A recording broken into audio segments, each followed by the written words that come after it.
Chapter 1014. Lu Ping's divine sense seemed to have frightened the blood demon. It retreated twice as fast as before. At the same time, a pale hand reached out from the pitch-black smoke and waved the staff in front of the Xiao Mo. The black smoke around the Xiao Mo rolled back and formed a black smoke shield around the Xiao Mo's body. The Xiao Mo's eyes widened, and the black smoke around the Xiao Mo immediately turned into a black smoke shield. Lu Ping's expression froze. This was the first time he had seen the blood demon use the accompanying spiritual treasure in its hand to cast a spell. Whoosh! The huge wave of Lu Ping's will collided with the shield, stirring up a violent wind that raged wildly in the sky. The layer of flame attached to the will burned the black fog shield with a chi-chi sound. It kept melting, but it was never able to burn through the shield.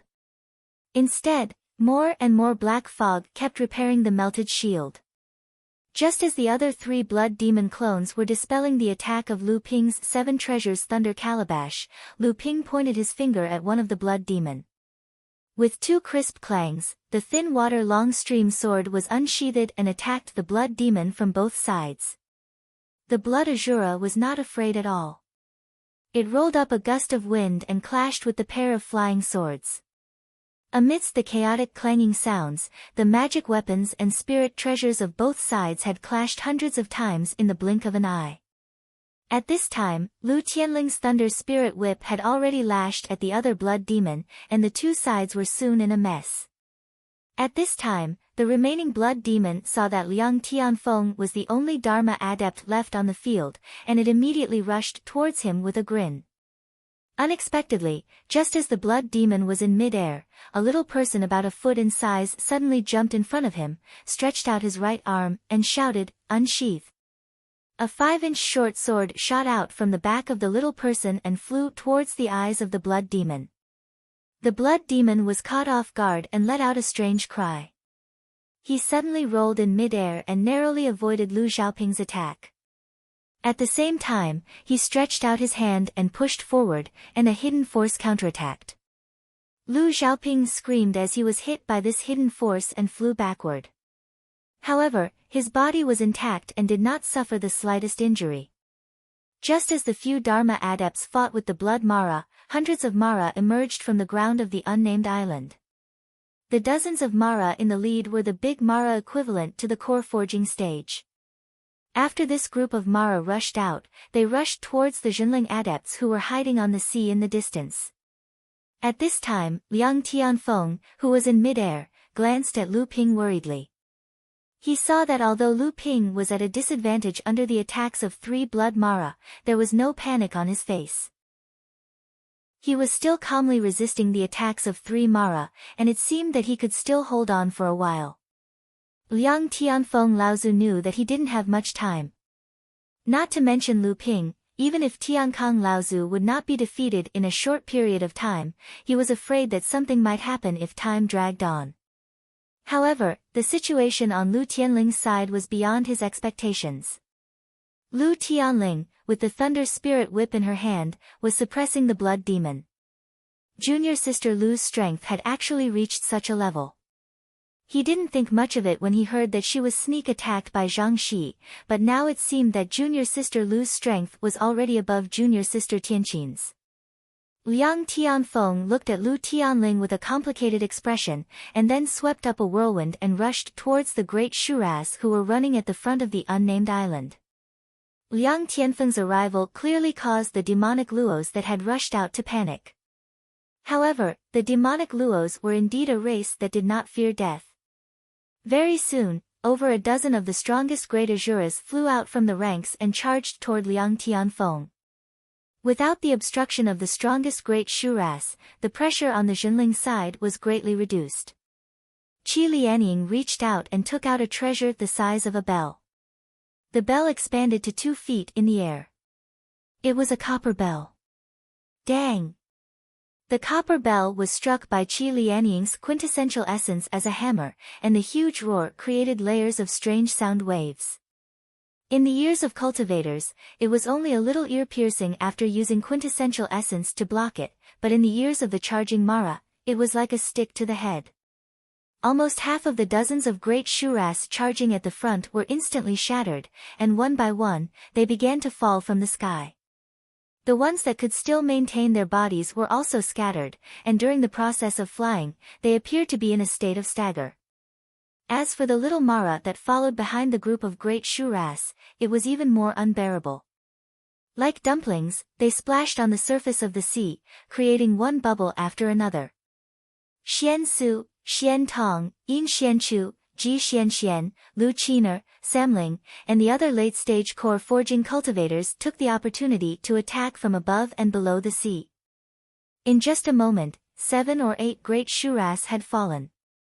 At this time, Qi Lianying struck the copper bell in his hand for the second time.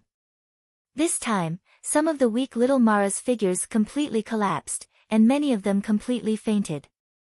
However, the great demonic auras were prepared this time. Although they still roared loudly in pain when the bell rang, they did not cause large-scale chaos again. When Qi Lianying struck the imitation of the sea bell in his hand for the third time, a few great demonic cultivators suddenly used the soul-devouring howl, which was able to completely cancel out the strange bell sound, causing it to lose its effect. When Qi Lianying saw this, he flicked his sleeves and drew a beautiful trajectory in the air. The Taixian thorn, which shone with a cold light, was hidden in his sleeves and shot towards the group of great Mara. Under the joint attack of 2 blood shuras and 1 blood demon, Lu Ping kept retreating to the distance of the nameless island. The cloud's sail turned into a cloud and hid Lu Ping, making Lu Ping look like an immortal from afar. However, at this time, Lu Ping seemed to be in a sorry state. Although most of the attacks from the 3 blood shuras had been neutralized by Lu Ping and blocked by the cloud sail, the remaining force was enough to make Lu Ping retreat again and again. Even the vigor shield around his body had been weakened to a thin layer. If not for the fact that Lu Ping's body had been strengthened by various elixirs, he might have suffered internal injuries by now. These 3 Mara were actually more anxious than Lu Ping at this time. They had already noticed the battle that was taking place on the nameless island behind them. Although Jinling's side did not have as many people as the Mara tribe, one of the Dharma adepts on Jinling's side had freed up his hands, and in an instant, he had restrained more than 10 of the strongest fighters on the Mara tribe's side. When the strange bell rang, the low-level members of the Mara tribe were almost slaughtered without any resistance. Even the big Mara who were less affected, despite having the advantage in numbers, were defeated by the few late core forging adepts on Jinling's side. However, every time one of the 3 Mara tried to escape from the battle, the human adept opposite them would always be able to display a powerful technique that they had never seen before. They had no choice but to fight back with all their might, and thus, were once again pulled back into the battle. Strange, it was just too strange. 3 blood demons and 3 accompanying spiritual treasures. If these forces were to join forces, even 2 or 3 mid-Dharma adepts would have a hard time dealing with them. However, they were actually being held back by an early Dharma adept in front of them. At this moment, these 3 blood Mara did not intend to push them away. Instead, they began to join forces with all their might, intending to get rid of this annoying human adept before them first. At this time, Lu Ping looked around and realized that they were actually dozens of miles away from the nameless island. The battle in the distance could no longer reach here. He muttered to himself, "Looks like it's about time." At this time, the 3 Mara suddenly exploded. The blood demon hidden in the black fog suddenly let out a low growl. As it waved its jade staff that extended out of the black fog, dozens of invisible sound blades that could only be detected by divine will slashed at Lu Ping from all directions. At the same time, the wind Shura also shook a wind bag in its hand. Dozens of wind blades strangely merged with the sound blades, causing Lu Ping's divine will to be unable to distinguish which were the sound blades and which were the wind blades.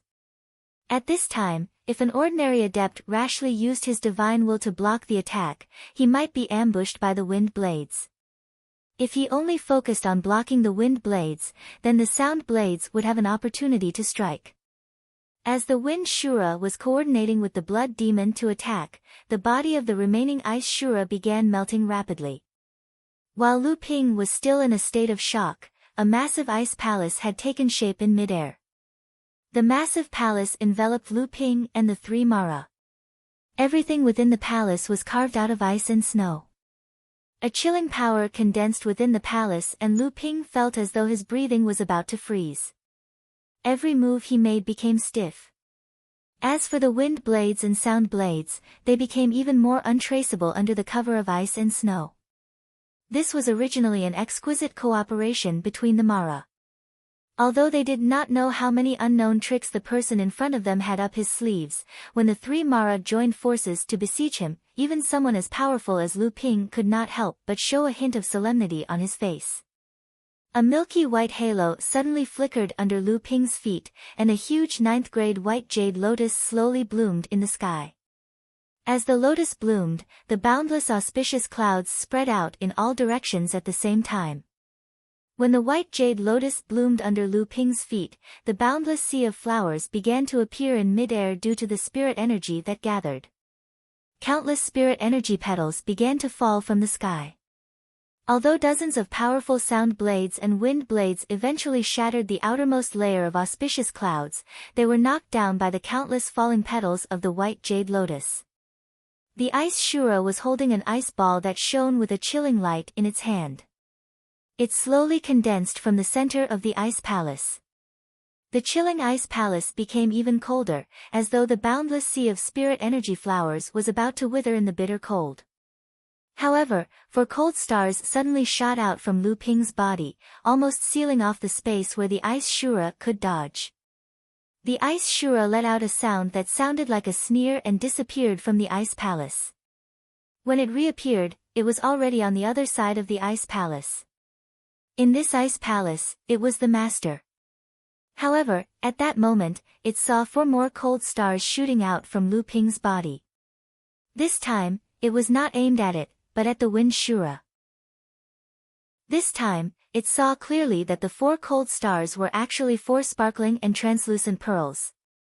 However, at that moment, another four cold stars shot out from Lu Ping's body toward the blood devil. This time, not only the ice Shura, but the wind Shura and the blood devil also felt that something was wrong. Chapter 10:15. The three Mara had already noticed that something was wrong.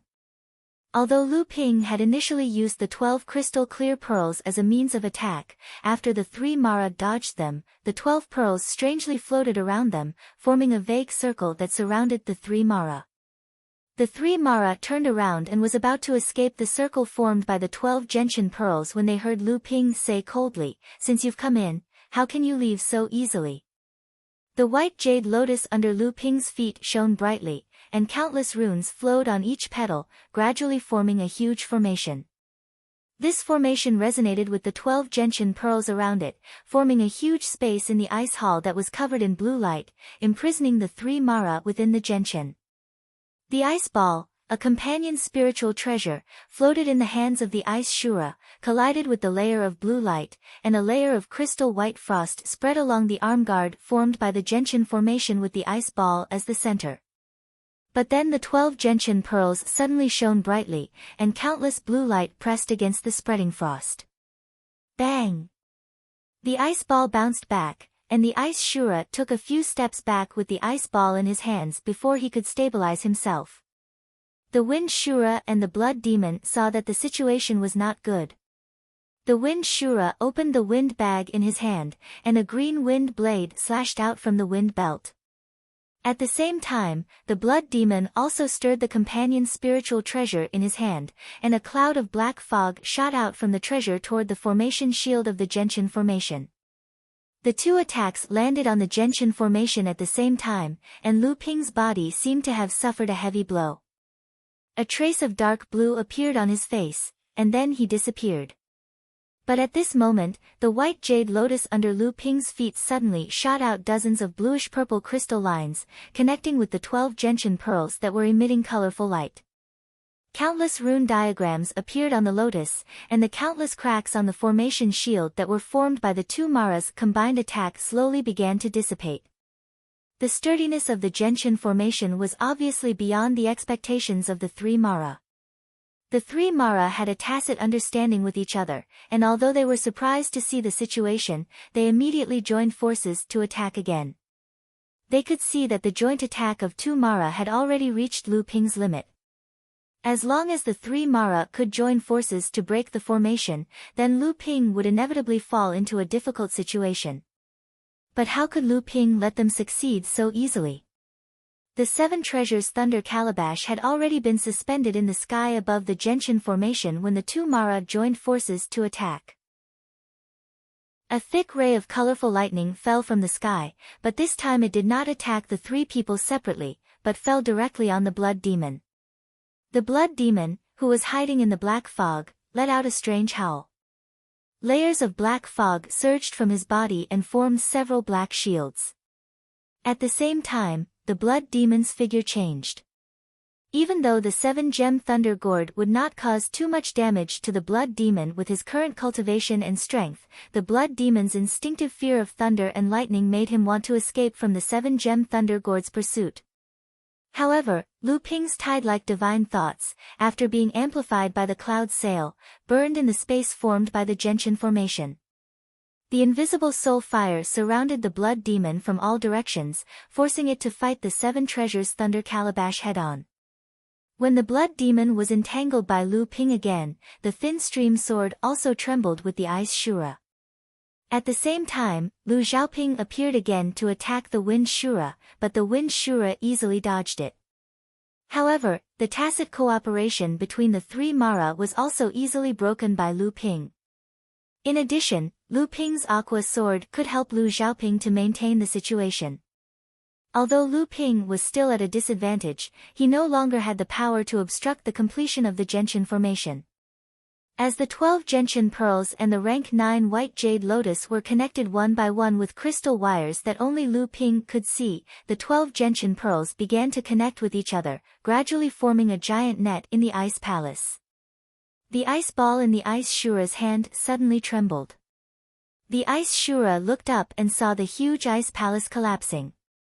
The natal Gentian formation had been activated and broke the ice palace that the Ice Shura had set up.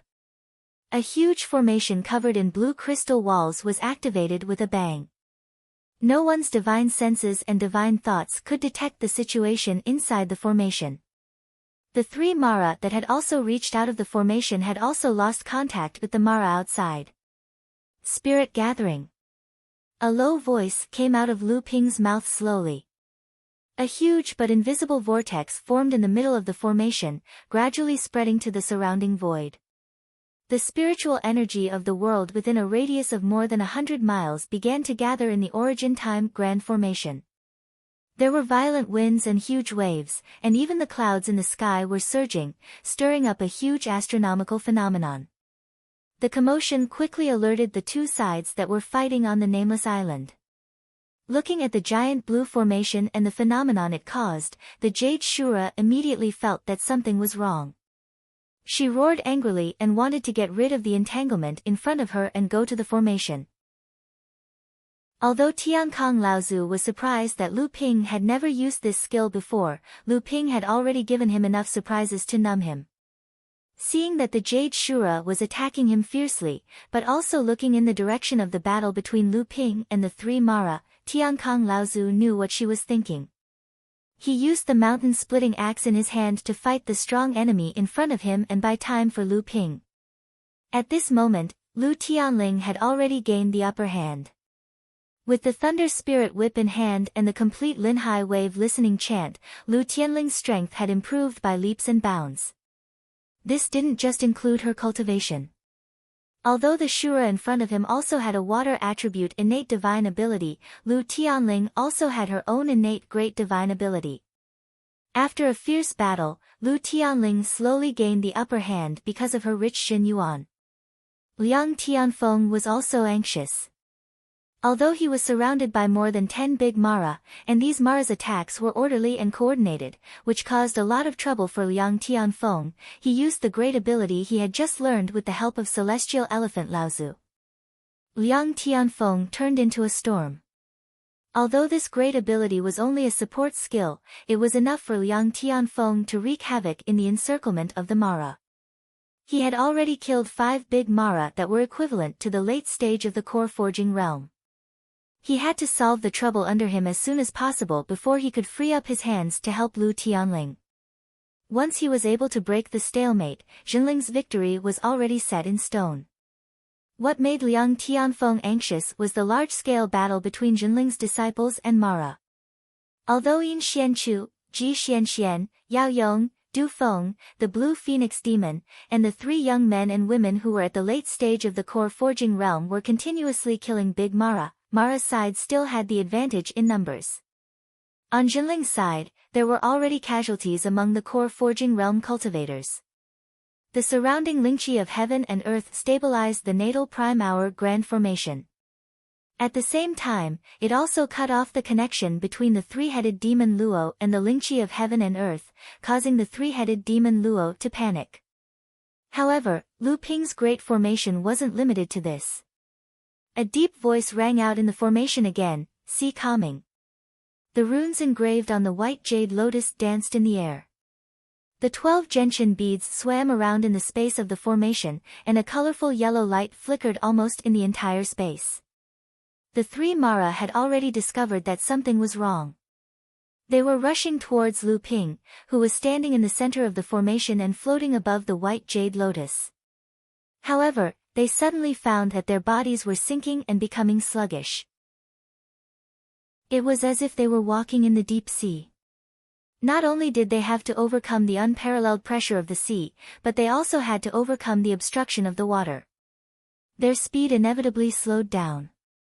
Even the wind Azura, who had always been known for its speed, had to spend several times more effort to stir up a gust of wind and rush towards Lu Ping. The blood demon propped up a huge black ball with the black fog around him, while the ice Azura hung an ice ball over his head. The surrounding space seemed to be completely frozen. The ice Azura directly used the ice escape technique, and it was unexpectedly able to compete with the power of sea coming from the Great Gentian Formation. Lu Ping snorted coldly. He changed the incantation gesture in his hand again. From the center of the white jade lotus under his feet, a dense blue spiritual energy spurted out like a firework, exploding in the space of the formation. God strike! The origin time beads that had been lingering at the edge of the formation suddenly disappeared. The 3-headed demon Luo was greatly alarmed. Wind Azura tried his best to turn into a fierce gust of wind as he dodged in the surroundings. Every time, he would miss a streak of multicolored light by a hair's breadth. However, his divine sense was unable to clearly capture the trajectory of the origin time beads. The wind blades that whistled out from the wind belt in his hand were unable to block the attacks of the origin time beads. However, in the space of the formation, the wind Azura used up a lot of energy to cast its innate magical power. Every time the wind Azura stopped for a short time, Lu Ping could already see that the wind Azura was exhausted. Even its body began to lose its rich green color and become a little transparent. The ice Azura, on the other hand, set up a thick layer of black ice around its body to fight against the gentian pearl. Loud rumbling sounds constantly sounded in the formation, and the black ice that was broken by the gentian pearl was immediately repaired by the ice Azura. At this time, the blood demon seemed to be a lot more relaxed.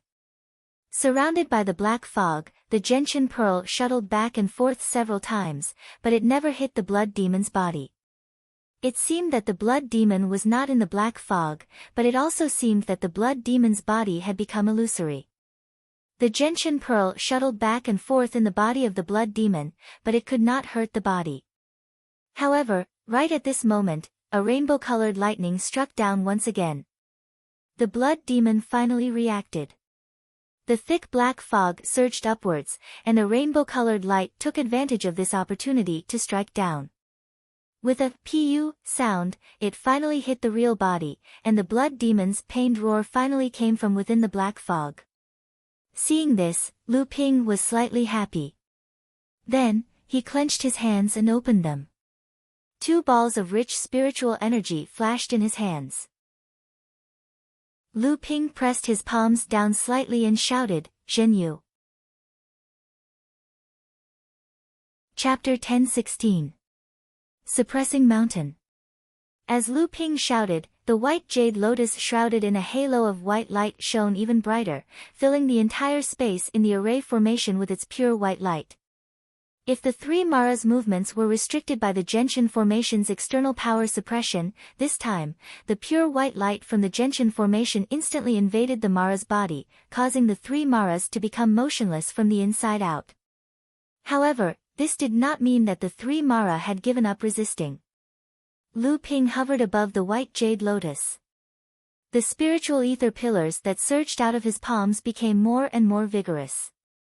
The entire formation space could hear the ebb and flow of the tides. Crack! The seven treasures thunder calabash was the fastest. As soon as the three Mara were completely restrained by Lu Ping, it immediately began to concentrate all of its power to attack the blood demon's protective black mist. Thunder magic had a special effect on the Mara, and this effect was even worse on the Shuma clan. The shrill cries of the Mara were hair-raising. As a blood demon, although the seven treasures thunder calabash's thunder magic could severely injure it, it was not enough to kill it. Moreover, as the three Mara joined forces to resist, Lu Ping was becoming more and more powerless to completely suppress the three Mara in the formation. Bang! The ice Shura was the first to break free from Lu Ping's restraint. Just as the thin water-flowing sword was about to pierce its heart, it used the ice ball in its hand to hit the twin flying swords. Clang! The ice ball was, after all, a spiritual treasure. Under the ice Shura's angry attack, the thin water-flowing sword was immediately smashed askew. However, it was a little too late. Although the twin flying swords were not able to kill the ice Shura, they twisted one of the ice Shura's arms into a mist of ice essence. Ice Shura roared and pushed the ice ball with her remaining arm. The ice ball was pushed into the void and disappeared. Lu Ping had a bad feeling. The thin water sword split into two and flew back towards Lu Ping, but he saw that above the thin water sword, the ice ball came crashing down again. Lu Ping saw that the situation was not good. He casually plucked a cloud from the cloud around him and pushed it towards the thin water sword. However, it was too late. The ice ball smashed down and the thin water sword let out a mournful wail. The sword's body immediately froze. At this time, the magic cloud appeared and wrapped around the thin water sword. Then, before the ice ball hit for the second time, it disappeared from the formation space. When it reappeared, it was already in Lu Ping's hand. Lu Ping reached out to hold the thin water sword. He immediately felt a chill from his palm directly into the core space. Lu Ping snorted coldly and tightened his grip on the sword. A blue light flashed in Lu Ping's palm and the frost on the sword quickly disintegrated. However, when Lu Ping scanned it with his divine telekinesis, he found that the thin water sword's spirituality was greatly damaged. Although it was not to the extent of lowering its grade, Lu Ping would need to put in a lot of effort to restore it to its previous level. Lu Ping looked up at the ice Shura that only had one arm left. His eyes flashed with murderous intent. He saw that the ice Shura was holding the ice ball with one hand and charging towards the blood demon that Lu Ping had beaten to the point where it could only defend itself. Although the other wind Shura had been completely imprisoned by Lu Ping and allowed Lu Xiaoping to take the opportunity to blind one of its eyes, it still managed to break free when the other thin water sword slashed at it. The wind bag in its hand blew out a gust of wind, blowing Lu Xiaoping far away in the air. The wind Shura also noticed the blood demon's predicament and leaped over to help. At this time, Lu Ping would not allow the three of them to join forces again. The formation space that had originally sealed off the spirit chi suddenly opened up. The spirit chi that had been condensed from the spirit gathering effect of the Gentian formation surged into the formation space like a tide, causing the spirit chi in the entire formation space to condense into liquid.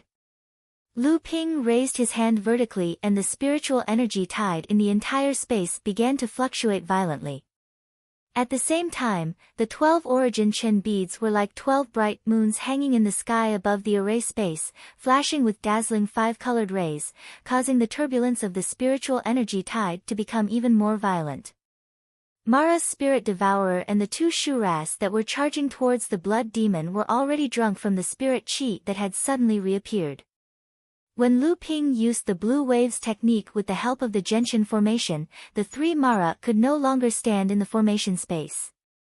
They swayed left and right, unable to display even half of their abilities. At the same time, Lu Ping seized the opportunity to unleash all his attacks on the blood demon.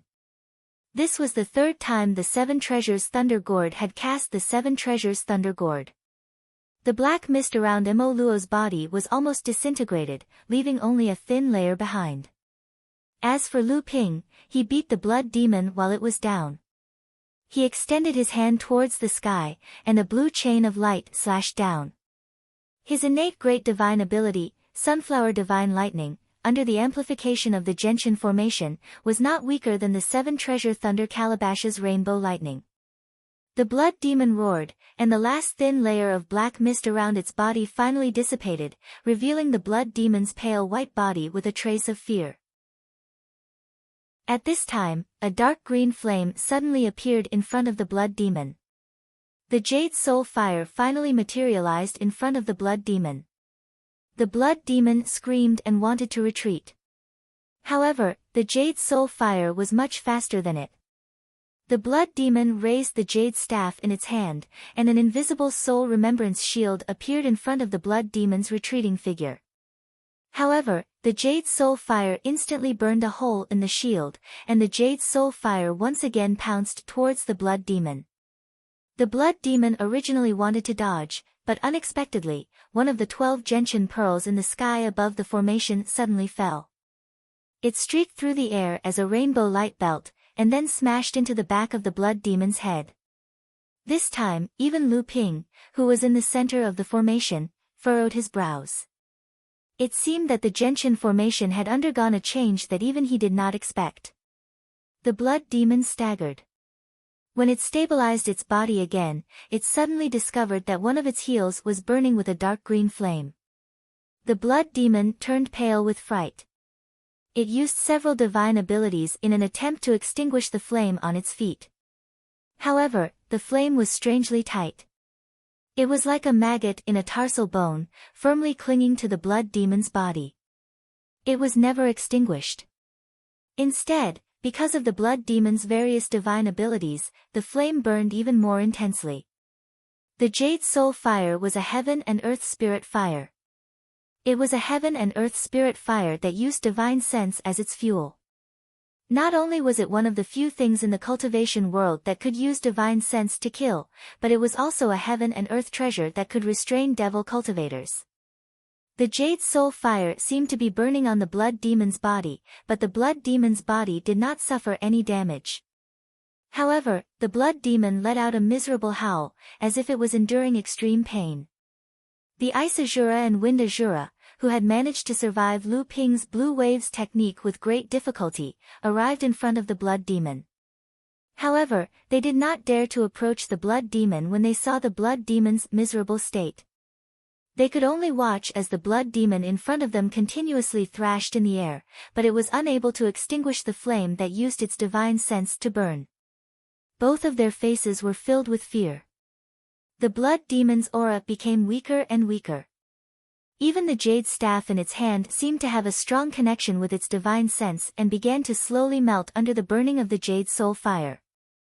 Lu Ping had wanted to keep this spiritual treasure, but when he was controlling the Jade Soul Fire, he could clearly sense that this jade staff contained a strange power.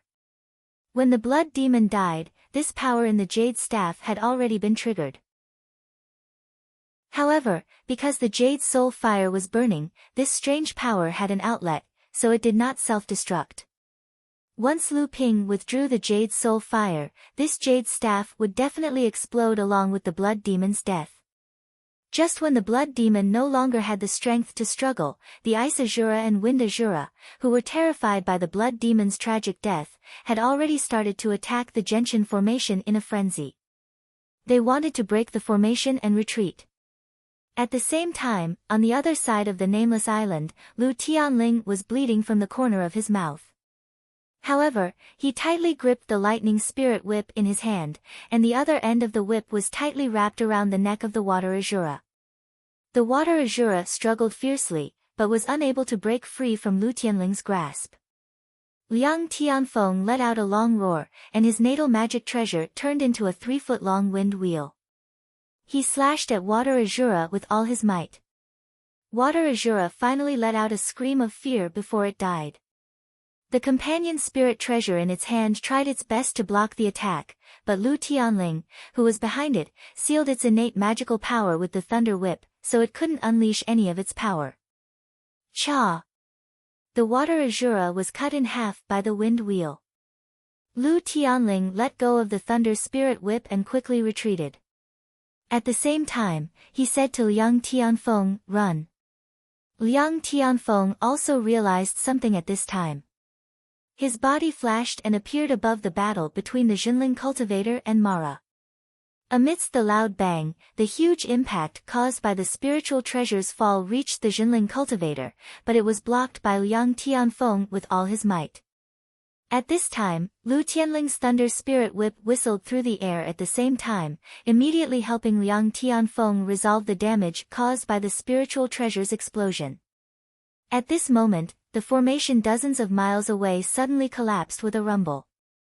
Wind Azura, who had been blinded in one eye, flew out of the broken formation with one hand holding the wind bag spirit treasure, Ice Azura, who had lost both arms, and the ice ball spirit treasure, Ice Azura, who had lost both arms, and the ice ball spirit treasure, and flew toward the northern sea without looking back.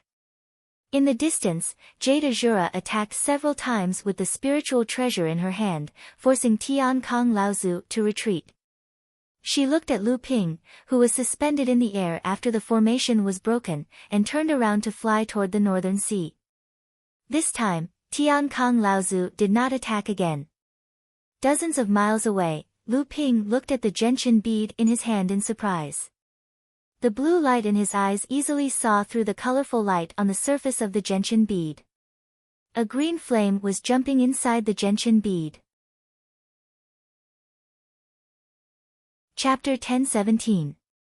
Just as the blood demon's psyche was burned to death by the jade phosphorus soul fire in the gentian formation, the gentian pearl that had fallen from the sky above the formation had somehow appeared in front of the jade phosphorus soul fire. As the controller of the formation, Lu Ping could clearly feel the state of this gentian pearl. It seemed like it wanted to merge with this jade phosphorus soul fire. How could this be? Lu Ping frowned, a little confused. This gentian pearl had already rushed into the jade phosphorus soul fire. For some reason, Lu Ping did not stop it immediately. Then, under Lu Ping's shocked and stunned gaze, the gentian pearl completely disappeared. Perhaps it did not disappear, but was melted by this jade phosphorus soul fire, or rather, merged with it. Therefore, when Lu Ping tried to operate the gentian formation, he did not notice the disappearance of this gentian pearl. The entire gentian formation was still operating smoothly, and the gentian pearl that did not disappear, in Lu Ping's perception through the formation, was actually this jade phosphorus soul fire in front of him. How could this be?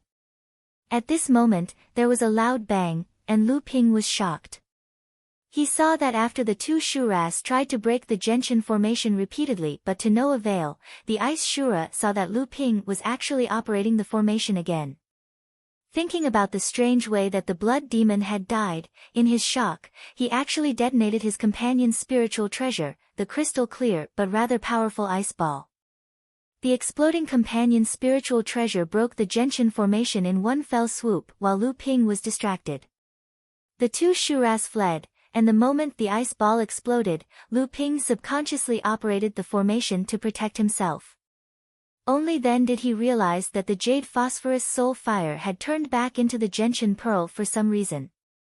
Seeing that Lu Tianling and Liang Tianfeng had joined forces to kill a water Shura, and the jade Shura that was fighting with Tiankong Laozu realized that the situation was not good, and quickly retreated, while the Jinling disciples had gained an overwhelming advantage in their battle with Mara.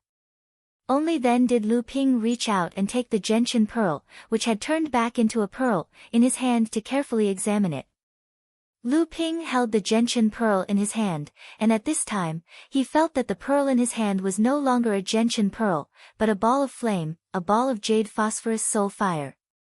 However, for some reason, this ball of jade phosphorus soul fire did not affect the activation of the gentian formation at all. Even after the jade phosphorus soul fire was integrated into the gentian pearl, Lu Ping found that the gentian formation seemed to have another magical effect, and even its power began to increase significantly. The pearl in Lu Ping's hand was constantly changing between the form of the jade phosphorus soul fire and the gentian pearl, but there was no obstacle. Lu Ping seemed to understand something, but he did not fully understand it. However, he could feel that this did not bring him any harm, and on the contrary, it might bring him a lot of benefits. At this time, Lu Tianling had already called him over from afar. Lu Ping flipped his hand, and the gentian pearl disappeared into his palm. Lu Ping took a step forward, and in an instant, he was already above the nameless island. After gathering a few clouds in the sky, they quickly formed a cumulonimbus cloud. When the raindrops fell, they turned into flying blades. Those Mara that had not yet fallen or were hiding, under the art of traveling through clouds and summoning rain, none of them could escape with their lives. Tiankang Laozu and Liang Tianfeng had already brought spiritual master Xianwei, who had already arrived before, but was nowhere to be seen during the battle just now. They entered the underground spirit stone vein of the nameless island to check, and began to arrange attraction formation. Only Lu Tianling and Lu Ping were left in the sky on guard. Seeing Lu Ping coming over, Lu Tianling frowned and said to Lu Ping, "Xian Chu seems to have a deep prejudice against the sect." As soon as the battle ended, he left with a group of cultivators on your Sound Waves Island. Lu Ping couldn't help but be startled when he saw a few rays of light on the sea in the distance. The expression on his face kept changing. Fortunately, Lu Tianling and Laozu's attention was not on him, so they didn't notice the fluctuations in Lu Ping's expression. Even if Yin Xianchu didn't want to meet the high-level cultivators of the sect, he still had to greet his friends like Yao Yong, Du Feng, and Xian Ling. Leaving in such a hurry was probably not only because of Yin Xianchu. Could it be that Qi Lianying decided to leave on her own? At this time, the cultivators of Jinling also began to gradually leave. After Mara was expelled and killed, there was nothing left for them to do. In order to avoid being discovered, they began to secretly evacuate to Jingzha Island. With a rumble, the entire nameless island shook, and 3 rays of light flew out from the island. Lu Tianling asked Tiankang Laozu, "Martial uncle, are you ready?" Old Ancestor Heavenly Peace pointed at spiritual master Xianwei who was behind him and said, "Ask this brat, Heavenly Wind and I are just grasping blindly inside, we are all listening to this brat's commands." Lu Ping thought about Taoist master Xuanwei's clueless method of setting up the formation and found it a bit funny. However, ever since Taoist master Xianwei obtained the inheritance of the Crystal Palace's mind-seeking master, his position in the sect had been rising steadily. Although his identity couldn't be exposed in the sect, everyone in Jinling, Laozu, took good care of him. Taoist master Xianwei said confidently, "Laozu, don't worry. Disciples' formation is different from others. Not only does it make the movement of the spirit vein extremely quiet during the process of moving, it also reduces the risk of being discovered by others through the movement of the spirit vein. It also reduces the consumption of cultivators by a lot, and the process of moving will also speed up a lot." Lu Tianling nodded and said, "If that's the case, then let's not delay any further. Let's move it into the Dao Grotto Heaven now, in case anything unexpected happens." Lu Tianling took out a piece of jade that had been hollowed out. It looked like an ordinary piece of jade had a peerless precious treasure hidden within it. Then, the peerless precious treasure was taken out from the jade, and the ordinary jade was thrown away like a shoe. Lu Ping looked at the jade and couldn't help but be startled. He said, "Teacher brought the Jade Grotto Heaven out from Tianling Mountain?" This seemingly tattered jade stone was Jinling sect's 2nd and 3rd Grotto Heaven mystic treasures. Back then, Lu Ping had found the 5 elemental cloud cloak, a spirit-nurturing mystic treasure passed down in the listening wave manner. However, after Lu Ping advanced to the manifestation stage, his cultivation, divine ability, and strength all increased greatly, and this magic treasure was rarely used by Lu Ping in fights. Now, Jinling's second grotto heaven was the abundant void mirror in the hands of Jiang Tianlin Laozu. This grotto heaven magic treasure was integrated with 8 layers of grotto heaven restrictions, and it was second only to the true spirit grotto heaven in Jinling's grotto heaven. However, the abundant void mirror was not only a grotto heaven magic treasure, but also an extremely powerful offensive treasure. Otherwise, it would not have been carried by Jiang Tianlin Laozu all the time. Otherwise, the Jade Grotto Heaven would not have continued to hold the position of the second inheritance Grotto Heaven in Jinling because it contained a large number of inheritances from generations of cultivators of Jinling. As for the true spirit Grotto Heaven in Jinling's first inheritance Grotto Heaven, its quality was actually similar to the abundant void mirror in that it was integrated with 8 layers of Grotto Heaven restrictions. However, Jinling's Grotto Heaven contained the remains of Dharma cultivators of Jinling's past generations, as well as their inheritances. Moreover, it was upgraded by Tai Shin Laozu, the only person in Jinling who had become a true spirit. Only then did it have 8 layers of Grotto Heaven restrictions, which allowed it to firmly occupy the position of the first inheritance Grotto Heaven in Jinling.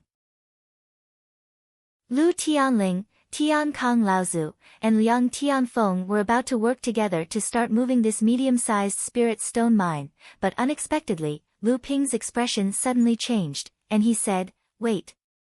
Tian Kong Laozu and the others saw Lu Ping's serious expression, and their hearts suddenly sank. Lu Tianling knew that Lu Ping's will was far stronger than that of ordinary people, so he asked, "Did you find something?" Lu Ping looked into the far north of the sea and said in a low voice, "Just now, the Jade Shura did not go far away, but lingered near this sea. I'm afraid that the other party's plan is to suddenly attack when we use our magic to move the spirit stone mine and can't be distracted.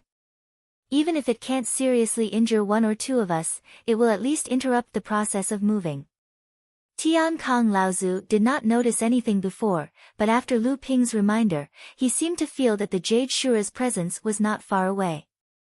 When spiritual master Xian Wei heard that there was a Jade Shura lying in ambush, his face suddenly turned pale, but he still remembered his duty, and he said with a trembling voice, "If we plan to move during the process of moving, the spirit stone mine will definitely be heavily damaged. Even if we try to repair it, the quality of the spirit stone mine will drop, and it might even become a small spirit stone mine." Lu Ping smiled at spiritual master Xian Wei and said, "Don't worry, I was just reminding everyone to be careful. Since we have already discovered its presence, as long as one of us can restrain it, it will naturally not appear unless we are confident of success." As expected, Lu Ping did not participate in the movement of the spirit stone mine from beginning to end. Instead, he sneaked a few miles towards the north of the sea, and then he floated in the air and began to meditate. His divine will was still sensing the presence of the Jade Shura from afar. The 3 Dharma adepts landed on the nameless island, and Lu Tianling opened the Jade Cave. The hole opened by the old jade stone suddenly expanded to a few feet high, and there was a rumbling sound coming from the bottom of the nameless island. Even the sea around the island began to shake, and waves kept rising, piling up one after another. Very soon, there was a huge wave that was a few feet high, and it was pushed far away from the sea. And Lu Ping's divine will was locked on the Jade Shura's faint presence from afar. Even though Lu Ping was only an early Dharma adept, Lu Ping had single-handedly fought against 3 Mara, killed a blood demon, and severely injured 2 blood Shuras, and had caused the distant Jade Shura to tremble with fear. After a while, perhaps seeing that Lu Ping's defense was tight, and that there was no chance for it to attack, the Jade Shura's presence finally disappeared. At this time, the movement of the spirit stone mine on the nameless island was also nearing its end. Chapter 10:18. With the successful migration of the spirit stone vein, the mine tunnel under the nameless island suddenly collapsed, and nearly half of the nameless island was submerged by the sea. Lu Tianling didn't stay on Jingzhe Island for long. After learning about the situation in the East China Sea, she left. During this period, Lu Ping had several opportunities to mention Qi Lianying to her, but in the end, Lu Ping still didn't know where to start. In the end, he just watched Lu Tianling leave. After all, he only suspected it. If he told his teacher about it, and it turned out to be false, wouldn't that be a big joke? Lu Ping found a plausible reason for himself, and finally felt at ease. So he returned to Soundwave Island and began to restore the vitality he had lost in the battle. Because Lu Ping had to go with Tiankang Laozu to Fantasy City in 3 days, Lu Ping could only stay on Soundwave Island for 2 days. After giving a bit of the essence that Ling Long had absorbed from the companion spirit treasure of the Ice Azura to Lu Linger, Lu Ping began to restore the lost qi in his body while nurturing and repairing the thin water sword that had been damaged in the battle. But in addition to this, Lu Ping also put some of his energy on the 2 gentian beads in the core space. These 2 gentian beads had some unexpected elements for Lu Ping. One of them was naturally integrated with the Jade Soul Fire, and after Lu Ping tried it, he found that the Jade Soul Fire could change between the 2 forms of the gentian bead and the flame at any time. And the other gentian bead seemed to have a river in it.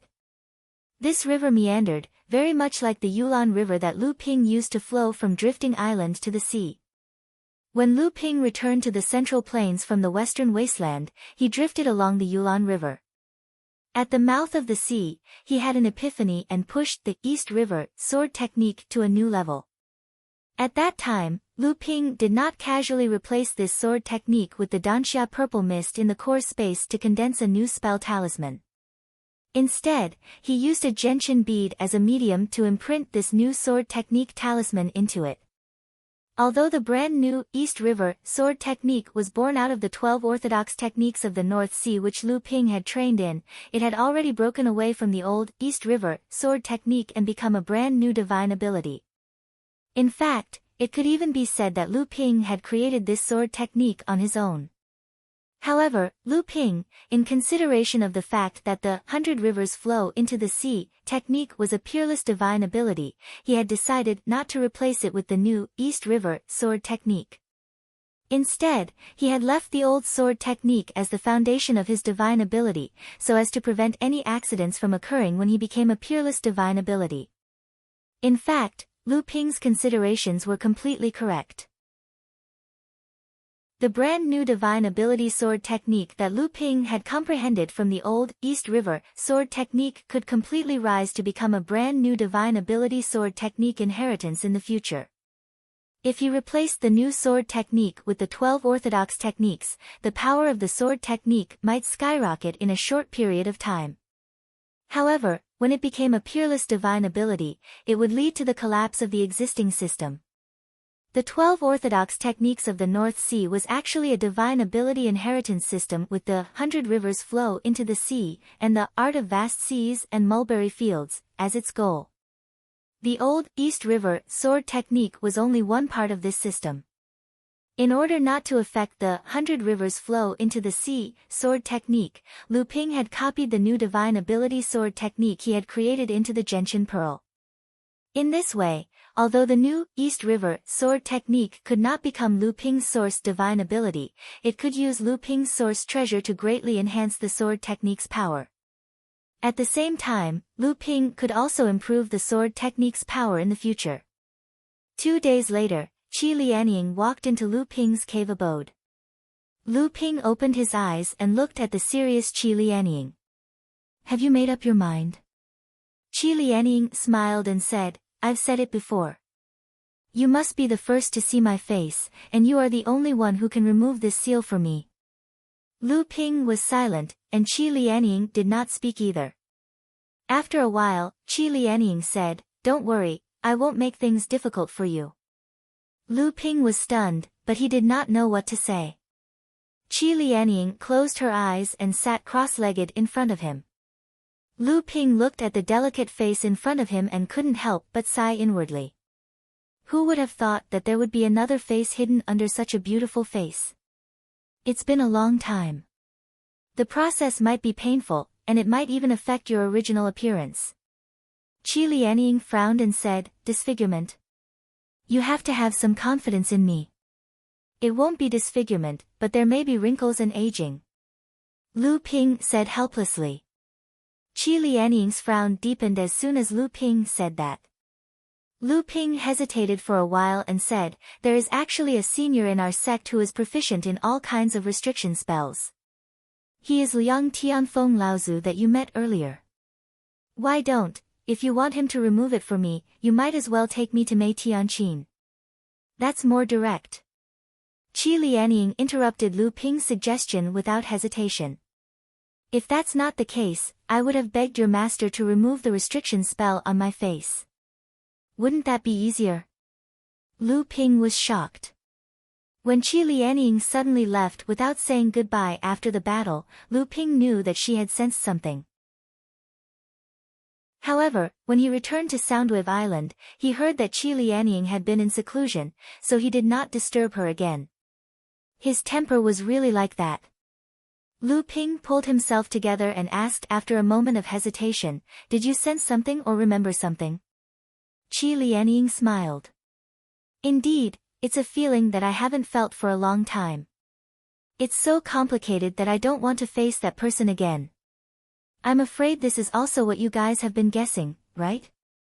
Lu Ping was speechless, but Qi Lianying heaved a long sigh and calmed herself down. She said decisively, let's do it. I've said it before, only you can see my face.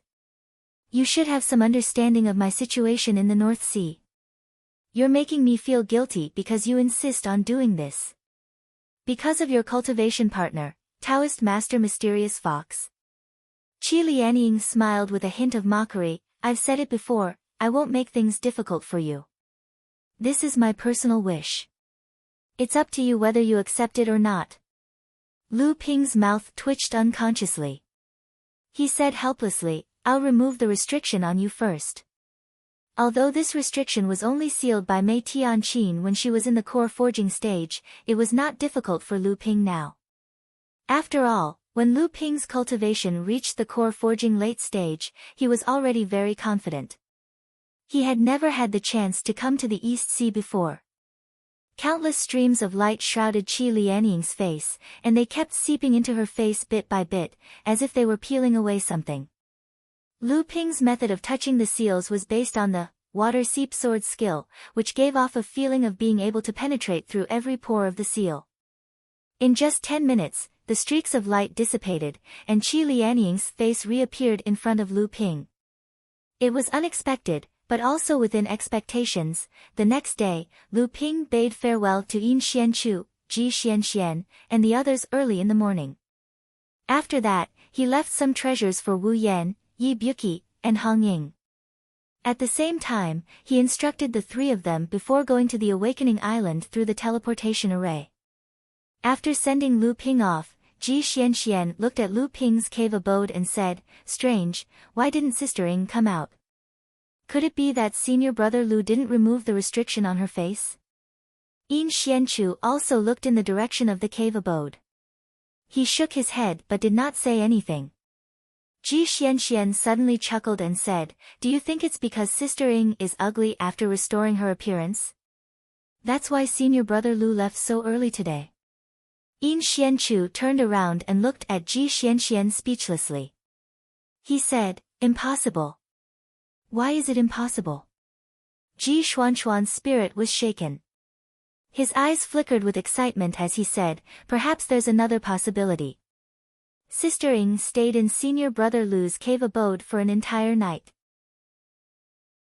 Do you think it's because, Yin Xianchu glanced at the distance behind Ji Xianxian. A look of doubt flashed across his face. He then said to Ji Xianxian coldly, good luck. With that, Yin Xianchu exploded into a cloud of white mist and disappeared. Ji Xianxian was stunned and said, what do you mean? Soon after, he felt a gaze that seemed to be solid piercing towards him from behind. A wave of killing intent suddenly burst forth from Ji Xuanxuan's back. Ji Xuanxuan's mind raced and he thought to himself, oh no. He rushed forward. At the same time, when he looked back, he saw Qi Lianying, whose appearance had not changed in the slightest, standing at the entrance of the cave abode. The killing intent on her body was not concealed in the slightest. A pair of daggers had already slashed towards her hands, and her entire body was already flying towards him. Ji Xianxian let out a strange cry. He leaped onto a bald-tailed wooden bird and fled towards the sky with all his might. However, he was puzzled in his heart. Why didn't senior brother Lu help her remove the restriction on her face and restore her appearance? In the north of the fallen mystic realm, two streaks of light streaked across the sky one after another. They were Tian Kong Laozu and Lu Ping, who were rushing towards the Phantom City. Just a day ago, Mara's army launched another attack. Currently, the 5 of the 7 lines of defense set up by the overseas sects in the fallen mystic realm had already been broken. They were only 1,000 miles away from the Phantom City. Most of the teleportation formations between the Phantom City and the outside world had already been cut off by the high-level Mara in Mara's army. Because of this, Tian Kong Laozu and Lu Ping had no choice but to take the risk and fly in the direction of the Phantom City. This time, our sect is not guarding the Phantom City, but a spirit-gathering island in the southwest sea of the Phantom Island. It is also the location of one of the large spirit stone veins. Chapter 10:19. The giant spirit stone vein and the 4 other giant spirit stone veins found in the fallen mystery land were distributed across 5 islands. The illusionary spirit island, where the giant spirit stone vein was located in the center, while the other 4 spirit stone veins were located on the surrounding 4 islands, surrounding the illusionary spirit island in the center. Xingling Island was a medium-sized island located in the southwest corner of Phantom Island. This island was guarded by 5 mid-Dharma adepts all year round. Not only Xingling Island, but the other large spirit stone vein to the northwest of Phantom Island was also occupied by human adepts. This was also the case on Yuanling Island. Furthermore, these 2 large spirit stone veins were jointly owned by 25 mid-sized sections. Hence, the Dharma adepts stationed at these 2 large spirit stone veins were rotated by these 25 mid-sized sections. Every batch of mid-Dharma adepts would be stationed at these 2 spirit stone veins for about 5 years, and these 5 years would coincide with the period when the sects would hand over their share of the spirit stones to each sect. Compared to Yuanling Island, the spirit stone veins on Xingling Island only produced slightly more spirit stones. However, the spirit stone veins on Xingling Island were only supplied to the top 10 sects out of the 25 sects, while the spirit stone veins on Yuanling Island were distributed to the bottom 15 sections. As such, in terms of individual shares, the spirit stones distributed to the top 10 sects were much more than the top 15 sects on Yuanling Island. Each sect's share would vary according to their ranking, and after every 5 ranks, there would be a large change in the sect's share. This meant that the 6th-ranked sect's share might only be slightly higher than the 7th-ranked sect's share, but the 5th-ranked sect's share would be much higher than the 6th-ranked sect's share. During the previous Phantom City conference, Zhenling's sect had managed to enter the top 5 of the overseas mid-sized sects in one fell swoop due to the efforts of the 3 mid-Dharma adepts, Tian Kong, Tian Lin, and Xiang Lu. To the 25 overseas sects, this was already considered a major change in power, and at the same time, it was also an intense conflict of interest. This time, Mo Luo's large-scale advance to the north was obviously aimed at the 5 spirit stone veins on the 5 islands of Phantom. Hence, Phantom City had immediately gathered the Dharma adepts of various large and medium-sized sects from overseas to gather in Phantom City, in preparation to defend against Mo Luo's attack. Originally, these 5 islands were a perfect part of a large natural formation. However, after the war between humans and demons, the 2 large spirit stone veins on the east of Phantom Island were occupied by the demons. After that, the humans and demons came to a compromise. Although the giant spirit stone mine on the illusionary spirit island was still occupied by the 9 major overseas sects such as the Crystal Palace, the formations on the 5 islands were still intact.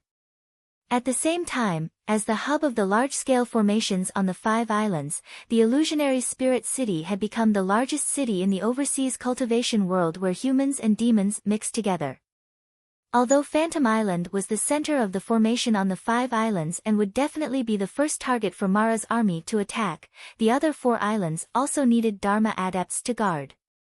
Tian Kong and Laozu's task was obviously to guard the Spirit Gathering Island, which was where the distribution of spirit stones was. The situation doesn't look good. The situation doesn't look good. The overseas practitioners set up 7 lines of defense in the fallen mystery land. Originally, it was to buy time for the 5 illusory islands to summon the cultivators from the various sections. Unexpectedly, Mara's army was like a hot knife through butter. In the blink of an eye, 5 of the 7 lines of defense were broken. Now, the 6th line is in imminent danger. It is said that no less than 10 Dharma adepts from the allied forces of the human and demon races have fallen. The number of core forging adepts who have died is even more uncountable. There is already news that there are no less than 3 Asuras among the Mara army. 3 Asuras? Lu Ping was taken aback as he looked at the talisman in Laozu's hand that was slowly evaporating after the message was read. Although these one-time use talismans required the use of spatial energy, they were, after all, only used to send messages. Even though Mara had interfered with the spatial energy around the 5 islands, he still could not completely stop the transmission of these spatial talismans. However, activating the teleportation formation could not be so risky. Tian Kong Laozu nodded and said with a serious expression, "Indeed, it seems that Mara's army is determined to win this time. However, you don't have to be so surprised. The Crystal Palace and the 9 sects are not to be trifled with. This time, the situation is so serious that at least 5 of the 9 sects will send their great adepts. The Crystal Palace may even send more than 1 great adept. The 3 major races, the Green Sea Snake, Fire Phoenix, and Kuan, will also send their great adepts. When the time comes, both sides will probably have no less than 12 great adepts. With the power of the formation, it may not be possible for Mara to break through the 5 islands of the illusionary spirits." As Lu Ping listened to such a large lineup, he could not help but be speechless. In the North Sea, a gathering of more than 10 Dharma adepts was already a big event that would shake the entire North Sea training world. Here, there were 12 Dharma adepts. As for the other adepts at the early Dharma stage, how many would there be? Lu Ping felt his mouth go dry as he said bitterly, "This is really a big scene. Even if the Dharma adepts have a long life, how many times can they experience such a big scene in their lifetime?" Tian Kong Laozu also let out a long sigh and said, "Indeed, in such a big battle, powers like yours and mine are already insignificant. The ones who really have the right to speak are the Crystal Palace, the 9 sects, and the 3 major demon tribes of the East Sea. We just need to be careful and not be used as cannon fodder." Lu Ping could hear the lament in Tian Kong Laozu's tone. There was a sense of helplessness towards his own level of practice and also helplessness towards Xinling's low status. Tian Kong Laozu paused and said, "Fortunately, Xian Su, Xian Heng, Xian Peng, Xian Yong, Xian Feng, and Xian Ling have already entered Phantom City 3 days ago. However, Mara's army has yet to break through the 5th line of defense, and the teleportation array with Phantom City has yet to be cut off."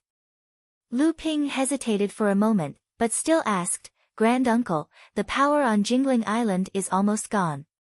What if Mara finds out?" Tian Kong Laozu smiled and said, "Don't worry, your uncle Tian Feng will always be on Jingling Island." At the same time, a batch of core forging disciples from the North Sea should have arrived by now. Hearing this, Lu Ping was slightly relieved. Tian Kong Laozu said in a low voice, "But this time, you and I will fly directly to Phantom City. Although we have already bypassed the direction of Mara's advance, we still hope that we will not be discovered by Mara." As soon as Tian Kong Laozu's voice fell, Lu Ping was suddenly startled, and then said with a bitter smile, "Grand Uncle, it seems that our luck is not too good." Tian Kong Laozu was startled, and then immediately discovered something. His face suddenly sank, but then he couldn't help but raise his eyes and said, "No, it seems that there are people fighting with Mara in front. We have already bypassed the route of Mara's advance. Maybe they just ran into Mara's patrol team. Maybe they are also cultivators rushing to the Phantom 5 Islands like us. When the time comes, we might have to rescue them. They may not have found us yet, so let's sneak over and take a look first." The two held their breath and moved stealthily for a few miles. Lu Ping's brows gradually furrowed. At this time, Tian Kong Laozu also discovered that something was wrong, and asked doubtfully, "Monster cultivator?" A strange look flashed in Lu Ping's eyes, and he nodded and said, "It is indeed a monster cultivator, and it is a green sea snake." Tian Kong Laozu let out a low sigh and said, "What a strong ability. With the cultivation of the early Dharma stage, he is fighting a Jade Shura alone. Even the old man is no better than this." Chu Haiming did not know why he was so unlucky. He had already taken a long detour, but in the end, he had still coincidentally encountered a group of patrolling Mara on the surface of the sea. But before Chu Haiming could kill the group of Mara, a troublesome thing came out of the group. If it had been a normal Shura, he would have been afraid. Even if it had been a blood Shura, and even if there were two of them, Chu Haiming was confident that with his own strength, he would be able to fight the enemy that was chasing him. But it was a Jade Shura that was chasing him. The two of them fought a few times, and Chu Haiming was defeated every time. But this Jade Shura had targeted him, and left the patrolling group behind to chase him. Chu Haiming used 99% of his skills, but he still could not get rid of the Jade Shura. And as time went on, Chu Haiming felt that the spiritual yuan in his body was running out. If he did not think of a way, the Jade Shura wouldn't even need to do anything. He would die from the exhaustion of his spiritual yuan. Chu Haiming touched the treasure in his hand. If he activated the treasure, the elites of his clan would immediately come to his aid. At the very least, he would be able to scare away the annoying thing in front of him. But this time, he had come to the perished mystery land in private. His clan had not agreed to it and had even given him a stern warning. If he used up this life-saving treasure, he would be ridiculed by his clan members. Especially that bastard Chu Hai, he was the most detestable one. Chu Haiming gritted his teeth. He seemed to have a deep grudge against Chu Haitian. Damn Chu Haitian. If he hadn't provoked me, I would not have come to the fallen mystery land. Damn Jade Shura. Why does she have to target me? Chu Haiming knew that if he did not do something soon, he would not even have enough spiritual yuan to activate the treasure. But compared to his own life, he could not afford to lose face.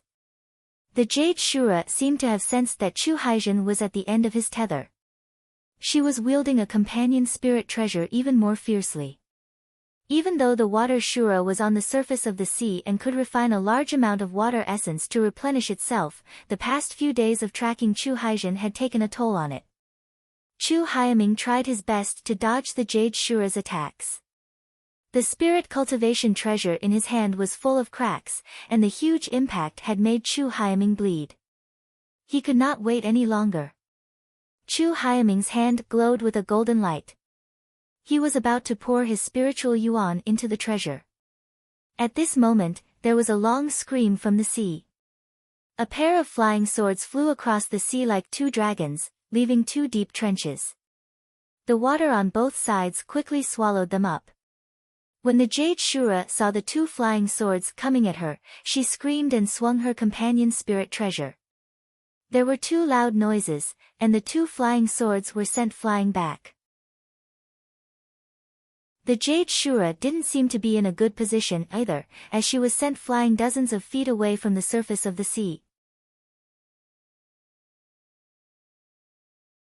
Chapter 10:20. A beam of light shot out from the surface of the sea, and Lu Ping stepped out of it. He looked at Chu Haiming, then focused all his attention on the Jade Shura a few hundred feet away. The thin water-flowing sword was like a pair of fish swimming around Lu Ping's body. The unparalleled sword will was always pointed at the Jade Shura in the distance. Although he was only at the early Dharma stage, Lu Ping's unparalleled power exploded from his body. Chu Haiming, who was next to him, was secretly shocked. How could the person in front of him be the same as Chu Haitian? He stood in front of others with an aura that was blinding. However, Chu Haiming could feel the surging demonic aura on Lu Ping, as well as the faintly discernible aura on his body. He secretly breathed a sigh of relief, and he put away the secret treasure in his hand. It seemed that this time it was more frightening than dangerous. His luck wasn't too bad after all. Lu Ping's aura made the Jade Shura in front of him afraid, especially after the attack of the thin water-flowing sword. It made the Jade Shura want to retreat. Just the demonic practitioner from before had already caused it so much trouble, and the one in front of it was obviously more difficult to deal with than the one before. Moreover, Shura had a keen intuition for danger. Although its divine sense only detected Lu Ping and the beast cultivator's aura, it always felt as if there were other dangers lurking nearby. If it was surrounded by the three of them, even it might not be able to break out of the encirclement. The Jade Shura made a prompt decision. The moment Lu Ping appeared, it began to retreat, and in the blink of an eye, it disappeared far away. The Jade Shura retreated so quickly that Lu Ping was a little stunned. Chu Haiming, who was next to him, saw Lu Ping's expression and couldn't help but twitch his mouth. He said, "Hey, brother, there's no need to be so surprised. That guy made me waste 3 days, and I'm at the end of my rope. I'm afraid it's not feeling good, is it?" Lu Ping immediately understood the cultivator in front of him and laughed involuntarily. "So that's how it is. I was impolite and underestimated fellow Taoist strength." Chu Haiming hurriedly waved his hand and said, "Don't mind me. You can be considered as my savior. If you hadn't come, then even if the Azura was almost exhausted, I would still have died at its hands." Lu Ping smiled and said, "That might not be the case. Fellow Taoist was born in the Green Sea Snakes, so you must be someone with a high status in the tribe. I don't think that fellow Taoist doesn't have any means to protect himself. You saw through me." Chu Haiming scratched his head and chuckled in embarrassment. Then, he sternly said, "However, since it's a life-saving method, it's naturally extremely precious. Fellow Taoist's arrival has allowed me to preserve my life-saving method. No matter what, I still have to thank fellow Taoist. Moreover, if I were to return in such a dejected manner, wouldn't I be mocked to death?" Lu Ping said in surprise, "Fellow Taoist, this is..." Chu Haiming waved his hand and said, "It's nothing. I'm just taking a gamble." Lu Ping secretly cursed, "Taking a gamble? Taking a gamble with your life?" It seemed that this green sea snake was very much like a playboy. However, his cultivation was really powerful. He was almost no weaker than Wu Shihuan and the others. Seeing that Lu Ping didn't say anything, Chu Haiming thought that there was still a long way to go before they reached the Phantom City. If he encountered any danger along the way, he might not even have enough time to use his life-saving method. The cultivation of the person in front of him was not weak. It would be a good idea if he could be a companion to this person. As for whether the person in front of him was dangerous or not, Chu Haiming didn't care, because he had already easily found the aura of the green sea snake on Lu Ping's body. Moreover, there was more than one aura. Every aura on him was very friendly and even intimate. Coupled with this person's demonic chi, it was obvious that he was a demonic cultivator who had a deep relationship with the green sea snake.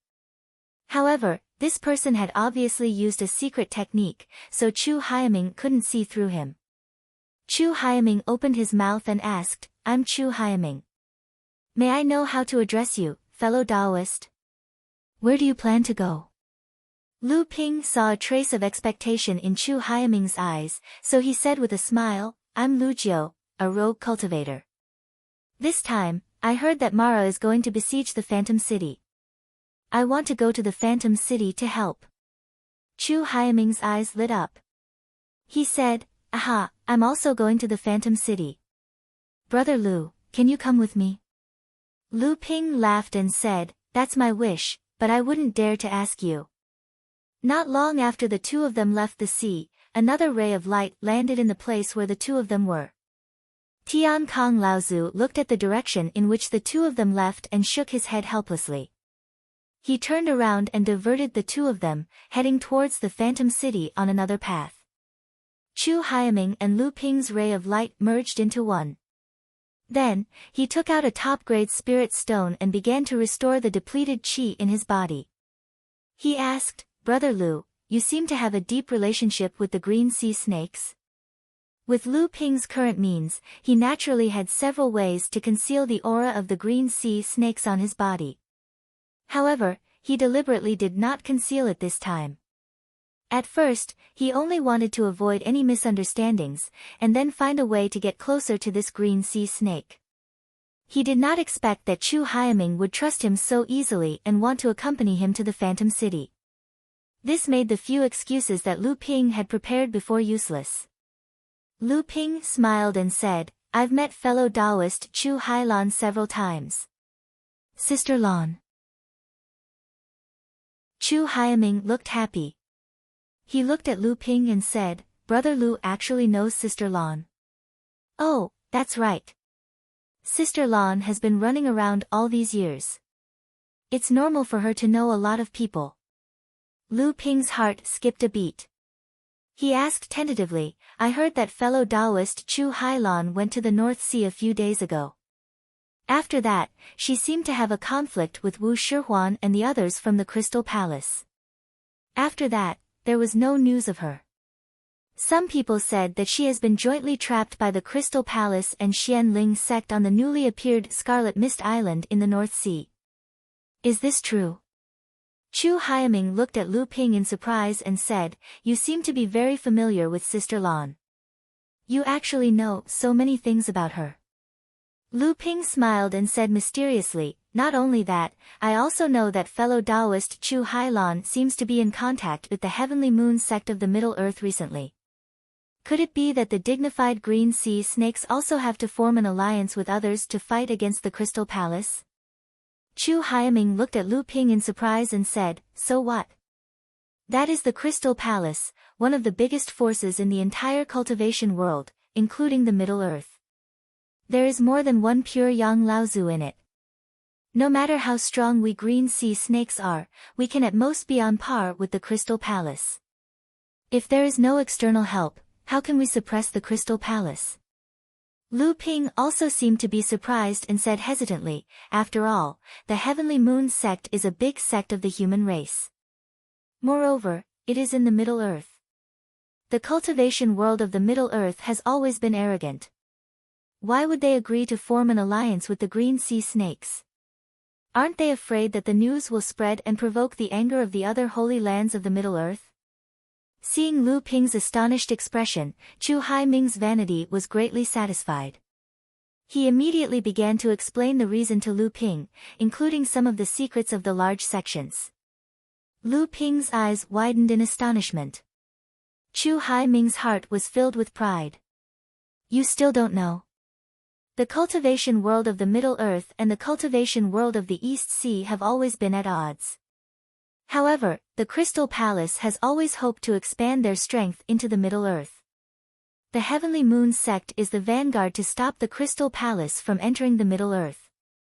Previously, although the Heavenly Moon sect was a big sect, they had the support of the entire Middle Earth's cultivation world, so they were able to stop the Crystal Palace's infiltration. You know this, right?" "What?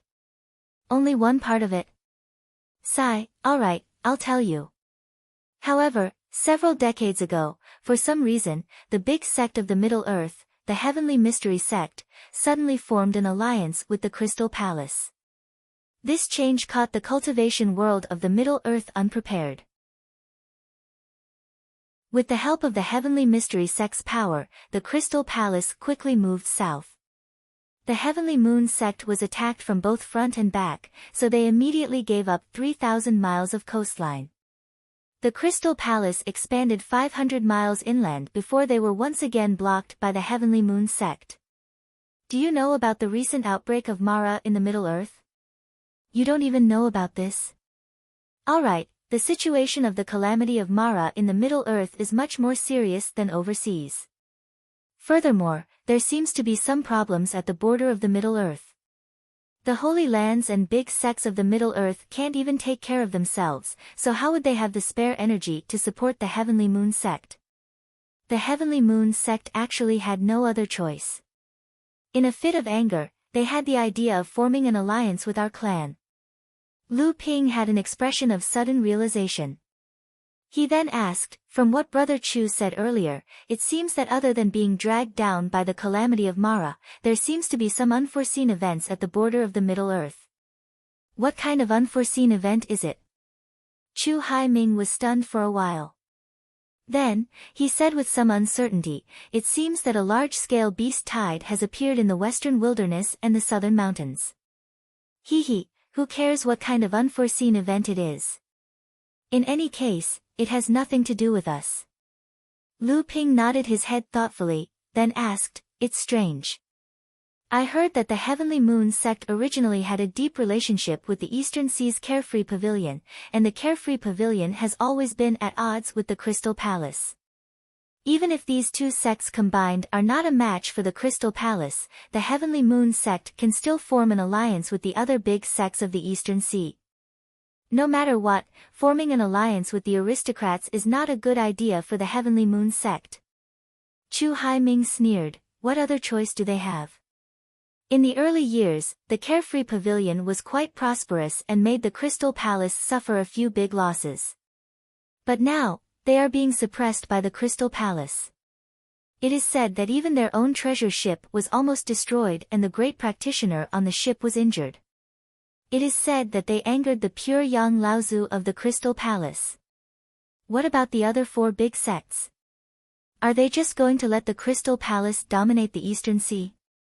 The other four big sects. Skyrend is tough, but it's a pity that Skyrend is not a native sect of the Eastern Sea. It is said that it was driven out of the Middle-earth thousands of years ago, so its roots in the Eastern Sea are not deep.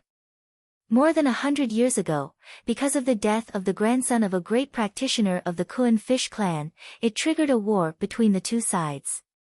The hatred between the two sides deepened.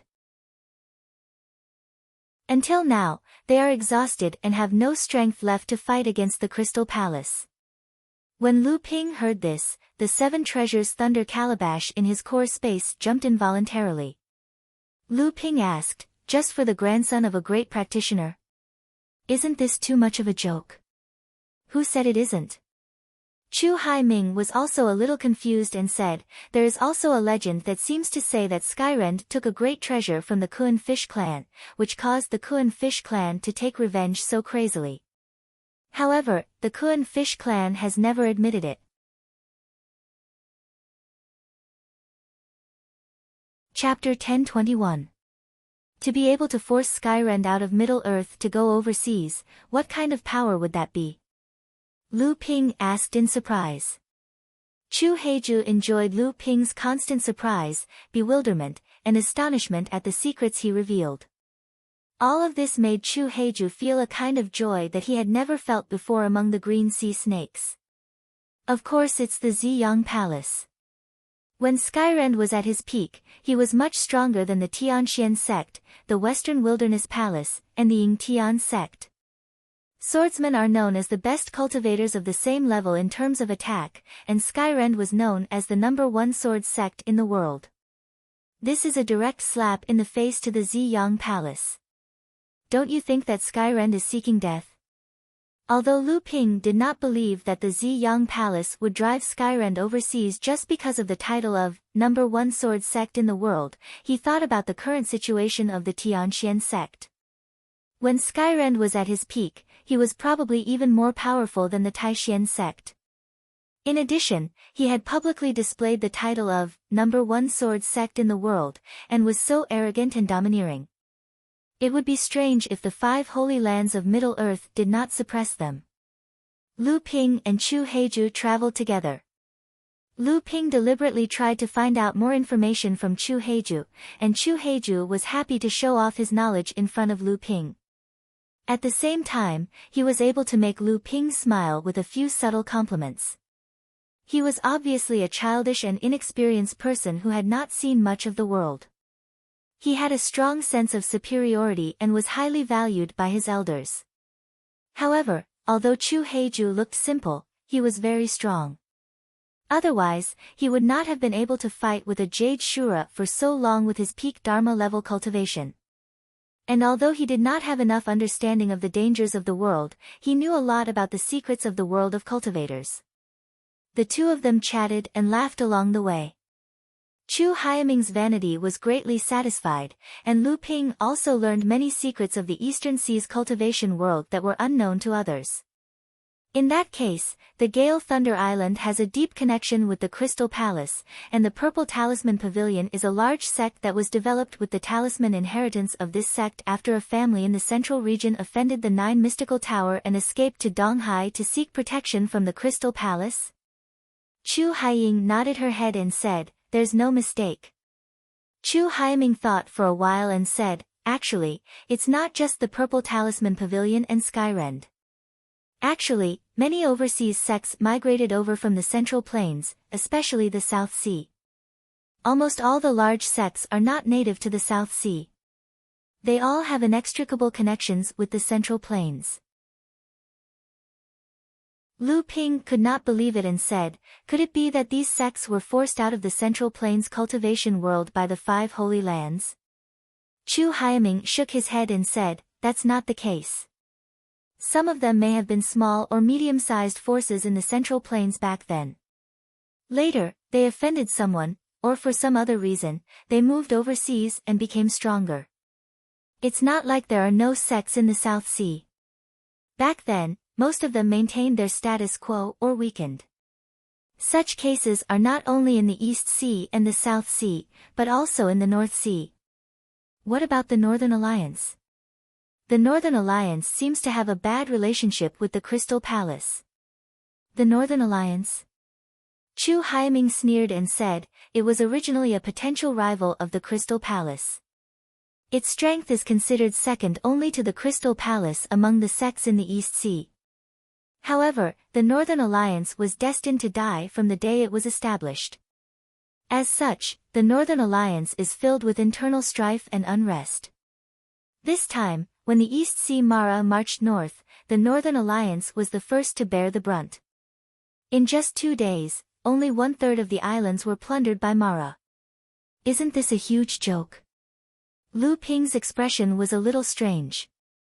He said, "You're saying that the Northern Alliance is probably going to fall from the ranks of large sects? It can't be, right? I heard that the Northern Alliance also has 3 or 4 great cultivators. How can it fall just like that after thousands of years of inheritance?" Chu Haiming sneered and said, "What if the 3 or 4 great cultivators start fighting among themselves?" Lu Ping was stunned and didn't know what to say. Chu Haiming saw that Lu Ping still didn't believe him, but he didn't explain much. He said, "We'll see. This time, after the Phantom City incident, the Northern Alliance will probably be surrounded by wolves. This is an external force, and also the last straw. After all, the Northern Alliance has thousands of years of inheritance. Although it's still not systematic, it's impossible for it to have accumulated a lot of good things. When the time comes, the Northern Alliance will collapse even if it doesn't." Lu Ping suddenly asked, "Brother Chu, did you analyze all of this yourself?" Chu Haiming was stunned when he heard this. His face turned red as he said, "Well, some of this is what I heard from the seniors in the clan, and some of it is my own speculation. In short, Brother Lu, just wait and see." The expression on Chu Haiming's face didn't escape Lu Ping's eyes. Lu Ping's eyes flashed with a hint of a smile and he said, "All right, let me wait and see." The two of them ran all the way. Because Chu Haiming had used up a lot of his energy, he had to split his attention to recover the spiritual qi in his body through spiritual stones while flying. Their speed had slowed down a lot. Lu Ping looked ahead and suddenly asked, "Brother Chu, this is the first time you've left the deep sea demon territory, right?" Chu Haiming didn't know what Lu Ping meant. He was stunned for a moment and said, "Yes, what's wrong?" Lu Ping took out a pair of flying swords and said with a bitter smile, "You didn't run away from home, did you?" When Chu Haiming saw Lu Ping take out his flying swords, he thought that Mara, who had escaped earlier, had followed them again. His expression couldn't help but tense up. He said, "What's wrong? Did we run into Mara's team again? How unlucky." As he said this, he took out a short spear. Lu Ping glanced at the short spear. When Chu Haiming was fighting with the Jade Shura, the defensive magic weapon he had used was a magic weapon at the peak of spirit cultivation. He had relied on this short spear to fight against the Jade Shura. He could clearly see that this short spear was a first tribulation spirit treasure. Spirit treasures were extremely rare items for huge forces like the Emerald Sea Spirit Serpent and the Crystal Palace. Unless one was an extremely important person, they were not qualified to wield a spirit treasure. This also showed that Chu Haidong's position in the Emerald Sea Spirit Serpent clan was probably extremely high. The higher-ups of the Emerald Sea Spirit Serpent clan had actually bestowed him a spirit treasure to protect himself. Lu Ping's aura had already exploded. The turbulent spiritual chi of heaven and earth surged in all directions. Even Chu Haiming, who was beside him, began to move away unconsciously. Lu Ping sighed helplessly and said, "It's not Mara. There might be some misunderstanding later. Brother Chu, please explain." "What?" Chu Haiying was baffled by his words.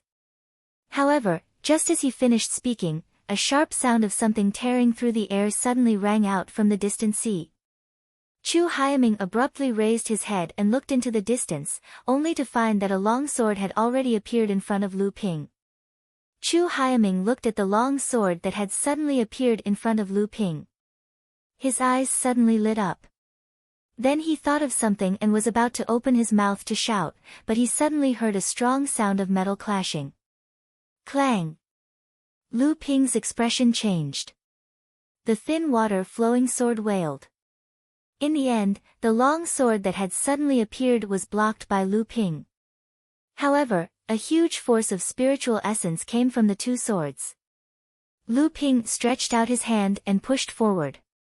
The thin water-flowing sword flew to the sides, breaking free of the huge force attached to the swords. At the same time, as Lu Ping withdrew his palm, a wave immediately formed in front of Lu Ping. It collided with the hidden force in mid-air, immediately stirring up a spiritual chi tsunami that was dozens of feet high. The clouds in the sky were instantly pierced through, and a huge hole appeared. Sunlight shone through the hole and a pillar of golden light shone down. Lu Ping pressed his hands down, and the surrounding spiritual chi storm was immediately suppressed. Even the sea under his feet suddenly became as smooth as a mirror. There was not a single ripple. Lu Ping stood in the same place from beginning to end. Only the two flying swords returned to Lu Ping's body and danced around him. The soft sound of the swords seemed to be complaining of infinite grievances. Chu Haiming, who had been shocked by the previous attack, suddenly thought of something. He hurriedly flew in front of Lu Ping and waved his long arms in the direction of the previous sharp sound. He shouted, "Blue Sky Sword, it's Blue Sky Sword. Big Brother Tsunami, is that you? Brother Lu is my good friend. Don't misunderstand." Lu Ping narrowed his eyes. Tsunami? Could it be Chu Haishan, the one known as the strongest disciple of the third generation of the Green Sea Snakes, Chu Haishan? A tall cultivator in his 20s, dressed in green clothes, walked over the sea. His cold and solemn face carried a dense killing intent. However, when he looked at Lu Ping, there was a hint of surprise in his eyes. Lu Ping knew very well what that look meant. It was the joy of meeting a worthy opponent. "Big Brother Tsunami, why are you here?" "I was going to Phantom City to look for you." When Chu Haiming saw the person in front of him, there was a hint of surprise in his eyes. Then, there was a hint of embarrassment. However, he still hurriedly went forward to greet him. A smile suddenly appeared on his cold and solemn face. The chill immediately dissipated. Chu Haitian glanced at Lu Ping and said to the approaching Chu Haiming, "You're quite bold. Not only did you secretly escape from the deep-sea demon region, but you also stole Uncle's blue scale spear. Just wait to be punished by the Laozu when you return to the tribe." Chu Haiming's face turned bitter. Then, he chuckled and said, "I'm just bored in the tribe. I heard that Big Brother is going to fight Mara in Phantom City, so I rushed over to help Big Brother and contribute to the tribe. However, when the time comes, I'll have to ask Big Brother Shao to put in a good word for me. The tribe's elders are most obedient to Big Brother." Chu Haitian's face turned cold. He said, "I don't have that kind of face. Do you know how much chaos you've caused in the tribe by going out on your own? If you encounter danger or someone with ulterior motives, you won't even know that you've been tricked by someone who doesn't understand how sinister people can be." As Chu Haitian spoke, his eyes were fixed on Lu Ping. Clearly, the person with evil intentions was Lu Ping. Chu Haiming didn't realize it himself. He said, "Don't look down on me. This time, I fought a Jade Shura." Chu Haiming told Chu Haitian what had happened after he left the Green Sea Snake tribe. In the end, he said, "If Big Brother Lu hadn't come this time, I'm afraid I would have been at a disadvantage. How could Big Brother Shao fight Big Brother Lu as soon as he arrived?" There was a hint of dissatisfaction in his voice. It seemed that he didn't approve of what Chu Haitian had done. Chu Haishao ignored Chu Haiming's rebuke. He looked straight at Lu Ping and said, "I don't care why you approached my younger brother, or if you're acquainted with that cultivator from my clan. But since you've saved my younger brother, I'll let it go this time. But if I find out that you've tried to approach my younger brother again, I don't mind challenging you to a duel." After that, Chu Haitian pulled Chu Haiming's head and left.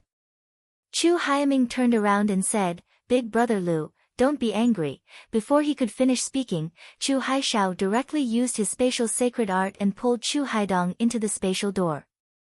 Lu Ping couldn't help but laugh. Then, he heard Chu Hai's voice in his ears, "The demon Luo army is about to break through the 6th line of defense. You're alone.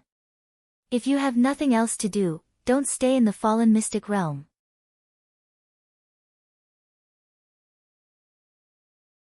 Chapter 1022. Chu Haitian's news shocked Lu Ping greatly.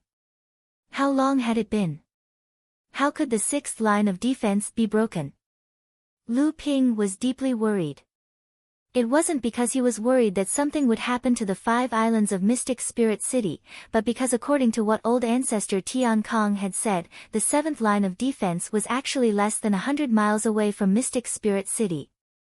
Once the 6th line of defense was breached, Mo Luo's army would be at the city gates. The 5 islands of Mystic Spirit City would basically be surrounded by Mo Luo. If that was the case, Lu Ping was now faced with 2 choices.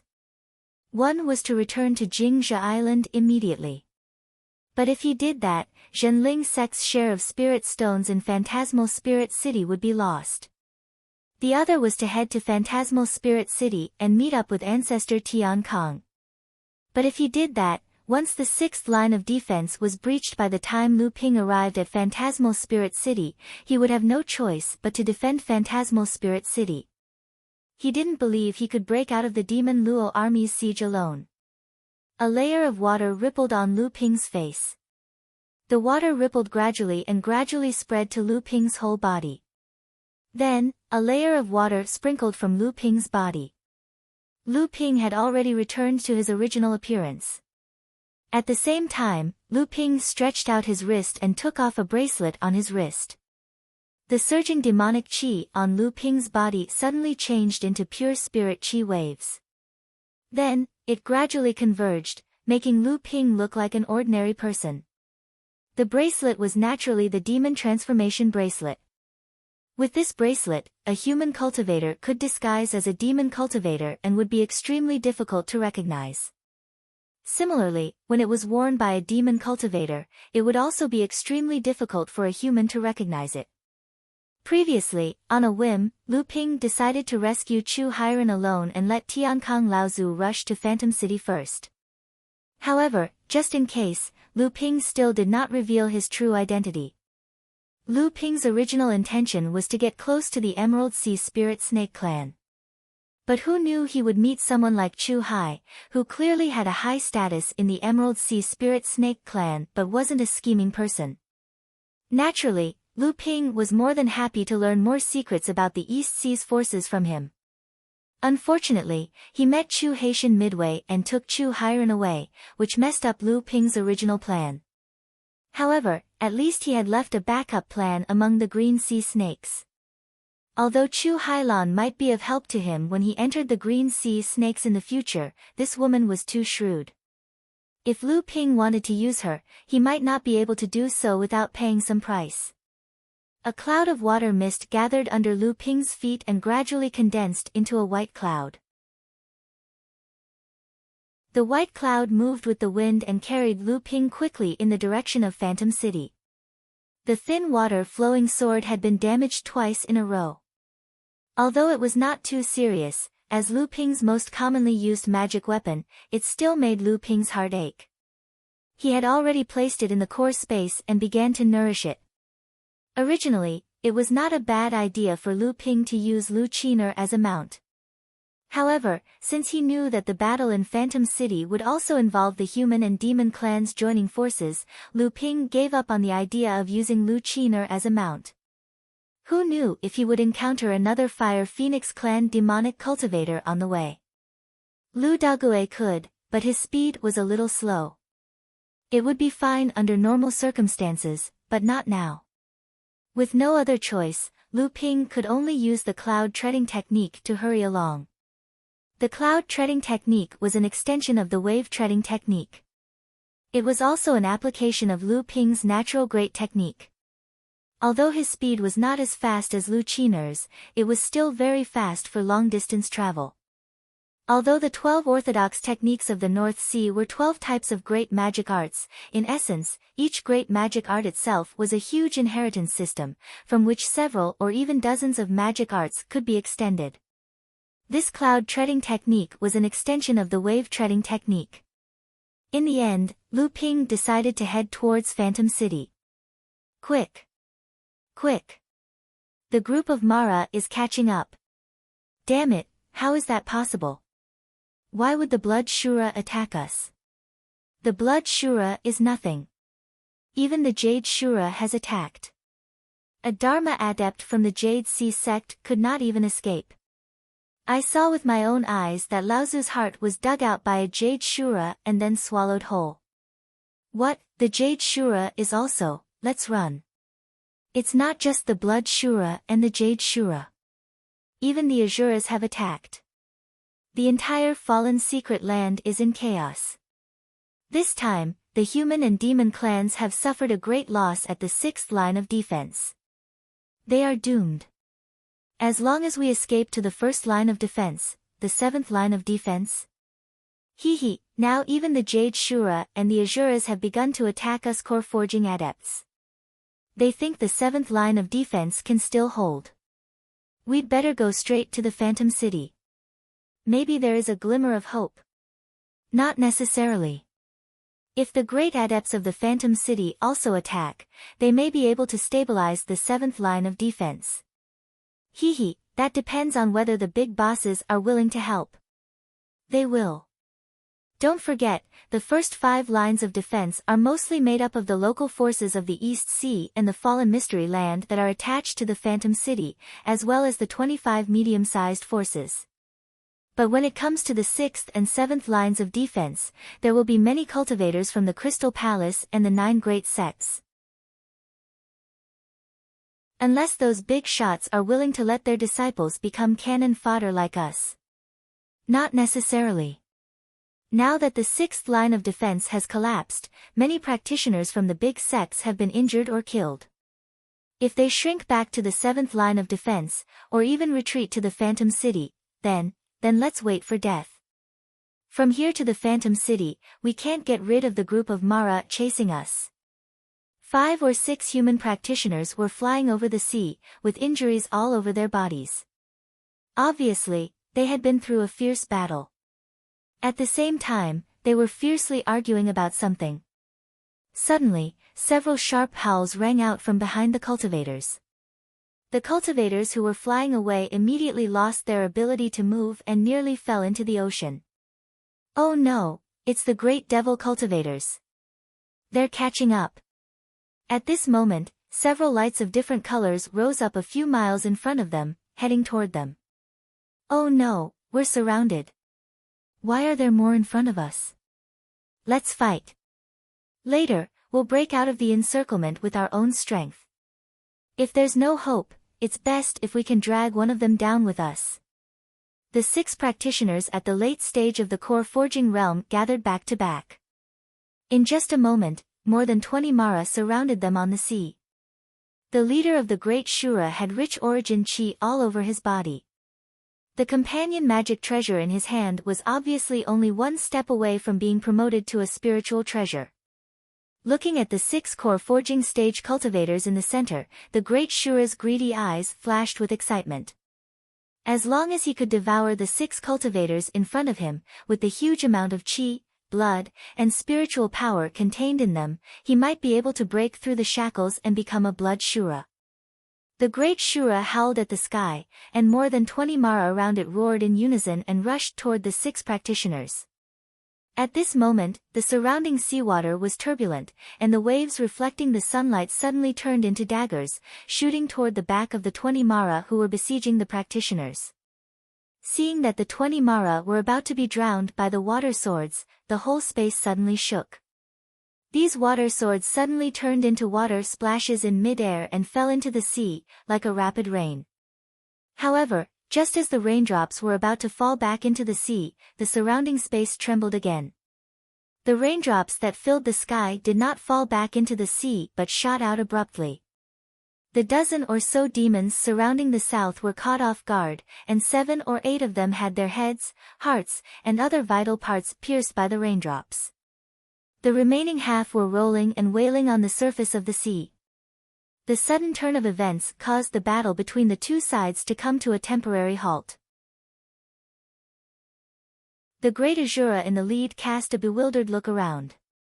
Knowing that reinforcements had arrived, the 6 human cultivators who were besieged earlier hastily flew out from the encirclement. Roar! An angry roar suddenly rang out. It was the blood demon. The few human cultivators who had broken out of the encirclement were all pale, but they saw countless auspicious clouds suddenly rising in front of them. Although the blood demon's soul-devouring divine art had shaken these people to the point that their heads felt like it was going to split open, not a single one of them died. The auspicious clouds gradually dispersed, and a young cultivator was standing in front of them. More than 1,000 feet in front of this young cultivator, a rolling black fog had also appeared in front of the remaining Mara. For some reason, the 2 sides just stood there, and no one attacked. Although the 6 human cultivators could not sense the cultivation of this cultivator who had suddenly appeared in front of them, it was undoubtedly Fa Xiang Laozu who could stand against the blood demon. Among the 6 human cultivators, the one with the highest cultivation was a peak core forging cultivator. With a thought, he hurriedly said, "Let's retreat first." With that, he flew back first. The other 5 cultivators also seemed to wake up at this moment, and they hurriedly followed. However, they heard the friar say to the young cultivator, "Senior, the 6th line of defense has collapsed. The Mara's army is large-scale encirclement and suppression of the human and demon cultivators who have fled. We can't stay here for long." As soon as he finished speaking, the young cultivator suddenly stretched out his hand and flicked his finger. Dozens of water snakes suddenly sprang up from the seawater under the blood demon's feet and entered the rolling poisonous fog. The poisonous fog immediately began to churn, and the poisonous fog that was originally 3 meters wide began to shrink rapidly. It seemed that the dozens of water snakes could wear down the poisonous fog around the blood demon. At this moment, a shrill cry suddenly came from within the poisonous fog. The dozens of water snakes suddenly burst out of the poisonous fog, but their bodies were covered in a layer of black fog, and they counterattacked in the direction of the young cultivator. The cultivator stretched out his hand and pointed forward, and the dozens of black water snakes that rushed towards him suddenly exploded in midair. The thick black fog dispersed and then dissipated in midair. However, there were also several black snakes that bypassed the cultivator in front of him and shot towards the 6 cultivators behind him. The human cultivators were all shocked, and in a fluster, they did not know how to block this strange attack. Suddenly, they heard a crisp cry above their heads. A golden-winged pen was hovering above them, and at this moment, it swooped down and easily tore the black water snakes into pieces with its sharp claws.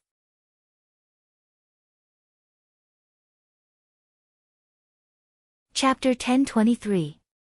While Lu Ping was fighting with the blood demon, the great Azura leader among the group of Azura behind the blood demon glanced at the 6 human cultivators a few hundred feet behind Lu Ping, then at Lu Ping, who was entangled by the blood demon.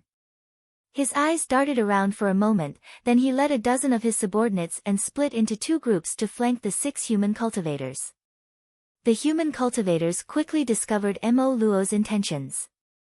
When the peak core forging cultivator saw 2 cultivators trying to escape, he hurriedly stopped them and said, "Where can we escape to at this time? There are Mo Luos surrounding the human and demon cultivators everywhere. At least if we follow this ancestor, we might be able to break out of the encirclement." One of the 2 cultivators who wanted to escape looked at Lu Ping with a complicated expression and said, "But this senior is entangled by the blood demon. He can't even take care of himself, let alone help us. If we escape, at least we have a chance of surviving. If we don't escape, we won't be able to get through this. The Mara group has already surrounded us." The other cultivator who wanted to escape was originally persuaded by the first cultivator, but after hearing the second cultivator's words, his expression became hesitant. Seeing that the group of 6 was about to split up, the peak core forging realm cultivator became anxious. Now was the time to unite against the enemy. Once someone left, the chance of survival would be even lower. He said coldly, "Lu Yongchang, you have to think carefully. How much strength do we have left? Even if you want to escape, how long can you escape? Besides, if you take this opportunity to escape, even if you survive, you won't be afraid of offending this senior in the future. He saved us before." The peak core forging cultivator called Lu Yongchang paused for a moment. His expression became gloomy as if he had thought of a bad situation. He looked at the cultivator who wanted to leave with him and saw that he was unwilling to leave. His expression became even more gloomy, but in the end, he didn't leave. Seeing this, the peak core forging realm cultivator relaxed and hurriedly ordered the 5 of them to prepare to fight the enemy. The young Dharma adept who had saved them was naturally Lu Ping. While Lu Ping was fighting with the blood demon in front of him, his powerful divine will had heard every word of the previous conversation. Lu Ping's lips curled into a mocking smile. He looked at the blood demon in front of him and felt that he had forced it to use all its tricks. He no longer wanted to tangle with it. His powerful divine will turned into layers of waves in midair and rushed towards the blood demon, who was surrounded by the soul-devouring black fog. The blood demon was overjoyed. Previously, it had tried to use its soul-devouring magic to severely injure the human cultivator in front of it. Unexpectedly, it was unable to detect the presence of divine will around this human cultivator. This time, the human cultivator in front of it had taken the initiative to reveal his divine will to it. Furthermore, this human cultivator was stupid enough to fight it with his divine will. When fighting with a blood demon, the stronger one's divine will was, the safer it would be. On the contrary, to the blood demon, the stronger the divine will was, the more tempting it would be and the more it would be able to stimulate its desire to kill. Moreover, although the blood demon's soul-devouring magic had different forms, they were all killer moves that specialized in restraining a cultivator's divine will. From the soul-devouring black fog, an irregular crystal appeared. This must be the spiritual treasure of the blood demon in front of him. Lu Ping's divine will could sense an invisible wave suddenly burst out from this crystal. This wave was full of greed and erosion, rushing towards Lu Ping's divine will. Although this invisible soul-devouring magic will was not as strong and vigorous as Lu Ping's divine will, it contained an invisible corrosive force. It had a natural ability to devour divine will. It fiercely rushed towards the center of Lu Ping's divine will wave. Lu Ping's divine will suddenly collapsed and the blood demon's soul-devouring magic will rushed towards him. The soul-devouring magic will suddenly missed. Seeing that the delicacy was right in front of it, the blood demon condensed its soul-devouring magic will again and pounced over. However, it did not expect Lu Ping's divine will to shrink again, and the blood demon missed again. After missing twice, the blood demon's soul-devouring magic will had unknowingly jumped into the encirclement of Lu Ping's divine will along the path opened by Lu Ping's divine will. However, the blood demon still did not notice, or rather, it did not think that this trick of Lu Ping's would have any effect in front of its soul-devouring magic will. At this moment, a bell suddenly sounded in Lu Ping's divine will. A strange wave rushed towards the blood demon's soul-devouring magic will. It was like throwing a stone into a calm lake. Although it was not enough to cause a huge wave, it was enough to change everything. The sudden sound of the bell directly sounded in the blood demon's divine will without warning. This caused the blood demon's soul-devouring magic will to have an imperceptible pause in the process of casting it. However, at this moment, it was enough for Lu Ping's divine will to cut off the soul-devouring magic will's escape route.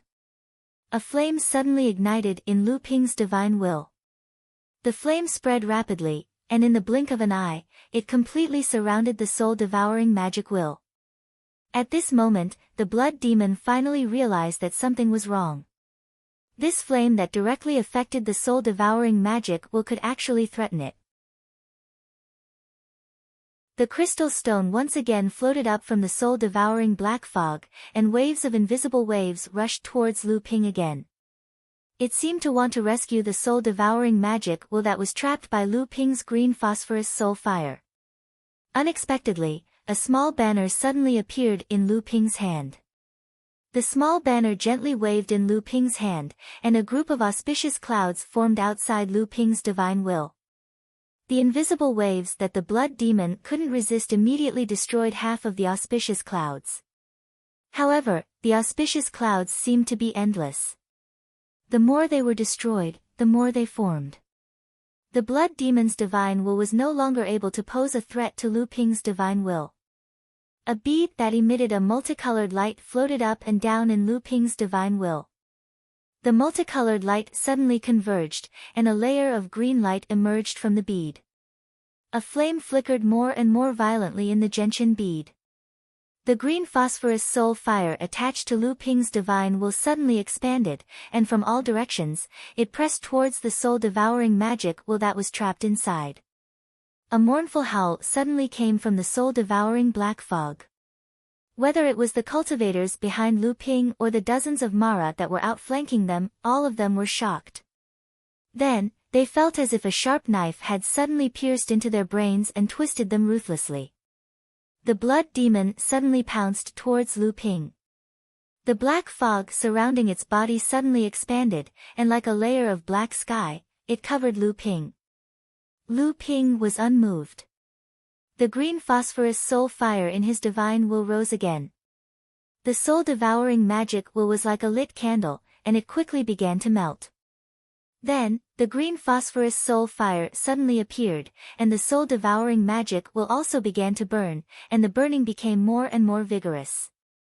Under the worried gazes of the cultivators, the soul-devouring black fog around blood demon was about to envelop Lu Ping. But suddenly, like snow under a bright light, the soul-devouring black fog melted away even faster than it rose. The mournful howl still came out from the black fog, but it no longer had the soul-tearing feeling from before. Instead, there was a panic and helplessness, as if the end of the world was approaching. Bang! A green flame suddenly ignited from the remaining soul-devouring black fog. However, there was no more howl coming from the black fog. Lu Ping had already retracted his divine will. He quietly looked at the green phosphorus soul fire that was burning several tens of feet away. In fact, the blood demon's innate skill was destroyed by Lu Ping's jade phosphorus soul fire using his divine sense as bait. Now, what was burning was only the blood demon's body and the cloud of soul mist. Above the blood demon's burning body, a faintly discernible bead floated in midair. Huh! Lu Ping moved his divine sense and pointed at the burning jade phosphorus soul fire. A crystal that wasn't burning but was rapidly melting suddenly jumped out from the jade phosphorus soul fire. The moment it floated in the air, the primary Qin bead that had fused with the jade phosphorus soul fire suddenly fell down and stuck together with the melting crystal. The irregular crystal was none other than the blood demon's companion treasure that Lu Ping had encountered before. Although it was not destroyed by the green phosphorus soul fire, it had begun melting after the blood demon's death. At present, not even half of it remained. The green phosphorus soul fire within the Gentian bead began pulsing rapidly. Lu Ping's divine will could sense the remnant soul power of the blood demon's essence within the crystal, which was in the process of being absorbed. The dozen or so Mara, who were moving to flank Lu Ping, saw the sudden reversal of the situation. The blood demon, which was originally imposing, had turned into a green fireball in the blink of an eye. The leading great Azura turned around and fled. The other Mara also scattered when they saw that the situation was not good. The cultivators were overjoyed when they saw this. The peak core forging cultivator shouted, "Everyone, let's chase after them and kill as many as we can. We can't let them escape so easily." As soon as he finished speaking, they heard Lu Ping's voice. "There's no need. They can't run away." The cultivators were stunned. They saw a white light suddenly flash in front of the leading great Azura, and its head immediately flew up. Then, the white light flipped, and the companion treasure in the great Azura's hand disappeared into it. When it reappeared, it was already in Lu Ping's hand. The white light flashed behind Lu Ping and disappeared. From beginning to end, the cultivators did not see what the white light was. Then, they saw Lu Ping draw a circle under his feet. With Lu Ping as the center, a ring of water rose from the sea more than 100 feet away. When the Mara flew in front of the ring of water, they were all bounced back by the confinement of the space there. No matter what they did, they could not break through the range of the ring of water. Lu Ping smiled and gently swept his right hand as if he was playing a zither. Countless splashes of water splashed from the sea and turned into crystal water swords. They shot toward the dozen or so Mara who were trying to break through the restraints of the ring of water, killing them one by one. Only then did Lu Ping turn around to look at the cultivators behind him. He smiled and was about to speak when he heard one of them suddenly exclaim, "Water Sword Immortal, he's the North Sea Water Sword Immortal."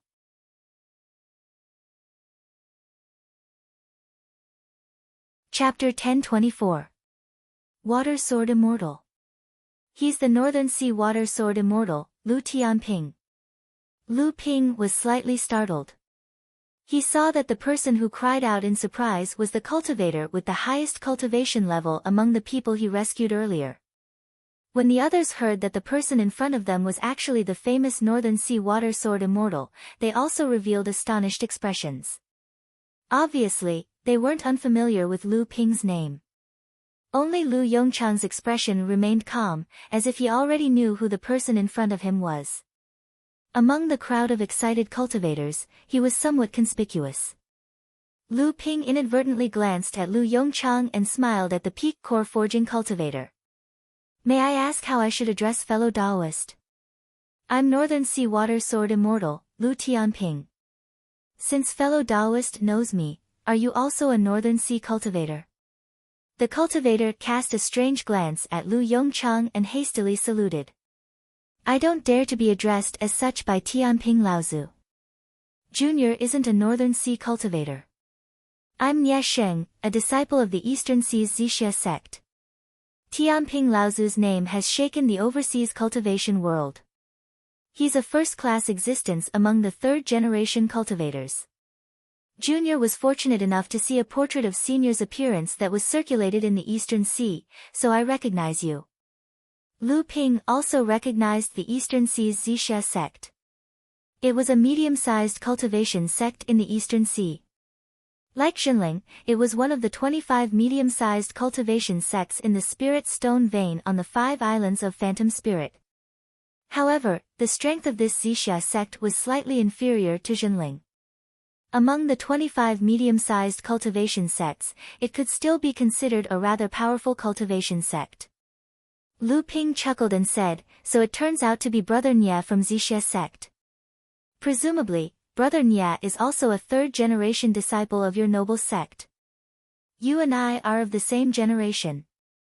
Calling me senior instead makes me feel uncomfortable all over." Niashing didn't expect Lu Ping to be so easy to talk to, so he couldn't help but relax a lot. He also smiled and said, "In that case, I'll also call you Brother Lu." Seeing Niashing like this, several people also stepped forward to salute Lu Ping. These people were actually third-generation cultivators from the 25 cultivation sections. Among them, 2 were from the Eastern Sea, and 2 were from the Southern Sea. In the end, only Lu Yongchang, who suggested taking this opportunity to escape, was left. Everyone looked at him. Niashing's lips moved as if he wanted to say something, but in the end, the crowd's silence increased the pressure on Lu Yongchang. He had no choice but to bite the bullet and step forward to salute Lu Ping. "I am Lu Yongchang from the Tsanghai sect." Everyone's silence greatly increased the pressure on Lu Yongchang.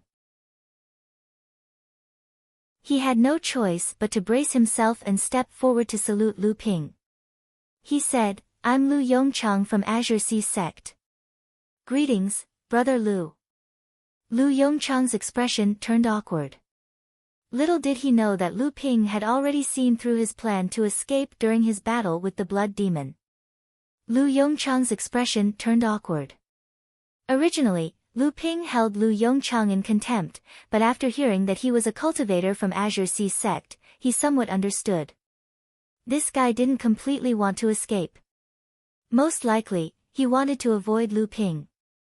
Currently, everyone in the Northern Sea cultivation world knew about the situation between Azure Sea sect and Jinling.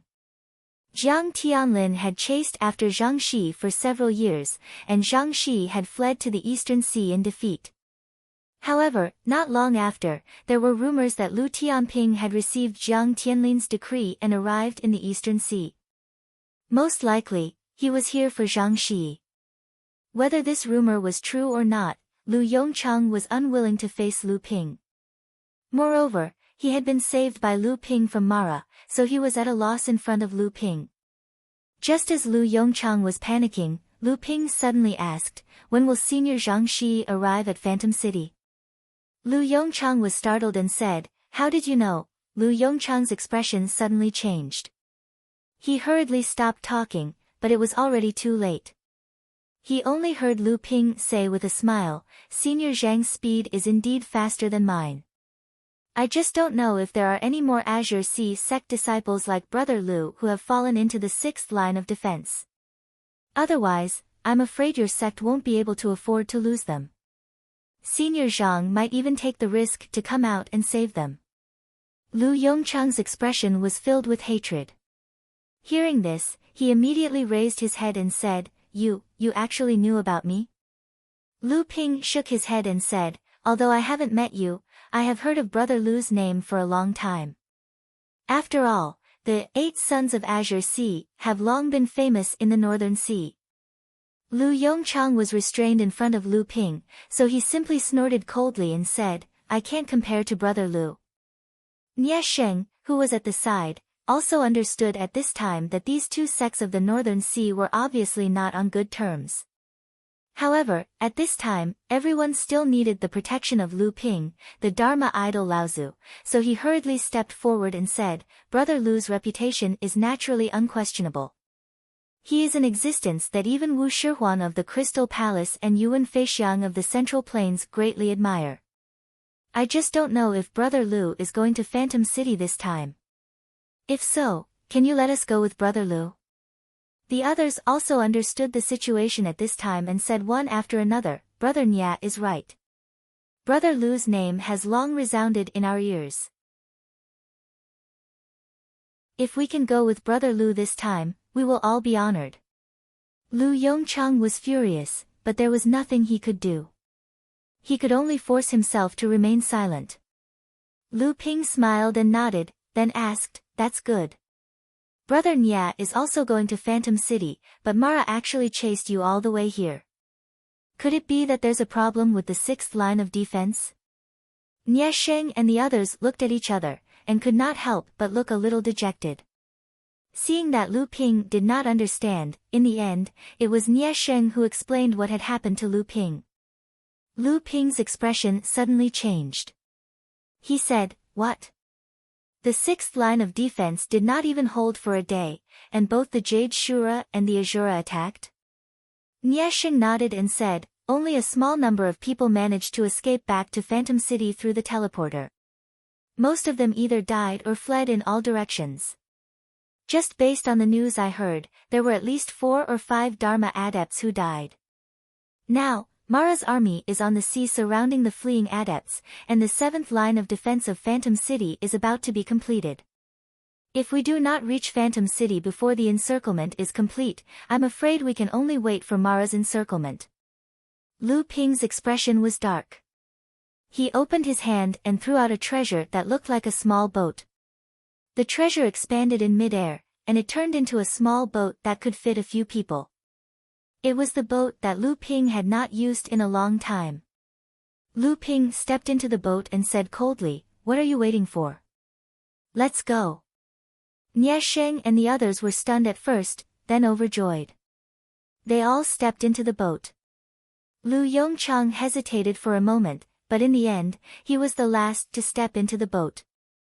The boat rose into the air, leaving a blue trail in midair, and then disappeared into the horizon. In the boat, Lu Ping's expression was very ugly. He had not thought that the situation would be this bad. At this time, even the road to Phantom City was filled with danger. Even if he managed to break through Mara's encirclement and enter Phantom City, he was afraid that he would not be able to return to Phantom City for a while. Furthermore, if there was a way to return, the great adepts of the various sects would use the excuse of concentrating their strength to protect the 5 islands of Phantom City and gather all the forces on the islands. Lu Ping forced himself to calm down and swallowed a spirit pill. He slowly recovered the divine will that he had used in the battle with the blood demon. Originally, it would not have been difficult for Lu Ping to defeat the blood demon. The reason why he had gone through so much trouble was because Lu Ping wanted to test the power of the Gentian Pearl after it had fused with the Jade Phosphorus Soul Fire. In reality, this effect did not disappoint Lu Ping. After Lu Ping used his powerful divine will as bait to set up this trap, the Jade Phosphorus Soul Fire was able to break the blood demon's soul-devouring divine will and cause it to backfire, burning the blood demon to death. Recently, Lu Ping was very satisfied with the crystal-like spiritual treasure. Although the spiritual treasure had perished when Mara had died, Lu Ping had still managed to absorb a lot of the soul origin of the spiritual treasure through the Gentian Pearl that had fused with the Jade Phosphorus Soul Fire before it had completely perished. Although the soul origin of the spiritual treasure was not even a quarter of the spiritual treasure, Lu Ping could still sense that as the Jade Phosphorus Soul Fire gradually turned the soul origin of the spiritual treasure into its own, the quality of the Gentian Pearl would be greatly improved. The 8th restriction would be completed before the other 11 Gentian Pearls, and the speed at which the 9th restriction would be condensed would also be greatly accelerated. Other than that, there was also the Great Shura leading the group of demonic Asuras. It was obvious that this Great Shura was on the verge of becoming a Blood Shura. The Great Shura's essence had already reached the critical point. The reason why Lu Ping had risked his life to surround Nya Sheng and the others during the battle with the blood demons was most likely because of the blood essence in their bodies. What Lu Ping had originally valued was the water attribute essence chi of this great Asura. Although it was not as pure and thick as the blood Asuras, and could not play any role in improving Lu Ping's own cultivation, it could be used to nourish the thin water-flowing sword, which had been damaged in the previous 2 battles. The thin water-flowing sword was a top-notch spirit-nurturing magic treasure that had condensed 9 treasure restrictions. After the 2 swords were combined and used by Lu Ping, their power was even not inferior to that of an ordinary First Tribulation spiritual treasure. But the quality of the thin water-flowing sword was still inferior to that of a real spiritual treasure. Whether it was the previous battle with the three-headed blood demon Mara, or the previous move with Chu Haitian, they were all clashes of strength that could not be taken lightly. But the other party's hands, without exception, were all genuine spiritual treasures. In this way, the difference in quality between the thin water-flowing sword and the three-headed blood demon sword was reflected. If Lu Ping's real essence had not been pure and explosive enough to make up for the shortcomings of the thin water-flowing sword, perhaps the damage to this pair of flying swords would not have been able to be recovered by Lu Ping through the nourishment of the essence qi of the water attribute. Fortunately, Lu Ping's luck was good. After the Great Azura died, it left behind its accompanying magic treasure. This was a companion magic treasure that was about to be promoted to a spiritual treasure. Compared to the essence qi emitted after the Great Azura's death, the thin water-flowing sword was undoubtedly more suitable for the thin water-flowing sword.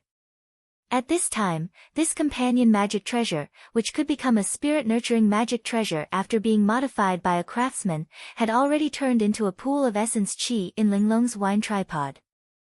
The thin water-flowing sword was like a pair of swimming fish, playing in this pool of essence.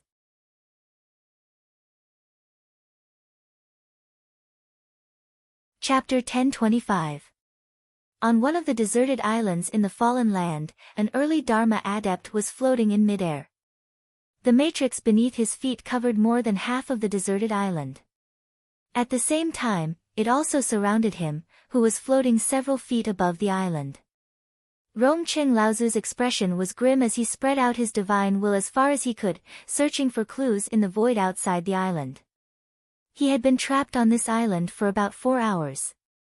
Although he had not been able to detect the hidden wind Shura, Rongqing Laozu's instincts told him that the Shura was hiding nearby, waiting for him to step out of the formation on the deserted island to be greeted with a thunderous attack.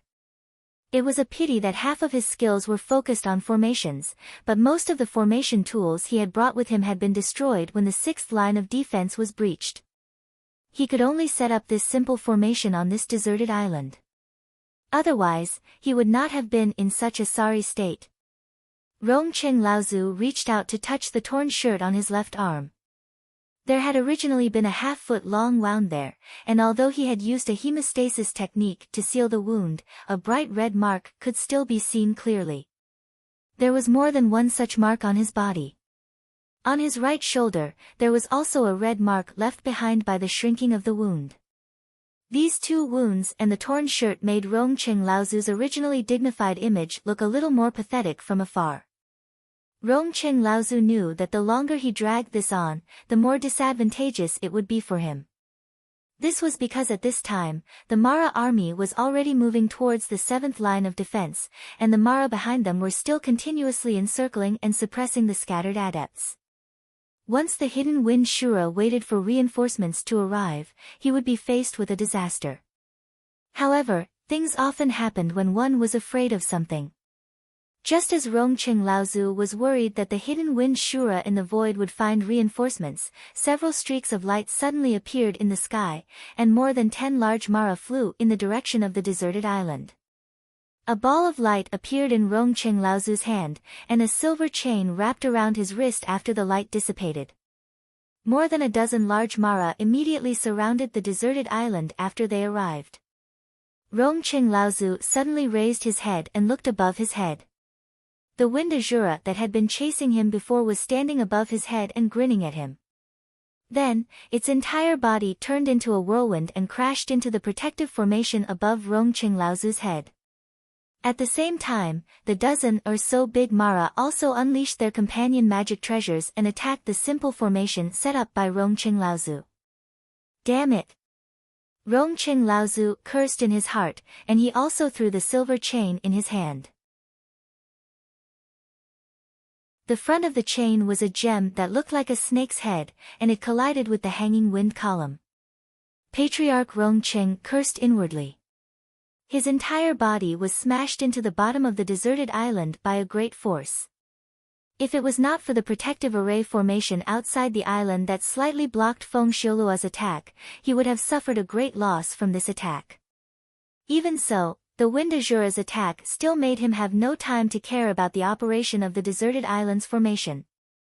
If it was only this wind Azura, after all, he had suffered a small loss in the previous blow, but the wind Azura was also temporarily repelled, and the formation was safe. However, there were more than a dozen big Mara around the deserted island attacking the protective formation together. At the moment when the formation stopped operating, the formation plate under Rongqing Laozu's feet had already cracked 7 or 8 times, and the formation was broken. The wind Azura rolled up a gust of wind, and strange howls like ghosts and wolves came from the wind. Along with the dozen or so Mara around the surrounding, they surrounded Rongqing Laozu and attacked. Rongqing Laozu secretly sighed. It seemed that he was going to die here today. The chain in his hand seemed to have become a swimming snake at this time, embedding itself in Rongqing Laozu's flesh and began to swim. In a flash, it gathered at his chest and converged into a vivid silver snake. Rongqing Laozu suddenly opened his eyes, and a blood-red color appeared at the bottom of his eyes. Since there was no way to escape, he might as well die together. Rongqing Laozu simply did not dodge the attacks from all directions, and waited for the besieging Shuras to be the closest to him. Seeing that Rongqing Laozu was about to be hit by these attacks, and the aura around Rongqing Laozu was also rising more and more, there was even a chi-chi sound coming from his chest. Suddenly, there was a dense burst of explosions behind him. The surrounding Mara exclaimed one after another, and all the companion magic treasures that were attacking Rongqing Laozu were all withdrawn, as if they had encountered a great danger, and they could no longer care about Rongqing Laozu. Someone was helping. Rongqing Laozu was surprised and delighted. The aura around him suddenly fell back, and the chi-chi sound from his chest also disappeared. When he looked up, he saw a huge strange dragon made of spiritual chi roaring and rushing toward the wind Shura, who had turned into a gust of wind in the sky. At this time, Rongqing Laozu simply escaped from death, and he did not have the slightest thought of dying together with his enemy. He suddenly pulled his right hand from his chest, and the silver chain that had turned into a silver snake was forcibly pulled out from the flesh of his chest. A stream of blood splashed, and he did not care about this injury. The silver chain in his hand refined into a strange snake that was 90 feet long, and together with the strange dragon made of spiritual chi in the sky, attacked the wind Shura from both sides. The sounds of fighting came from all around, and the roars of fighting came one after another. There was more than one person helping. The dozen or so Mara in the surroundings were already being held back by someone, and they seemed to have the upper hand. Rongqing Laozu quickly glanced around and saw about 20 core forging adepts fighting with more than a dozen Mara, and in the sky, a Dharma adept of about 20 years of age was calmly smiling at him. Then, he focused on directing the strange dragon in the sky to attack the wind Shura. Rongqing Laozu hurriedly calmed himself down. The silver chain shook its head and tail, and together with the strange dragon, they tore open the wall of wind in mid-air and took the opportunity to attack. A howl came from the sky, and suddenly, a voice sounded in Rongqing Laozu's ear. "Oh no, my friend, quickly withdraw your treasure." Rongqing Laozu was stunned. He reached out and pulled the silver chain in the air, and the silver chain immediately flew back, leaving only a giant silver snake that continued to attack the wind Shura with the strange dragon. However, the power of the giant silver snake had suddenly decreased by more than half. Puff! Like a candle that had been blown out, the tornado in midair suddenly collapsed, and the violent waves of spirit chi caused Rongqing Laozu's expression to change. In a flash, he had already retreated hundreds of feet away using his space magic. The young cultivator was still standing in the same place, without the slightest movement. Rongqing Laozu's expression became anxious. He opened his mouth to warn the young cultivator, but it was too late. The collapsed tornado had already turned into a sky full of wind blades, shooting randomly in all directions. The area within a radius of hundreds of feet had become a stormy sea. The young cultivator's expression did not change. His hands moved like butterflies, and then he suddenly kicked his legs. Suddenly, a huge wave of fighting energy appeared on the surface of the sea outside the deserted island. The huge wave rolled up, forming a huge wall of water in the sky, blocking the stormy sea in front of him. At the same time, it also protected the cultivators who were fighting with the Mara behind him. Rongqing Laozu was secretly ashamed. The silver chain in his hand shook, and he rushed into the middle of the cultivators who were fighting with the Mara, strangling the scattered Mara. As the storm raged and weakened, the water spears in mid-air began to fall back, stirring up huge waves that were tens of feet high on the surface of the sea, and then rippling far away. At this time, the dozens of Mara had been wiped out by Rongqing Laozu. Seeing the young cultivator land, Rongqing Laozu quickly stepped forward and said, "Thank you for your help, fellow Taoist. I am Rongqing of the Hua Yi sect of the Southern Sea. Greetings." Hua Yi sect? Could it be the Hua Yi sect of the Southern Sea? No wonder fellow Taoist was able to set up such an exquisite formation on this deserted island in such a simple way. I am Lu Tianping of the Northern Xizhenling, greetings fellow Taoist. The young cultivator was slightly surprised, and then suddenly came to a realization. At the same time, he introduced himself to Rongqing Laozu. Rongqing Laozu's face showed a trace of surprise, and he said, "So it is the sword immortal of the northern sea water. No wonder you easily forced the blood Shura to detonate its accompanying spiritual treasure and escape. I admire you." After the two exchanged greetings for a while, Lu Ping said bluntly, "This is not a place to stay for long. If it is convenient for fellow Taoist, please travel with us. This place is not far from the Phantom City. If fellow Taoist can help, I believe we can break through the siege of Mara more easily and reach the Phantom City." Rongqing Laozu did not expect Lu Ping to be so straightforward. When he saw the more than 20 cultivators behind Lu Ping all looking at him expectantly, he could not help but smile bitterly, and said, "Fellow Taoist is too modest. I am afraid I will be a burden to fellow Taoist when the time comes. If fellow Taoist doesn't mind, I am willing to travel with fellow Taoist." Lu Ping was overjoyed.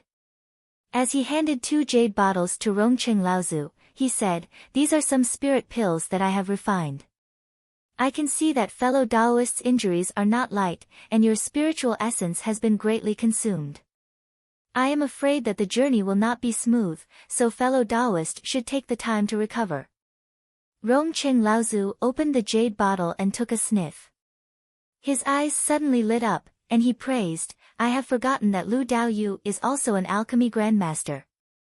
Lu Ping laughed, and said, "With fellow Taoist's help, we will have a greater chance of success." Lu Ping waved at the sea behind him, and a giant boat broke through the waves. Everyone boarded the boat, and Rongqing Laozu saw that there were still a few unconscious cultivators on the boat. Moreover, when they were besieging the dozens of Mara, Rongqing Laozu had already discovered that the core forging cultivators who came with Lu Ping had uneven cultivations, and there was a mix of humans and demons. Seeing the puzzled look on Rongqing Laozu's face, Lu Ping explained, "These are the cultivators of the human and demon clans that I have gathered along the way from the 6th line of defense. This time, the Mara is coming aggressively, and if the human and demon clans don't join forces, they will not be able to get out of this predicament. Unfortunately, many of the cultivators are already injured, and they are barely holding on. After being rescued by me, they were exhausted and fainted." Rongqing Laozu saw that about half of the cultivators on the boat had injuries of varying degrees, and even the remaining half had pale faces. Obviously, they had consumed a lot of spiritual essence. How could they not know that Lu Ping's so-called gathering and rescue were just polite words? These people were probably saved by Lu Ping from the hands of Mara. Rongqing Laozu's face showed a trace of admiration, and he sighed, "Fellow Taoist is benevolent and righteous, North Sea Water Sword Immortal really deserves his reputation."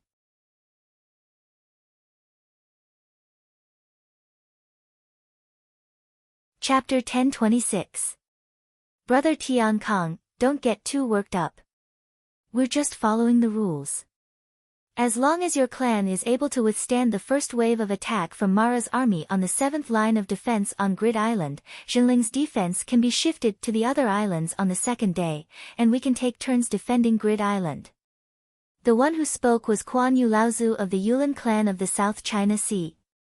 He was also a mid-Dharma adept, and the Yulin clan of the South China Sea was ranked first among the 25 mid-sized clans in the region.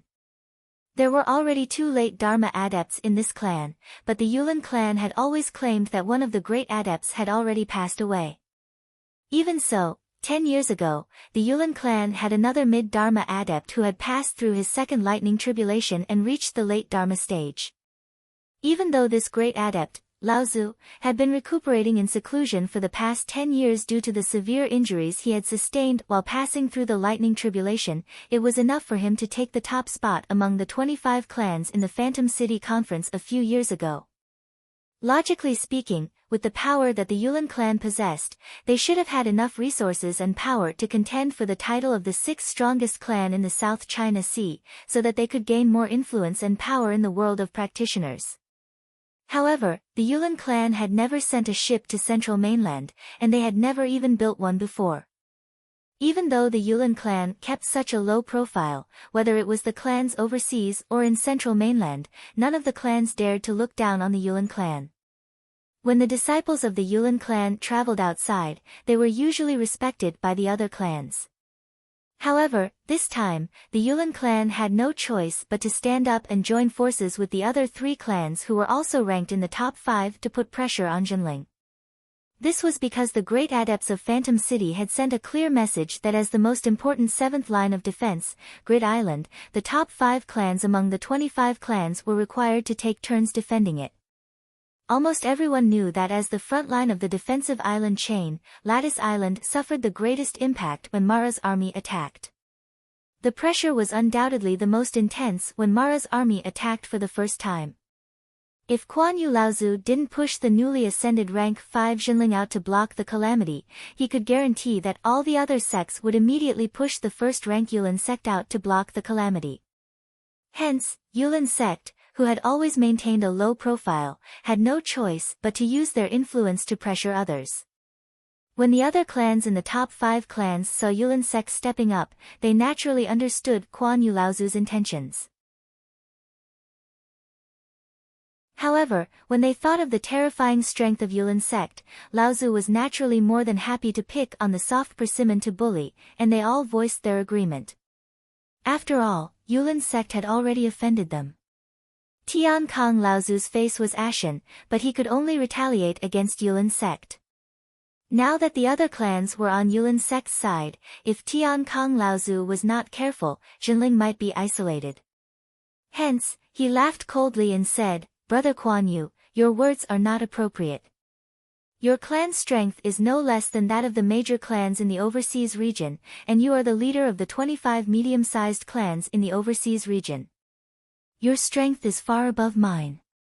This time, Mara's momentum is fierce, and Lattice Island is the crux of the entire defensive island chain. At this time, it is even more appropriate for your clan to stand up for us. If it is left to my clan, and we are unable to withstand Mara's attack, I'm afraid the losses will be small, but if we jeopardize the security of the entire island chain and allow Mara's army to attack Phantom City, my clan cannot bear the responsibility. As soon as Tian Kong Laozu finished speaking, Laozu from the other 3 clans in the top 5 did not say anything else. Among the 25 clans in the overseas region, other than the Yulin sect, there was not much of a difference in strength between the top 5 clans. Each clan had a Dharma adept in their ranks, but only the Yulin sect's strength actually far exceeded that of the other 3 clans. Furthermore, this time, the Yulin sect had come from Phantom City. Other than Quan Yu Laozu, who was a mid-Dharma adept, they had also brought along 2 other early Dharma adepts of the 3rd generation. Hence, in terms of the security of the island's defenses, the most reasonable solution was to leave Lattice Island to the Yulin sect. It was just that although the enemy was at the forefront, the internal strife between the various clans had never stopped. Although these people were not blind to the bigger picture, how to preserve their own strength without harming the overall situation was enough for the Laozu present to fight and scheme against each other. Kuan Yu Laozu chuckled and said, "Brother Tian Kong, please don't be impatient. After all, your clan is a new clan, and it is precisely because of the fact that you are in the top 5 that we have allowed your clan to only defend the island for the first day. After that, the other clans will take turns to defend the island for the next 2 days. Furthermore, apart from Lattice Island, each of our clans has their own tasks as well." Kuan Yu Laozu paused as he said this, his expression turning cold as he continued. "As for the third point, after the Phantom City issued the edict, all the clans have sent their adepts here, but only you have not arrived yet. The 7 lines of defense in the perished land have been broken one after another, and there have been casualties among the various clans. Even fellow Dharma adepts have fallen. Could it be that your clan is only thinking of obtaining spirit stones from Spirit Gathering Island and is unwilling to contribute to the defense against Mara's army?" Kuan Yu Laozu's words were sharp. Not only did he insist on Jinling's identity as a new clan, but he also used the fact that Tian Kong Laozu had arrived late to incite the clans to fight against each other. Without waiting for Tian Kong to respond, Laozu snorted coldly and was about to speak, but someone suddenly interrupted and said, "Senior Kuan Yu is right. Jinling is the #1 clan in the North Sea, and Senior Tian Kong has a second tribulation spiritual treasure. The disciples that he has brought to the Phantom City this time are all the best of the 3rd-generation cultivators. There is also a rumor that the water sword deity, Lu Tianping, has also come to the North Sea. With such strength, I believe that Jinling will definitely set an example for the various clans in the North Sea." Tian Kong Laozu shot a murderous glare at the person who spoke, and saw that it was none other than Zhang Shi. "Well said." Kuan Yu Laozu didn't expect that the North Sea's cultivation world would be the first to have an internal conflict. This came at the right time. You must be a fellow Taoist from the Blue Sea sect. As you said, Jinling is the #1 clan in the North Sea. We also want to see the glory of your esteemed clan. Let us wait and see." As soon as Kuan Yu Laozu's voice fell, Laozu from the other 2 clans immediately agreed. Tian Kong Laozu looked carefully. These 2 clans were ranked 6th and 7th. Before the Phantom City Conference, Jinling and these 3 clans were fighting for the 5th place. In the end, Jinling suppressed the other 2 clans and entered the top 5 in one fell swoop. This was especially true for the 6th-ranked sect. Originally, it was the 5th-ranked sect. However, during the Spirit Fantasy City's general meeting, True Spirit sect had pushed it down to the 6th-ranked sect. This cultivator had even suffered a great loss under Jiang Tianlin's hands. Thus, it was only natural for him to be impatient to deal with True Spirit sect. Tian Kong Laozu stood up angrily and left with a flick of his sleeve. Dozens of miles away from the Phantom City, there were dozens of irregular small and micro islands, forming a sparse island chain that surrounded more than half of the Phantom City. Lattice Island was located in the center of this island chain. Behind Lattice Island was the Phantom City. Therefore, Lattice Island was the 7th line of defense in the entire island chain. Even if Lattice Island called it the Phantom City's bridgehead, it would not be an exaggeration to say that Lattice Island was the Phantom City's bridgehead. Ever since Tian Kong Laozu came out of the Phantom City, his complexion had not been good. Shi Xianling looked at her grandfather's face, which had aged faster and faster in recent years. She couldn't help but feel sad. She walked up and softly said, "Grandfather." Tian Kong Laozu turned around and saw it was Xianling. A trace of a smile immediately appeared on his face. He said, "How is it? Are there any loopholes in the island's formation?" Xianling shook her head and said, "There are no loopholes. We are already strengthening it. Grandfather, Mara's army is coming. At this time, you should rest and build up your strength." Old ancestor Tian Kong patted Reverend Xuanling's shoulder dotingly and said, "This child, this battle is abnormally dangerous and even grandfather doesn't have much confidence. Previously, I left you in illusionary spirit city but you refused no matter what I said. If the battle goes badly, you must escape back to illusionary spirit city with Xian Yong, Xian Feng, and the rest of the third-generation disciples. Xian Ling's expression changed. Grandfather, Tian Kong Laozu stretched out his hand to stop Daoist Xian Ling from speaking. He said, listen to grandfather. Xian Yong, Xian Feng, Xian Peng, Xian Heng, and you, all of you are the best of the third-generation cultivators of our sect. Especially Xian Yong, Xian Feng, and you. Although you can't compare to Tian Ping, you are still the true direct disciples of our sect. You are the hope of our sect. So if the battle goes badly, you must escape with your lives. As long as you can survive, our sect will have hope in the future. Tian Kong Laozu's words had reached such a degree that Daoist Xianling knew that this battle pointed to disaster for Jinling. Daoist Xianling didn't know what to say. After thinking about it, she said worriedly, I don't know where junior brother Tian Ping is now.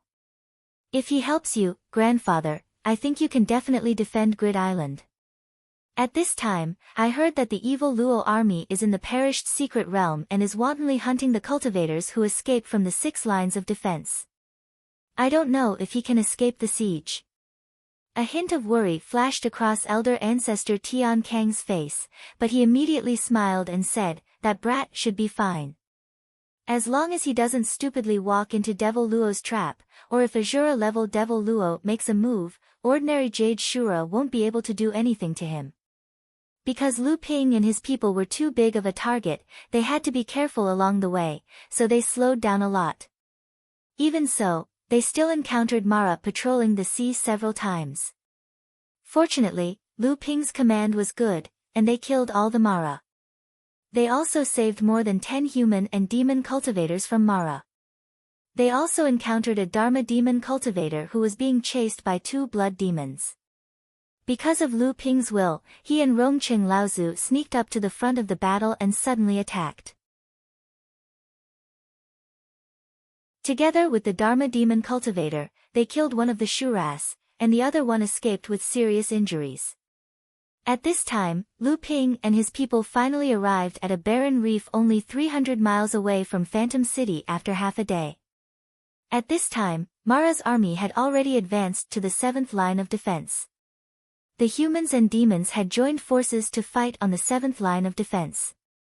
The thunderous roars and strong spiritual chi waves could be felt even by Lu Ping and his people, who were 300 miles away.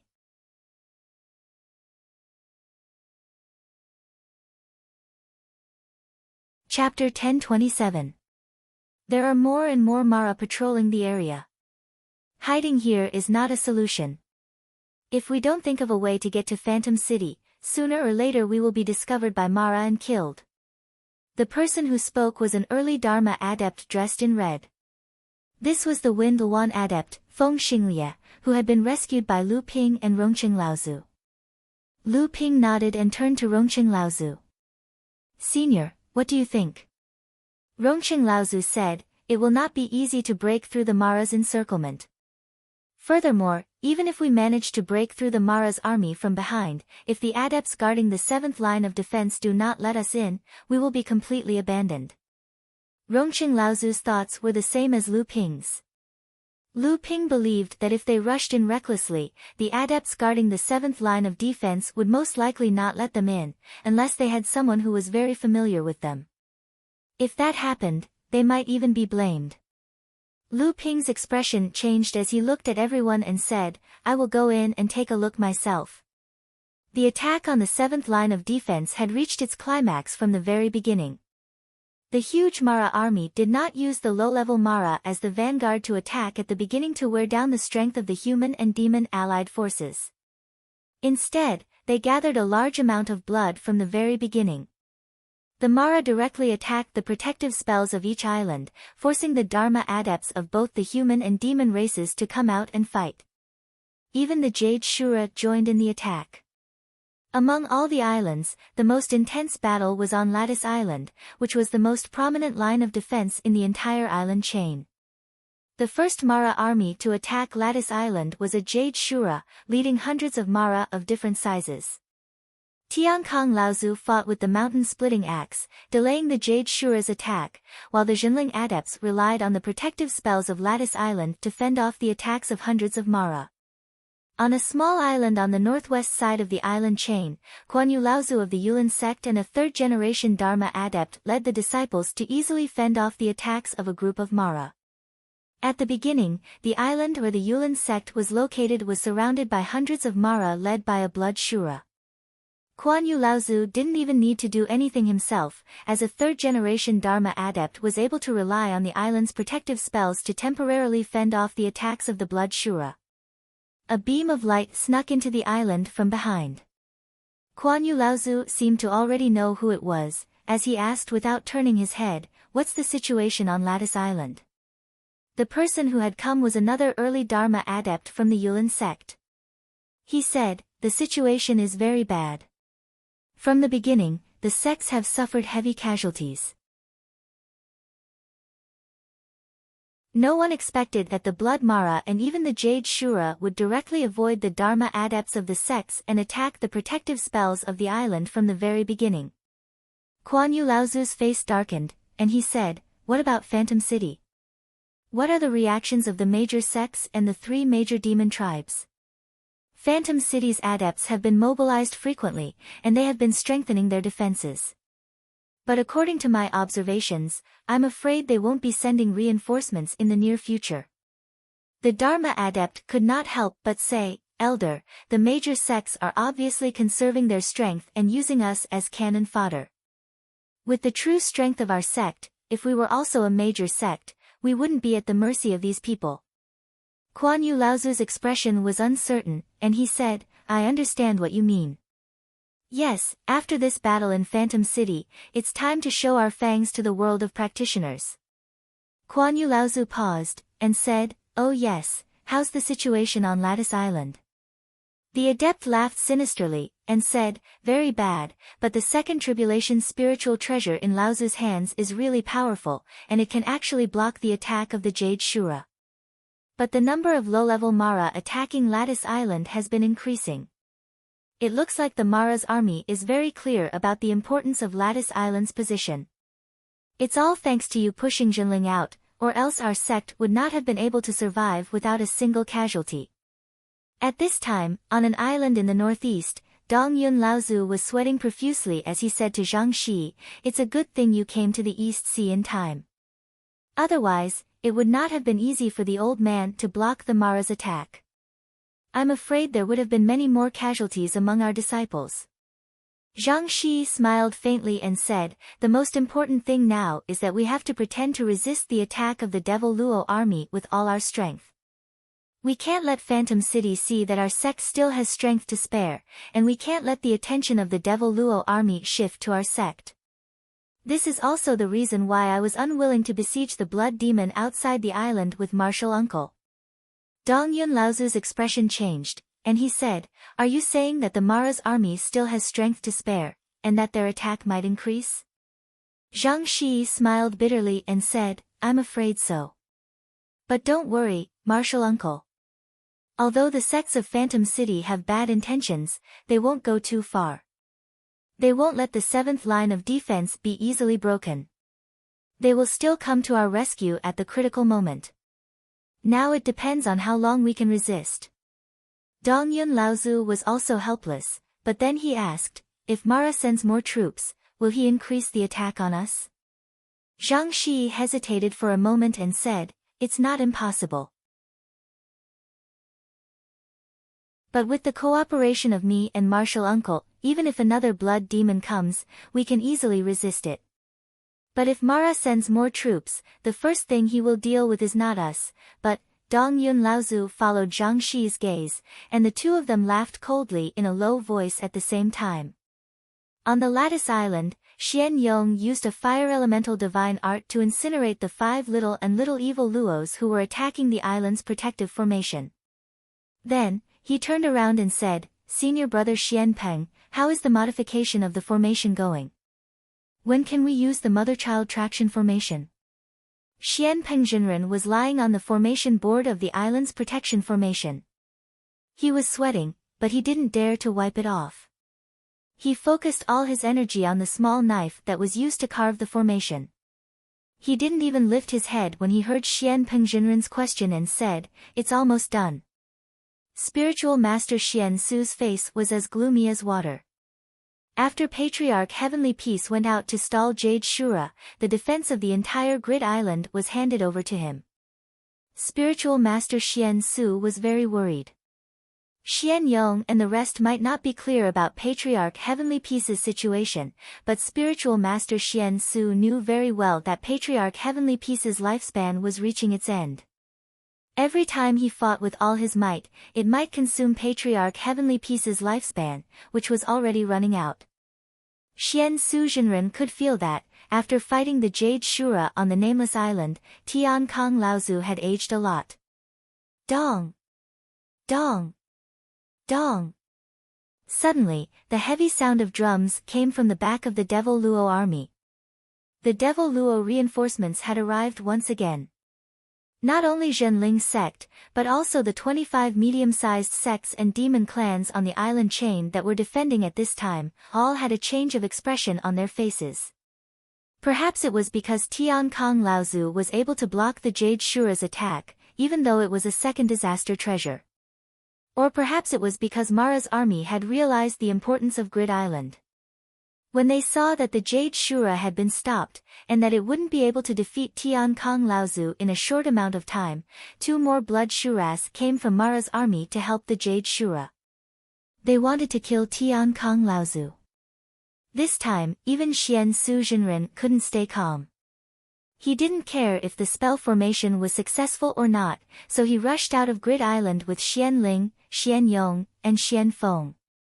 The 4 of them knew what it would mean if 2 more Blood Shura joined the fight to kill Tian Kong Laozu. If Tian Kong Laozu died, Grid Island would be in danger, and Jinling's army of Phantom City cultivators would be annihilated. At this moment, Xian Pengjinren shouted, "It's done." A halo spread out from the formation plate. Xian Pengjinren quickly took out 5 supreme-grade spirit stones from the dozen or so Tian Kong Laozu had left for him and embedded them into the formation plate. The halo spread out along the formation plate's protective barrier, and after a while, it fused with the island's original formation. The Jinling disciples on the island suddenly shone with light. The mother-child traction formation had finally been modified by Xian Peng at this critical moment. Xian Ling, Xian Yong, Xian Feng, and Xian Shang had worked together to fight against a Blood Shura in North Sea, and they had even managed to escape with their lives. This time, Reverend Xian Shang might not be around, but he had been replaced by the second-generation cultivator, Reverend Xian Su, who was even more experienced and had a higher level of cultivation. The mother-child traction formation had also been successfully modified at this critical moment. The 4 of them immediately went forward to stop a Blood Shura that was attacking Tian Kong Laozu. However, the other Blood Shura that had been stopped by the 5 of them still joined the fight between Tian Kong Laozu and Jade Shura. At that moment, everyone could tell that even though Tian Kong Laozu could still fight against the Blood Shura with his second Tribulation Spirit treasure, it was only a matter of time before he lost. Besides, Grid Island and the Jinling disciples were also holding him back. It was not impossible for Tian Kong Laozu to die because of this. Jinling was in danger. On the deserted reef 300 miles away, Lu Ping had yet to return. A group of human and demon cultivators that Lu Ping had saved along the way were still waiting there. Lu Yongchang from the Blue Sea sect saw that the other 2 Dharma adepts, Rongqing Laozu and Feng Xinglia Laozu, were sitting quietly at the side, and the 2 of them were whispering to each other from time to time. Lu Yongchang gathered his courage and said, "Seniors, this is actually the last step. We can just find a weak spot and charge in. With our combined strength, even if the cultivators guarding the island do not dare to let us in, we can still stand guard outside the island for a while. As long as we verify our identities, we will be fine. Why do we need to stay here for so long?" If we are discovered by Mara, I am afraid we can only wait for our fate of being surrounded and killed. The two Laozu's conversation was not pleasant. Rongqing Laozu looked at Lu Yongchang coldly and did not speak. Feng Xinglia Laozu, on the other hand, snorted coldly and said, "Idiot."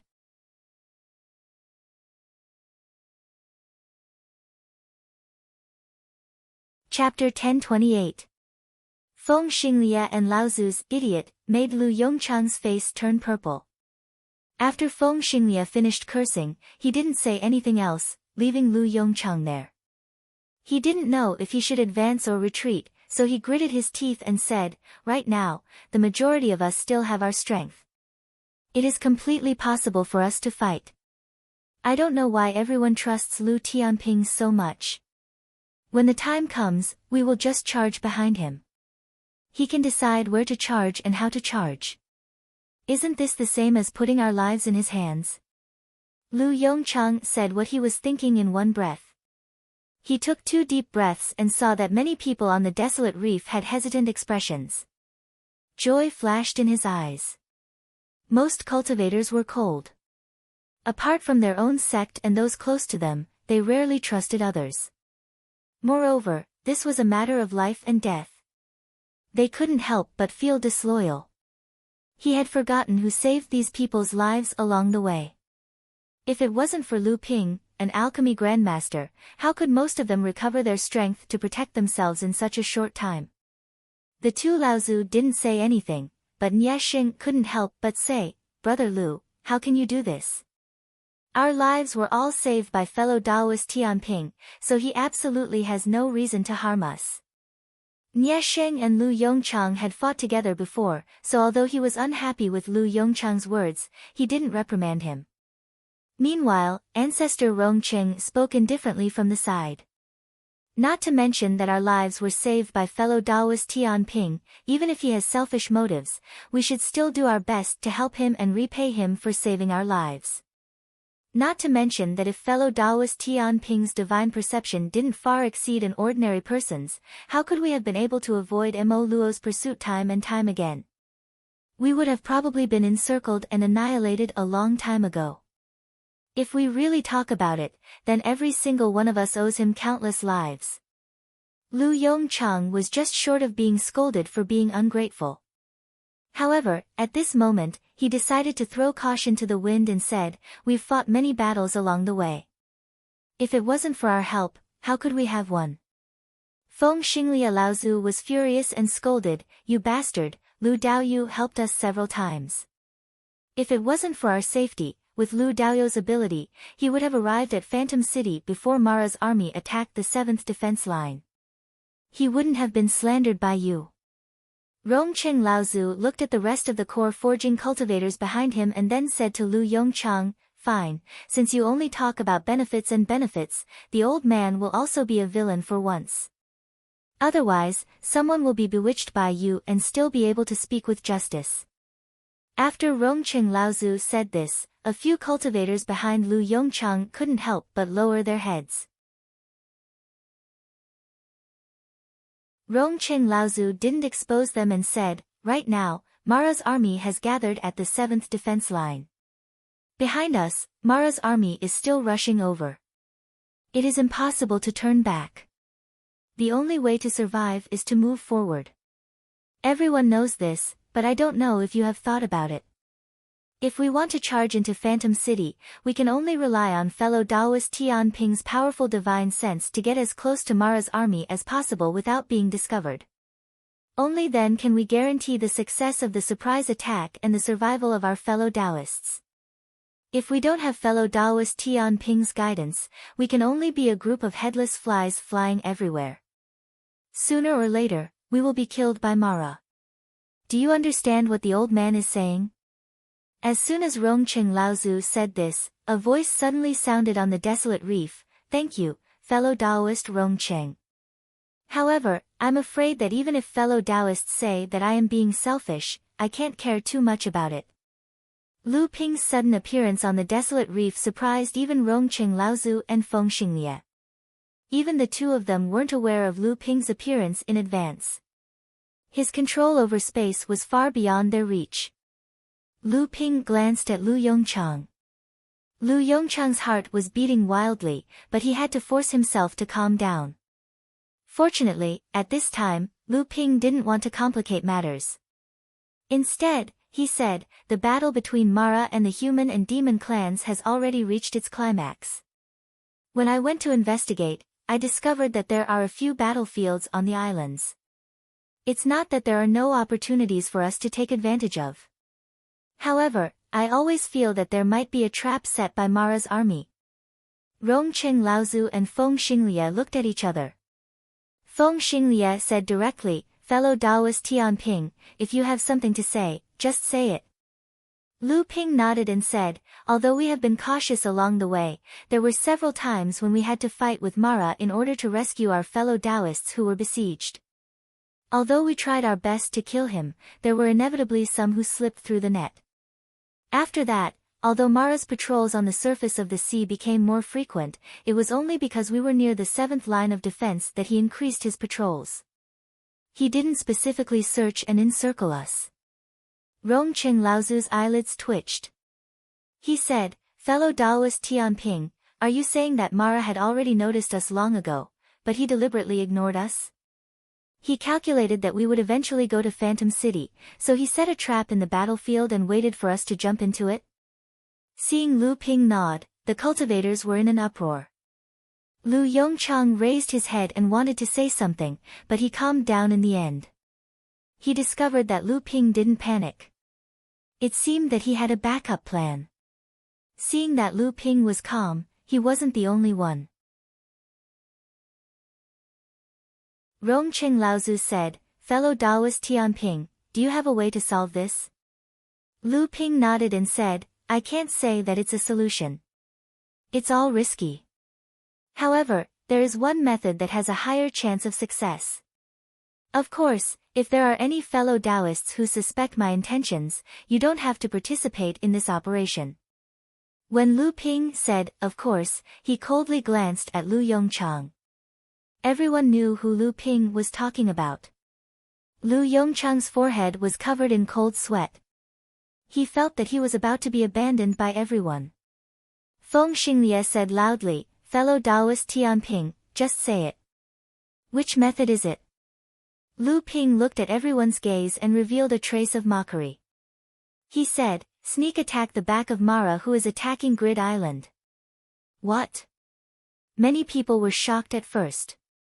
However, they quickly came to their senses. Everyone knew the importance of Grid Island. It was definitely a place where Mara's army was heavily attacking.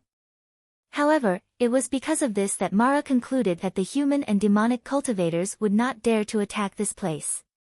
Lu Ping seemed to think that his information wasn't enough to challenge everyone's bottom line. The mockery on his face became even more obvious. He said, also, the cultivators guarding Grid Island are our sect's Tian Kong Laozu and his disciples. Lu Yongchang suddenly raised his head. However, he didn't dare to look at Lu Ping. Instead, he turned around and looked at the cultivators behind him. The meaning in his eyes was very clear. Look, I was right. Lu Ping's calm voice sounded from behind Lu Yongchang. He said, I told you, I won't force you to stay or leave. You can go and find an island where the situation is relatively peaceful. Tian Kong Laozu had seen through life and death more than 100 years ago. Now, he only had a few dozen years left to live. It didn't matter to him how long he had to live. He was very calm about the situation. He just wanted to stall the Jade Shura and the Blood Shura in front of him, so that he could take the two Shuras with him at the last moment. That way, he could buy time for his disciples to evacuate and for the reinforcements from Phantom City to come. He knew that the higher-ups of the big sects in Phantom City were paying close attention to the situation on the island chain. The reason why they hadn't come to help was because of the big sect's schemes. His death was a necessary condition for them to help Grid Island. It didn't matter whether he lived or died. That was why Tian Kong Laozu had driven Jiang Tianlin from the East Sea to the North Sea. Zhang Shi's assassination of Lu Tianling was just an excuse. If it hadn't happened, Tian Kong Laozu wouldn't have asked Jiang Tianlin to stay on Jingsha Island. The North Sea needed him more now. Old ancestor Tian Kong turned back to look in the direction of North Sea Spirit City. There would eventually be a day when Zhenling's sect would also become a member of that city, sitting on top of the mountain and watching the tigers fight. Tian Kong Laozu looked to the south. He didn't know how the student who would bring Zhenling to new heights was doing. However, where Patriarch Tian Kang's gaze landed, his pupils involuntarily contracted. Immediately after, he saw a huge arc breaking through the void with a loud rumble, charging towards the back of the Devil Luo army that was besieging Grid Island with the force of a thunderbolt.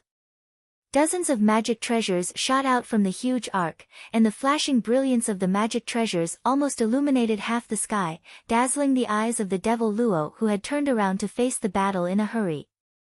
Amidst the screams, 3 long screams came from the ship. A pair of flying swords flew out of the ship, piercing through the lights of the treasures. They went for Jade Shura's back. Then, 2 wind blades flew out of the ship like wings. The third one was a giant silver snake made of silver chains. They went for another blood Shura that was attacking Tian Kong Laozu. Suddenly, the situation on Grid Island changed. Xian Yong laughed and said, "Ha ha ha ha. It's brother Tian Ping." A burst of cheers immediately broke out across the entire Lattice Island. Dozens of Zhenling sect cultivators rushed out of the Lattice Island with the defensive formation, charging towards the Devil Luo army. At the same time, they met up with 50 to 60 core forging Taoist masters from various sects who flew out from the giant ship and charged towards the back of the Devil Luo army. The Devil Luo's army was thrown into chaos. The cultivators of Zhenling's sect and the other sects joined hands, and nearly 100 enlightened masters of core forging realm took advantage of the situation to launch a surprise attack. The Devil Luo's army that was besieging the Lattice Island suffered heavy casualties. In less than the time it took to brew a pot of tea, the entire Devil Luo's army had been annihilated by the joint forces of both sides. The two sides even joined forces and retreated back to the Lattice Island as quickly as possible.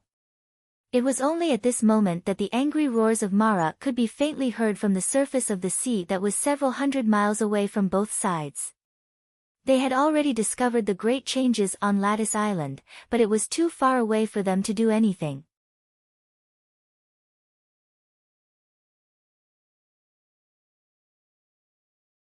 Chapter 1029.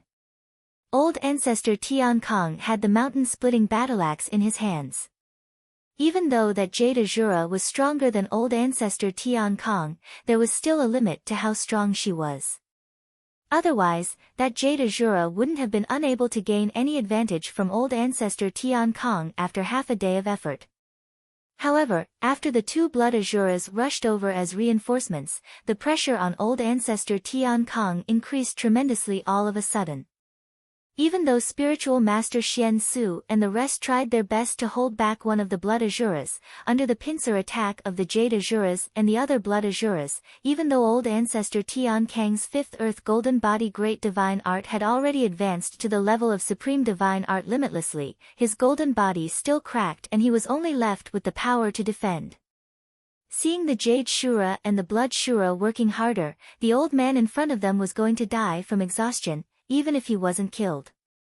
A giant ship avoided the patrols of Mara's army and appeared behind them. The swords that came from the giant ship had not yet reached the Jade Shura, but the eerie sword mind had already traveled through space and hit the Jade Shura's back. The companion spirit treasure that the Jade Shura was about to throw shook, and Tian Kong Laozu easily nullified it. After that, Jade Shura had to put away her spirit treasure to defend against the attack from behind. Jade Shura felt that the flying swords on her back were more dangerous than the old man's second disaster spirit treasure. But the Jade Shura was still too slow. Or rather, Lu Ping's sudden attack was too unexpected for the Jade Shura. And Lu Ping was using all of his power. Even if the Jade Shura was prepared, she might not have been able to block it, let alone now. Although the thin water-flowing sword's quality was slightly damaged due to the consecutive clashes with the companion's spirit treasure, after being nourished by Lu Ping's arcane energy and absorbing the companion's spirit treasure's essence, the sword's quality had greatly recovered. A pair of flying swords came out of the boat. The two flying swords turned into two giant green dragons. They circled around each other and jumped toward Jade Shura. The power in the swords made Jade Shura's face change. The Jade Shura's companion's spirit treasure turned into a giant tree in the air. The thick tree trunk and the lush leaves blocked the path of the sword dragons.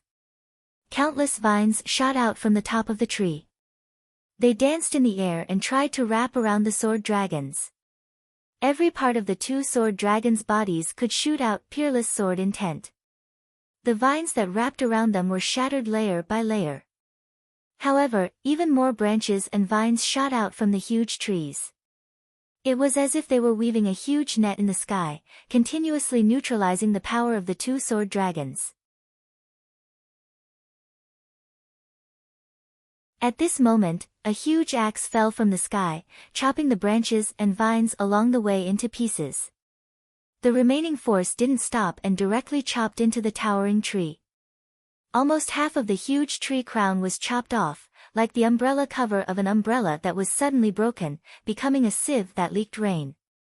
The companion's spirit treasure was connected to the Jade Shura deeply. The companion's spirit treasure was damaged, and the Jade Shura was hurt. With a scream of pain, the Jade Shura knew that she was surrounded by two people.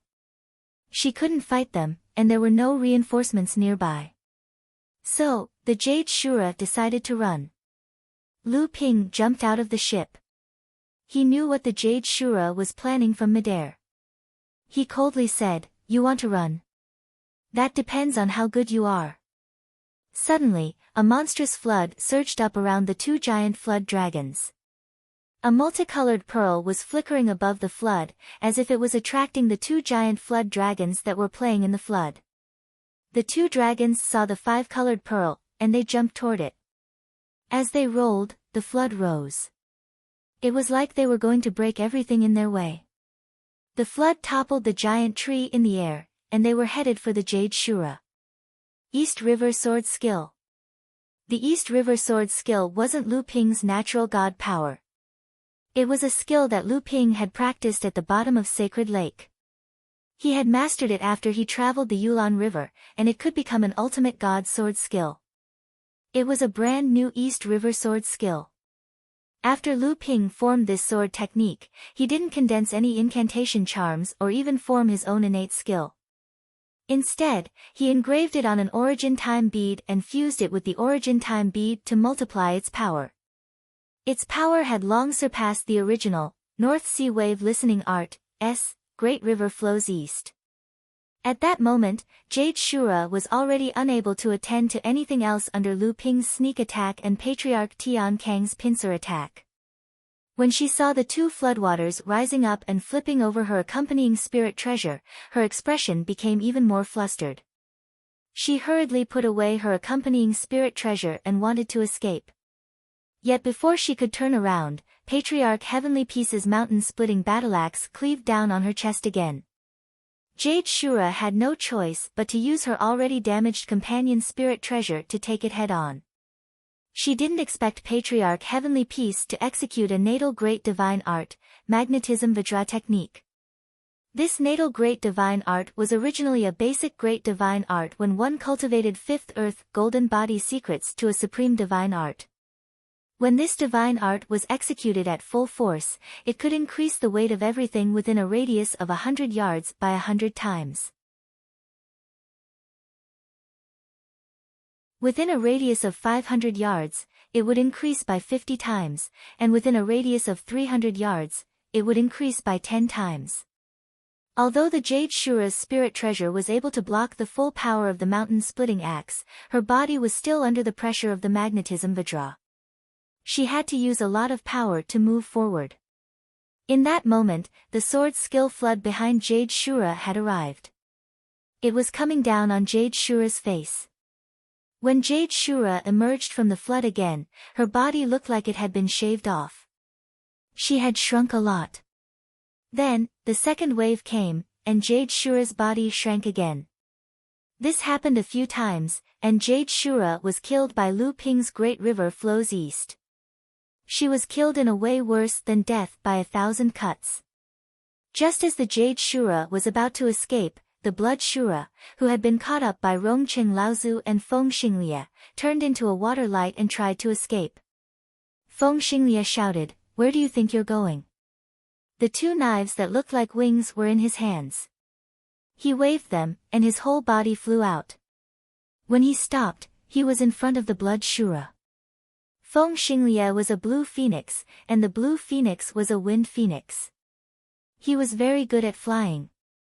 Even though the Blood Shura was using water escape, he was still blocked by Feng Xinglie, who was prepared. At that moment, the Jade Shura was completely trapped by Lu Ping's great river east.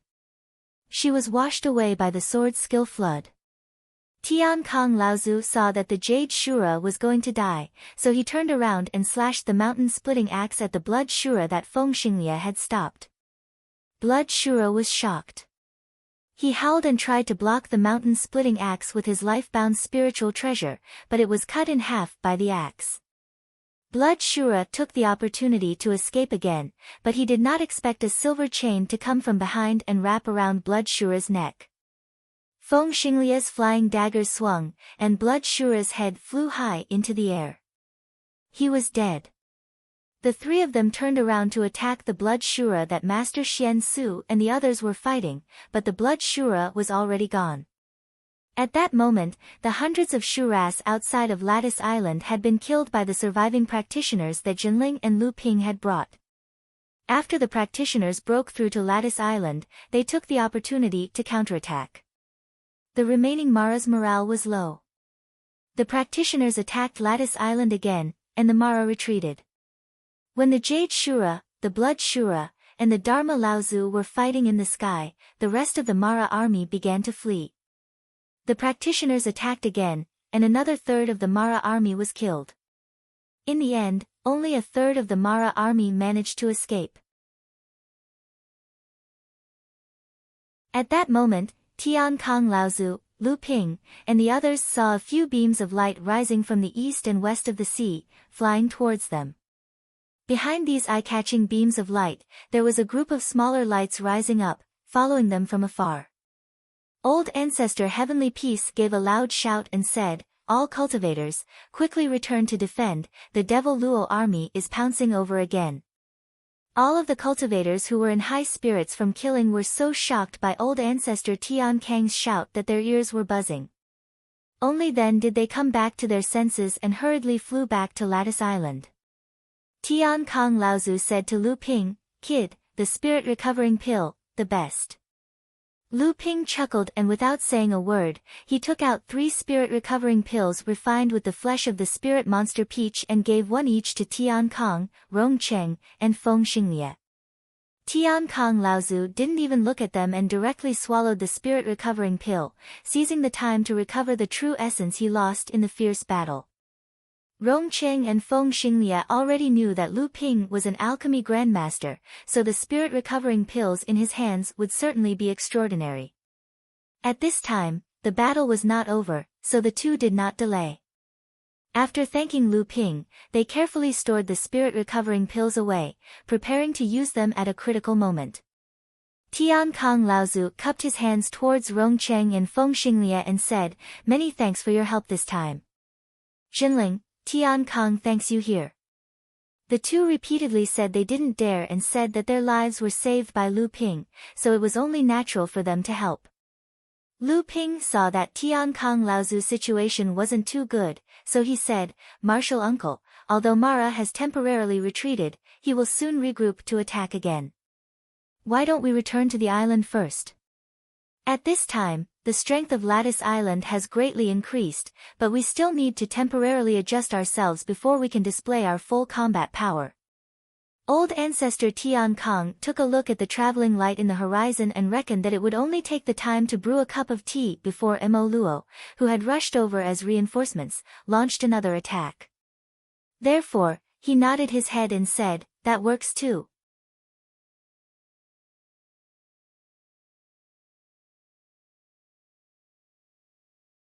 Chapter 1030.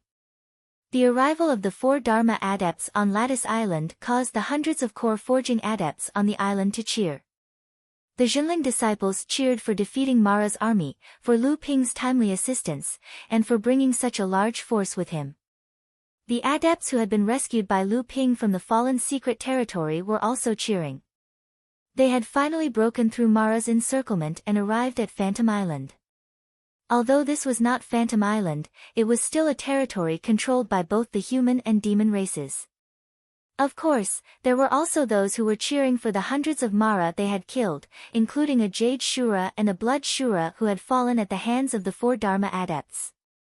This was not because the 4 of them had killed the Jade Shura and the Blood Shura, but because ever since Mara had moved north, the Northern Alliance had lost a third of its territory. Although the human and demon races had quickly set up 7 lines of defense in the fallen secret territory, 6 of them had been destroyed by Mara's army. Both the human and demon races had suffered countless casualties, and more than 10 Dharma adepts had died. All this time, both the human and demon races had been tormented by continuous defeats, grievances, and deaths. Although the battle on Lattice Island was only a prelude to the large-scale war between the human and demon races in the East Sea, there was no doubt that this was a hearty victory.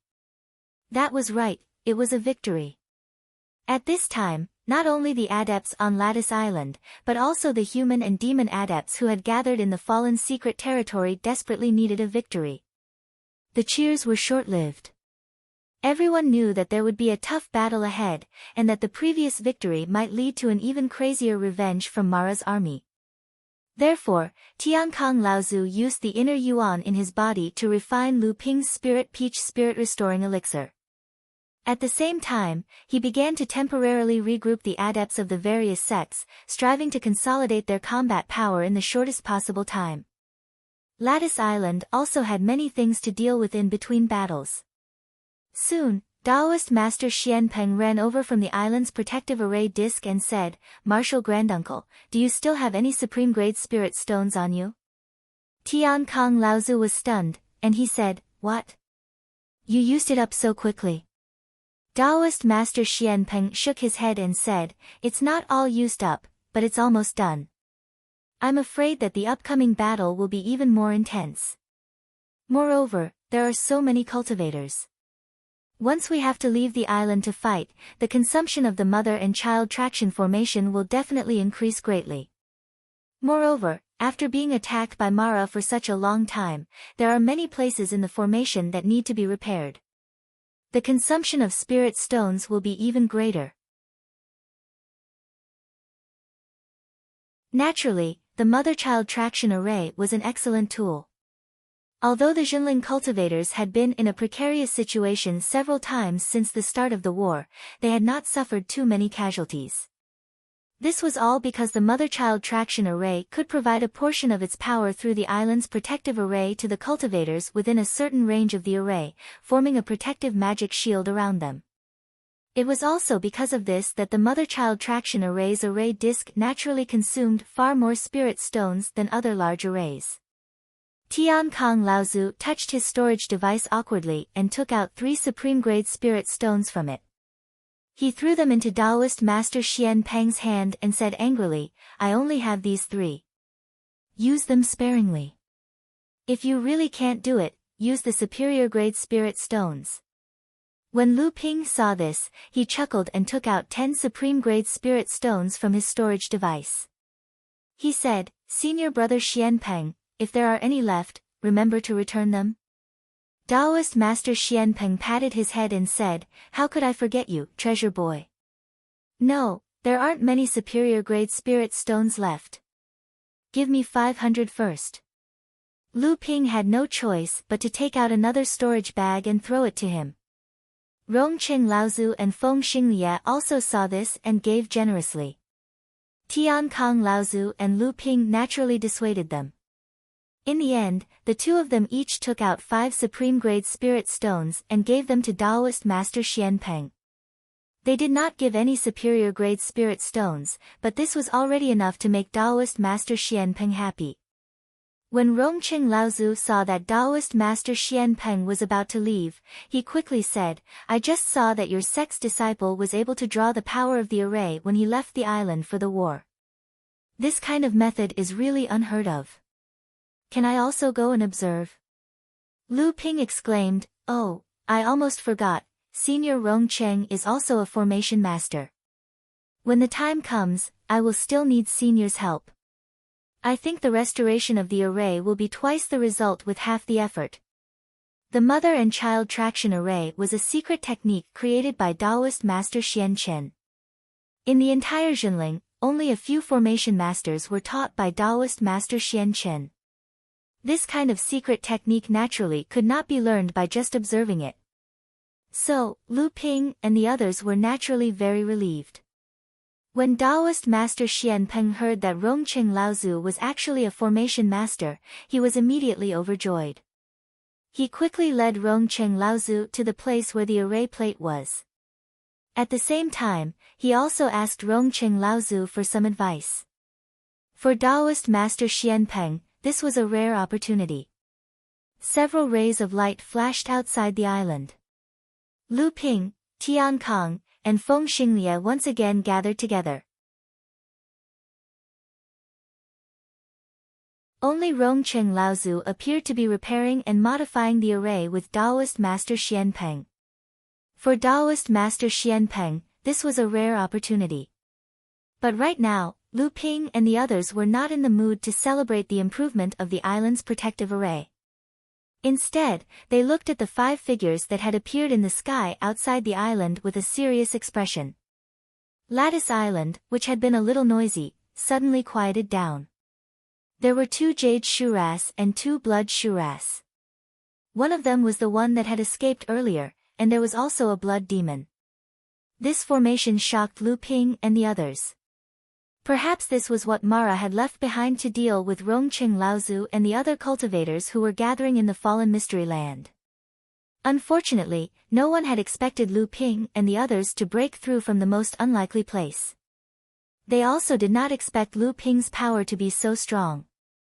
Together with Tian Kong and Laozu, they were able to kill a Jade Shura in such a short time. When the 5 Dharma stage Mara arrived, they did not immediately attack Lattice Island. Instead, they waited for Mara's army to gather behind them. By the time Rongqing Laozu had successfully upgraded Lattice Island's protective array to a new level, the Mara's army had gathered outside Lattice Island. There were already 500 of them, and half of them were Big Mara, which was equivalent to a core forging adept. Tian Kong Laozu suddenly said, "It's good that we can delay them. As long as we can delay them until today, Lattice Island will change its defenses, and we will have nothing to do with them. So, even if we have the chance to kill a Dharma stage adept, it's best to wait. Otherwise, if another Dharma stage Mara dies, I'm afraid that Mara's army will retaliate on a larger scale." The few of them nodded solemnly. Rongqing Laozu and Feng Xinglie even looked a little relaxed. After all, if it was just delaying them, with their strength, it would be much easier. After all, the 2 of them knew that if they were to fight to the death with the Blood Shura, they would most likely be no match for the Blood Shura. The problem is the Blood Demon. Rongqing Laozu reminded them. Among the 4 of us, I'm afraid that only Elder Tian Kong and Brother Tian Ping can suppress the Blood Demon's power. But the 2 of them are the strongest, and there are still 2 Jade Shuras that need to be dealt with. Tian Kong Laozu looked at Xuanxu Zhenren and the others and said, "If there were only 3 blood shuras, it would be easier. But this blood demon is really troublesome." Lu Ping smiled and said, "Don't worry, great uncle. I already have a plan." Tian Kong Laozu nodded. He knew that Lu Ping never did things that he was not sure of. Moreover, Lu Ping always had a lot of tricks up his sleeves. If he said that he already had a plan, then there was no need to worry. As they spoke, one of the 2 Jade Shuras suddenly waved its hand forward. The 500 Mara behind it suddenly let out a strange howl that sounded like the wailing of ghosts and the howling of wolves, and surrounded the Lattice Island. Mara's army had always surrounded the islands that were guarded by the human and demon clans. Usually, the cultivators of the human and demon clans could only passively defend themselves through the island's protective formation. When attacking the Lattice Island, Mara's army naturally took it as a matter of course, and attacked it like the human and demon strongholds that they had conquered in the past. But as the Mara's army approached the island's protective formation, 80 mid- and late-stage core forging cultivators suddenly rushed out from the island. Taking advantage of the moment when Mara was unprepared, they charged into the Mara's army and began slaughtering them. The Moro army had just launched an attack formation. From afar, it looked like an irregular fan that had been opened. At this moment, one side of the fan had been ruthlessly torn off, making it look even uglier. Lu Ping shouted, "Not good." He had already rushed out of the Lattice Island. At the same time, he shouted, "Retreat! Everyone, retreat!" Some of the smarter cultivators heard this and quickly returned to Lattice Island. A dozen cultivators who were a bit slower noticed that 2 Shuras had appeared in their path of retreat. Those 2 Shuras were the Jade Shuras that had been fighting Lu Ping and Tian Kong Laozu. The 2 Jade Shuras raised their hands and pointed, and the dozen cultivators who had been blocked saw the icicles and thorns in the sky. They could no longer dodge, and they were all pierced through like beehives. Tian Kong Laozu and the others were both shocked and angry. They hadn't expected the Jade Shuras to attack the core forging cultivators. Not even Lu Ping could stop them in time. Old Ancestor Tian Kong gave a furious roar, and the mountain-splitting battle-axe in his hand smashed towards one of the Jade Azuras. Old Ancestor Rong Cheng and Feng Xinglie also fought with the other 2 Blood Azuras. Spiritual Master Xian Su and the rest of the 4 people formed the Dao Soldier formation again and surrounded that Blood Devil. A piece of auspicious cloud floated above their heads, and a golden-winged rock was faintly discernible in the auspicious cloud. 8 or 9 of the cultivators who had been killed by the 2 Jade Shuras were the ones Han Sen had brought out of the fallen secret land. The remaining 6 or 7 were Jinling students. Lu Ping watched helplessly as the dozen or so people died in the hands of the 2 Jade Shura. When he looked up at the other Jade Shura, he saw that the Jade Shura was also staring at him. There was a hint of mockery in its eyes.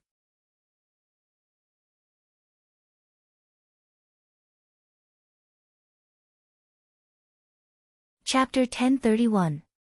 Facing Jade Shura's mocking gaze, Lu Ping's eyes shot out 2 beams of green light. Even Jade Shura had to blink under Yi Ye's gaze. In the blink of an eye, Lu Ping suddenly disappeared in front of Jade Shura. Jade Shura was shocked. She immediately realized what Lu Ping was going to do, but when she turned around, it was too late. Lu Ping was floating above the Mara army, which was regrouping. Beneath his feet were 200 Shuras that had just been scattered and then regrouped. There were also many more cultivators coming from afar. Jade Shura only had time to scream. Mara, who was beneath Lu Ping's feet, was shocked. When they looked up, they saw a vengeful smile in the air, hiding its cruelty. Lu Ping put his hands down, and a blue and purple vortex formed above the heads of the Mara. A strange suction came from the vortex, and it grew stronger. The Mara felt like there was a cold wind blowing past them. It was like the cold wind had taken away a lot of water vapor, and it made them feel dry. Thirsty? How could they be thirsty? Was this a joke? As all the demons complained about this strange feeling, they circulated the essence in their bodies, wanting to absorb some water from the surrounding void to quench this sudden thirst. However, it was only at this moment that they realized to their shock that there was no longer a drop of water in the void around them. They circulated the essence in their bodies to the limit and expanded it to the limit, but they still could not absorb the slightest bit of water from the void. But that wasn't the most terrifying thing. What scared the demos the most wasn't the fact that they couldn't absorb water vapor. Instead, when they circulated the original essence in their bodies, they discovered that the water in their bodies was silently being drained away. It was as if there was an invisible force hidden in the void. This force was constantly absorbing the water in each demo's body while the demos were at a loss. And the source of this force was the purplish-blue vortex in Lu Ping's hand that was hovering in midair. From the time Lu Ping used the blue and purple vortex in the air to the time the Mara found that the water in their bodies was being sucked out, it had only been a moment. The Mara wanted to get rid of Lu Ping's strange power, but they found that as the water in their bodies was being sucked out, the true qi in their bodies began to slow down. The Mara stumbled in the air, but they couldn't get away from the vortex in Lu Ping's hand. All they could do was scream. The Jade Shura finally arrived. Lu Ping felt a little regretful, but he had to retreat. The blue and purple vortex in his hand collapsed, and Lu Ping's power was finally broken. As soon as the purplish-blue vortex in Lu Ping's hand dissipated, among the 200 demon luos that were enveloped by Lu Ping's strange skill, nearly 100 of them turned into dried corpses. When the sea breeze blew past, the dried corpses turned into dust and scattered all over the sky. Among the 100 Mara, almost half of them were big Mara, which was equivalent to the core forging stage. Not only that, but more than half of the other 100 Mara were also affected by Lu Ping's power. Although they reacted in time and managed to escape, the parts of their bodies that were affected were dried up because of the draining of water. In this attack on Lattice Island, the 5 Dharma Plane Mara had gathered a total of 500 Mara, big and small. But Lu Ping's power alone was enough to kill a fifth of the Mara's army. Coupled with the sudden attack from the Child Mother formation, the Mara's side had lost 150 people, and nearly 50 Mara were injured. The killing power of Lu Ping's power not only made the Jade Shura's expression change, but it also made the 3 Dharma Plane Laozu look at her. It also made all the human and demon cultivators on Lattice Island speechless. The Jade Shura was like a mad tiger. She had lost a lot of her men in a short period of time, and she seemed to be in a frenzy. She started attacking Lu Ping in a way that would destroy both sides. Even someone as strong as Lu Ping had to retreat under her relentless attacks. But Lu Ping wasn't an easy opponent. Although he was at a disadvantage, he didn't panic at all. His pair of swords were sharp, and he executed the water seep sword skill to its peak. Jade Shura's attacks were fierce, but under Lu Ping's tight defense, she couldn't hurt him at all. The vanguard of Mara's army had sent as many people as they could to Lattice Island. But Tian Kong Laozu and the others had decided to buy time, so they would not fight Mara. Even the Jade Shura, who was fighting Lu Ping, could not harm Lu Ping in a short period of time. After Lu Ping used his strange power to kill 100 of Mara's army's attacks on Lattice Island were weakened. With the mother and child drawing spell, and Rongqing Laozu's power, the cultivators on Lattice Island could easily defend against the weakened Mara. Taoist Master Xian Su and the other 3, who were originally in the most danger, had been seen by the evil Luo as the key to breaking through the situation when they were fighting the blood demon. However, this blood demon had almost suffered a great loss from Taoist Master Xian Su and the others right from the start. When the blood devil saw that he was actually facing 4 late-stage core forging cultivators, the surface of the soul-devouring poisonous mist around him suddenly shot out 4 black mist snakes. The 4 black mist snakes circled around in the air, then quickly rushed towards Xian Su, Xian Yong and the other 2. The faces of Sage Xian Su and the others flickered slightly. However, at that very moment, the golden rock circling above their heads suddenly charged out from the auspicious clouds. With a flap of its wings, it blew away the 2 black snakes. Then, it reached out with its sharp claws to grab the remaining 2 black snakes by 7 inches and tore them apart with one swipe. When the blood demon saw that the golden rock was able to break its innate divine ability so easily, it was slightly stunned. In its opinion, even if the 4 joined forces, they wouldn't be able to break its divine ability so easily. Just as the blood demon was stunned, a great sense of danger suddenly burst forth. The soul-devouring mist around the blood demon rapidly shrank, as if it was condensing into a mist shield. At the same time, a cyan light suddenly jumped down from the back of the golden rock. The azure willow sword on its back suddenly unsheathed, breaking the mist shield that the blood demon was condensing in one fell swoop. A roar rang out from within the black mist and a stream of black mist sprayed out, sending Lu Xiaoping tumbling backwards. By then, Sage Xian Su and the others had already surrounded the blood fiend and began attacking it from all sides. It was often impossible to guard against the blood fiend's attacks. Thus, in the face of the blood fiend, cultivators would have a greater headache compared to facing the blood azura. However, with the protection of the cloud sail and Lu Xiaoping's harassment, Sage Xian Su and the others were able to steadily gain the upper hand. On Grid Island, Master Xian Heng nodded to the dozen late core forging cultivators around him and said, "I'll leave it to you all." Then, Daoist Xian Heng cast out a small bronze bell in his hand, which suddenly expanded in size in midair. Following Lu Ping's instructions, Daoist Xian Heng formed a series of hand seals and the bronze bell vibrated in midair. Then, a loud bell chime resounded across the island. The dozens of Mara that had just attacked Grid Island were the first to bear the brunt of the bell's ringing. The dozen late core forging cultivators on Grid Island rushed out and killed the dozens of Mara that were at a loss. In an instant, a dozen Mara of different sizes fell from the sky, and a dozen more fled with injuries. The Mara's attack was once again repelled. Half a day passed by quickly. The Mara's army had been attacking the seventh line of defense for an entire day. Apart from a few islands that had been repeatedly contested, the rest of the islands were firmly controlled by the joint forces of the human and demon clans. Just as the sun was about to set, 20 to 30 dazzling beams of light rose from the sky above Phantom City. Following closely behind these beams of light were 8 smaller beams of light. Hundreds of beams of light shot out of Phantom City, then suddenly split up and headed towards the various islands on the 7th line of defense. After an entire day of fighting, Phantom City finally came to an agreement with the 9 major sections. The preparations inside and outside of Phantom City were finally complete. Next, 20 to 30 Dharma adepts and more than 800 core forging adepts were sent to reinforce the 7th line of defense and launch a large-scale counterattack against the Mara's army. The person leading the reinforcements to Grid Island was a female practitioner. Lu Ping recognized her. She was the carefree sex mid-Dharma adept, Yu Huan Laozu.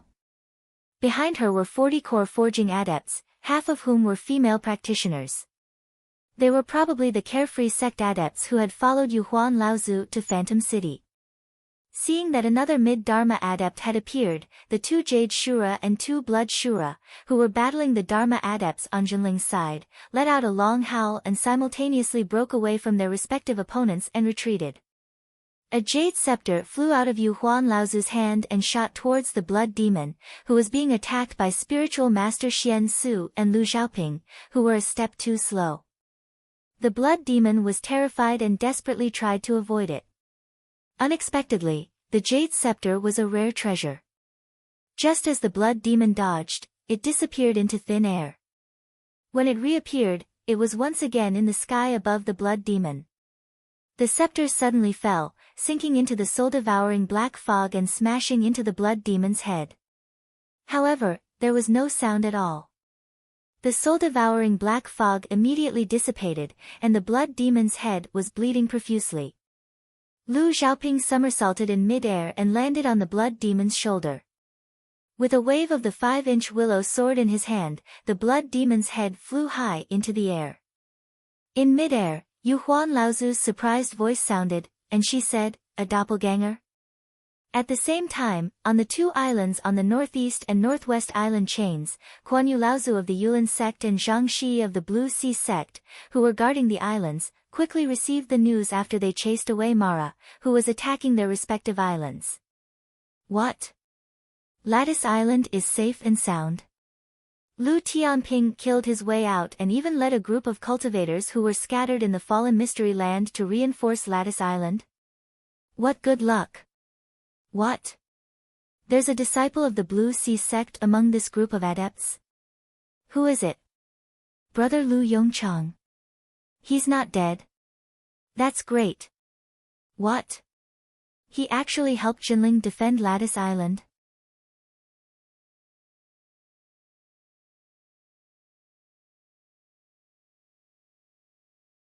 Chapter 1032.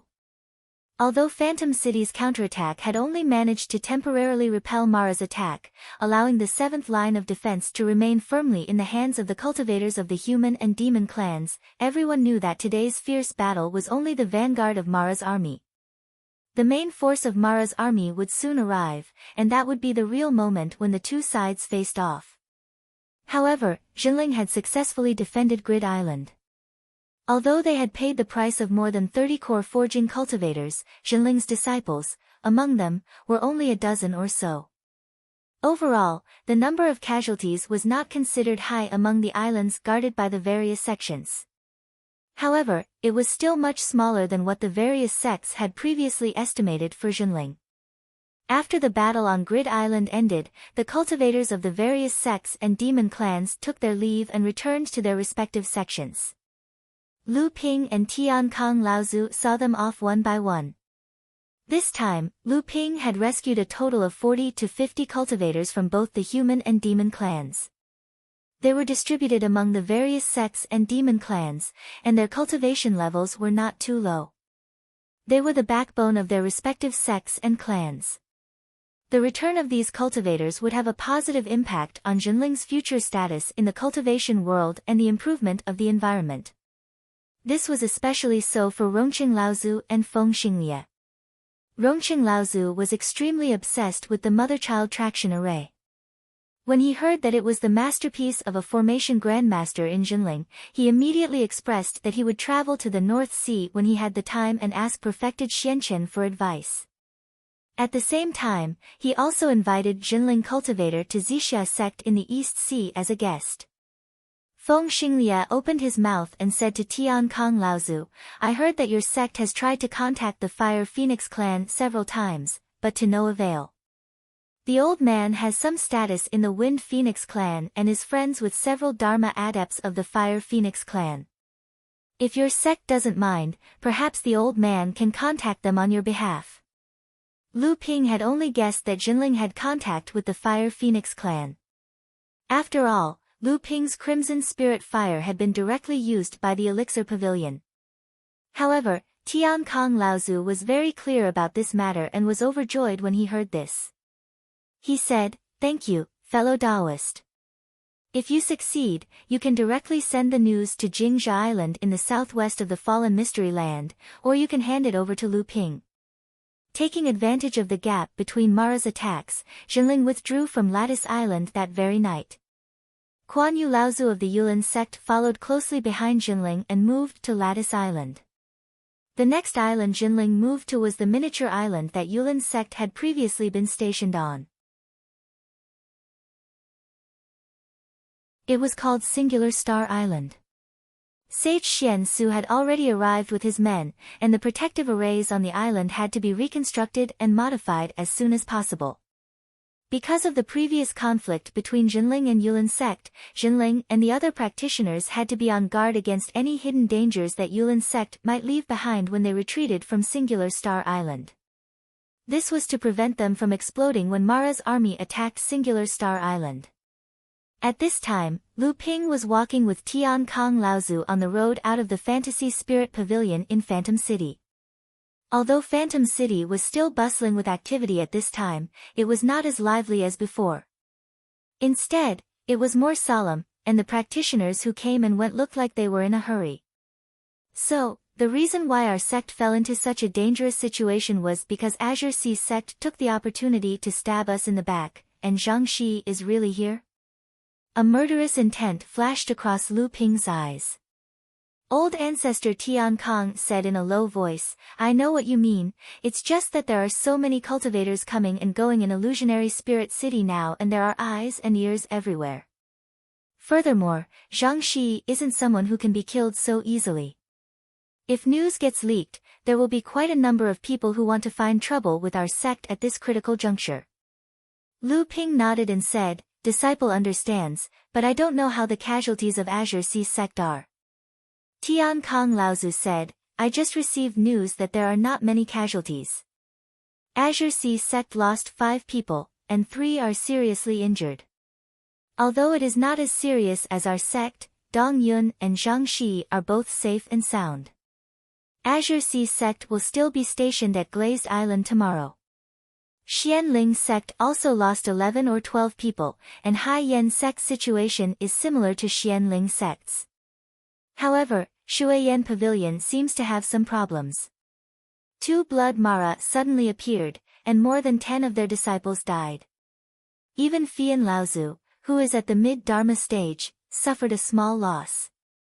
Jinling had been operating in the Fallen Mystery Land for many years. If he could not even get this bit of news immediately, it would be a little unreasonable. Tian Kong Laozu paused, and finally could not help but advise again, now that you have a large number of spirit stones on you, it is our sect's share of the mine on Spirit Gathering Island for 3 years. If it is not necessary, it is better to be cautious. Once you are in danger, those who want to take your spirit stones will jump out one after another. Lu Ping understood what Laozu meant, but Lu Ping still asked, Uncle Master, has the Azure Sea sect collected their share of the spirit stones? Old Ancestor Heavenly Peace said, that's right. Originally, this Dong Yun didn't plan to collect the spirit stones, but after that Zhang Shi came, he immediately made a trip to Illusionary Spirit Pavilion. If there are no accidents, that batch of spirit stones from Azure Sea sect should be with Zhang Shi.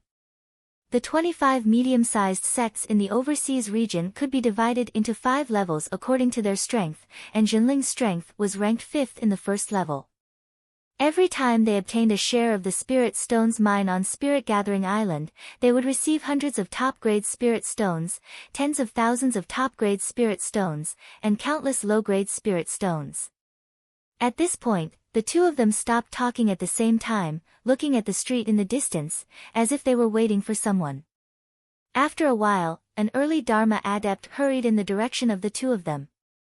When he saw Lu Ping beside Tian Kong Laozu, he paused for a moment, then said, Greetings, Elder Tian Kong. This must be the water sword deity, Lu Tianping, whose name is known throughout the world of practitioners. Lu Ping nodded slightly, and the adept said, in today's battle, 3 blood Mara were killed outside of Lattice Island, and one of them was even a Jade Shura. Your sect's battle record is the best among all the sects on the 7th line of defense, and I hereby congratulate you. Tian Kong Laozu said coldly, you flatter me. Compared to the number of Mara we killed, our sect is more concerned about the number of casualties among our own disciples. From this point of view, your sect is the best among all the sects, and I, the old man, would like to congratulate you. Tian Kong Laozu's intention was to mock the other party for conserving their strength and pushing Jinling to be the first sect to be stationed on Lattice Island. The person who had come was none other than one of the 2 early Dharma adepts from the Yulin sect who had accompanied Kuan Yu Laozu. The Yulin sect had created a miracle this time, as the island they were stationed on had only been attacked by a blood Shura and hundreds of Mara of various sizes. And the Yulin sect, which had 3 Dharma adepts as their leader, had never made up their mind to get rid of this blood Shura, as they were afraid that it would attract even more violent retaliation from the Mara's army. Furthermore, after a day of battle, the Yulin sect had almost no casualties, and only a few adepts had accidentally suffered some injuries when they were fighting with Mara. The early Dharma adept laughed awkwardly, and did not continue Tian Kong Laozu's words. Instead, he took out a storage bag and said, this is something that Elder Kuan Yu of our sect has asked me to bring. He instructed me to personally hand this storage bag to Tian Kong Laozu. Tian Kong Laozu's expression did not change. After receiving the storage bag, he realized that there was actually a small matrix engraved on it, which was used to block the divine will of adepts from probing it. He asked, what's inside? The Dharma adept shook his head and said, I don't know either. Elder Quan only said that you would know once you opened it. Since the item has been delivered, I shall take my leave now. The Dharma adept left in a hurry after he finished speaking. Tian Kong Laozu snorted coldly, while Lu Ping, who was standing at the side, asked curiously, Elder Quan, what could be inside? Tian Kong Laozu snorted coldly and said, what else could it be? This is just one of the tricks that the Yulin sect uses. The Yulin sect has always been known as the turtle sect in the South Sea, but they have not been suppressed by other sects, and they can still keep pretending to be weak. This is all because of this. Tian Kong Laozu clenched his fist slightly, and the matrix on the surface of the storage bag collapsed with a crack. Lu Ping's divine will immediately penetrated the storage bag and found out what was inside. This Yulin sect is really generous. But this Yulin sect is rumored to be very strong, and there are even rumors that this Yulin sect is ranked first among the 25 medium-sized sects, and it is a waste of their talent. They should be a genuine large-scale sect. Since they have already fallen out with Elder Quan, what's the big deal about giving us these top-grade spirit stones now? Why would they be afraid of offending us? Tian Kong Laozu laughed coldly and said, the turtle sect is the turtle sect. If our sect really runs into a big problem on Grid Island this time, do they really think they can keep the peace with this small amount of spirit stones? As for those sects that they pushed out to block the calamity, they did not flare up on the spot for the sake of the spirit stones and the reparations afterwards. That is because they were afraid of Yulin sect's own strength and foundation, and not because they were truly bewitched by the huge amount of spirit stones. The sects that Yulin sect has offended are not few in number. Just wait and see, this Yulin sect will have a huge problem sooner or later. When that time comes, my sect does not mind stepping on them. Tian Kong Laozu weighed the 50 top-grade spirit stones and 500 top-grade spirit stones in his hand and said, it's a waste if we don't take it. The next day, Mara's follow-up army arrived, and Mara launched another attack on the island chain's defensive line. Because Mara had suffered a great loss outside Grid Island the day before, this time, Mara's army gathered together and divided a larger force to besiege Grid Island. Kuan Yu Laozu, who was stationed on Grid Island, had not yet engaged Mara in battle, but he had already sent his disciples to Phantasm City to ask for help, saying, a large number of Mara have gathered outside Grid Island, and it is suspected that Mara's main force has arrived. The cultivators of the 9 major sects in Phantasm City looked at each other, and then burst into laughter, saying, the turtle sect is indeed a turtle sect. The battle has not even started, and they have already started asking for help. After saying that, he reprimanded the disciples of Yulin Phantasm City, then threw them out of the Phantasm Pavilion. At the same time, he closed the teleportation portal between Grid Island and Phantasm City. It was obvious that he wanted Yulin's sect to show some of the spirit of being the number one of the 25 major sects in the overseas region, and fight a bloody battle with Mara first. You're tuning into the Blissful Bookshelf YouTube channel. We're so grateful for your support, and don't forget to subscribe to join us on this incredible journey through captivating stories. Your generosity through donations truly makes a world of difference, as it's the primary source of revenue that allows me to expand and enhance this channel for you. Thank you from the bottom of my heart for being a part of this adventure.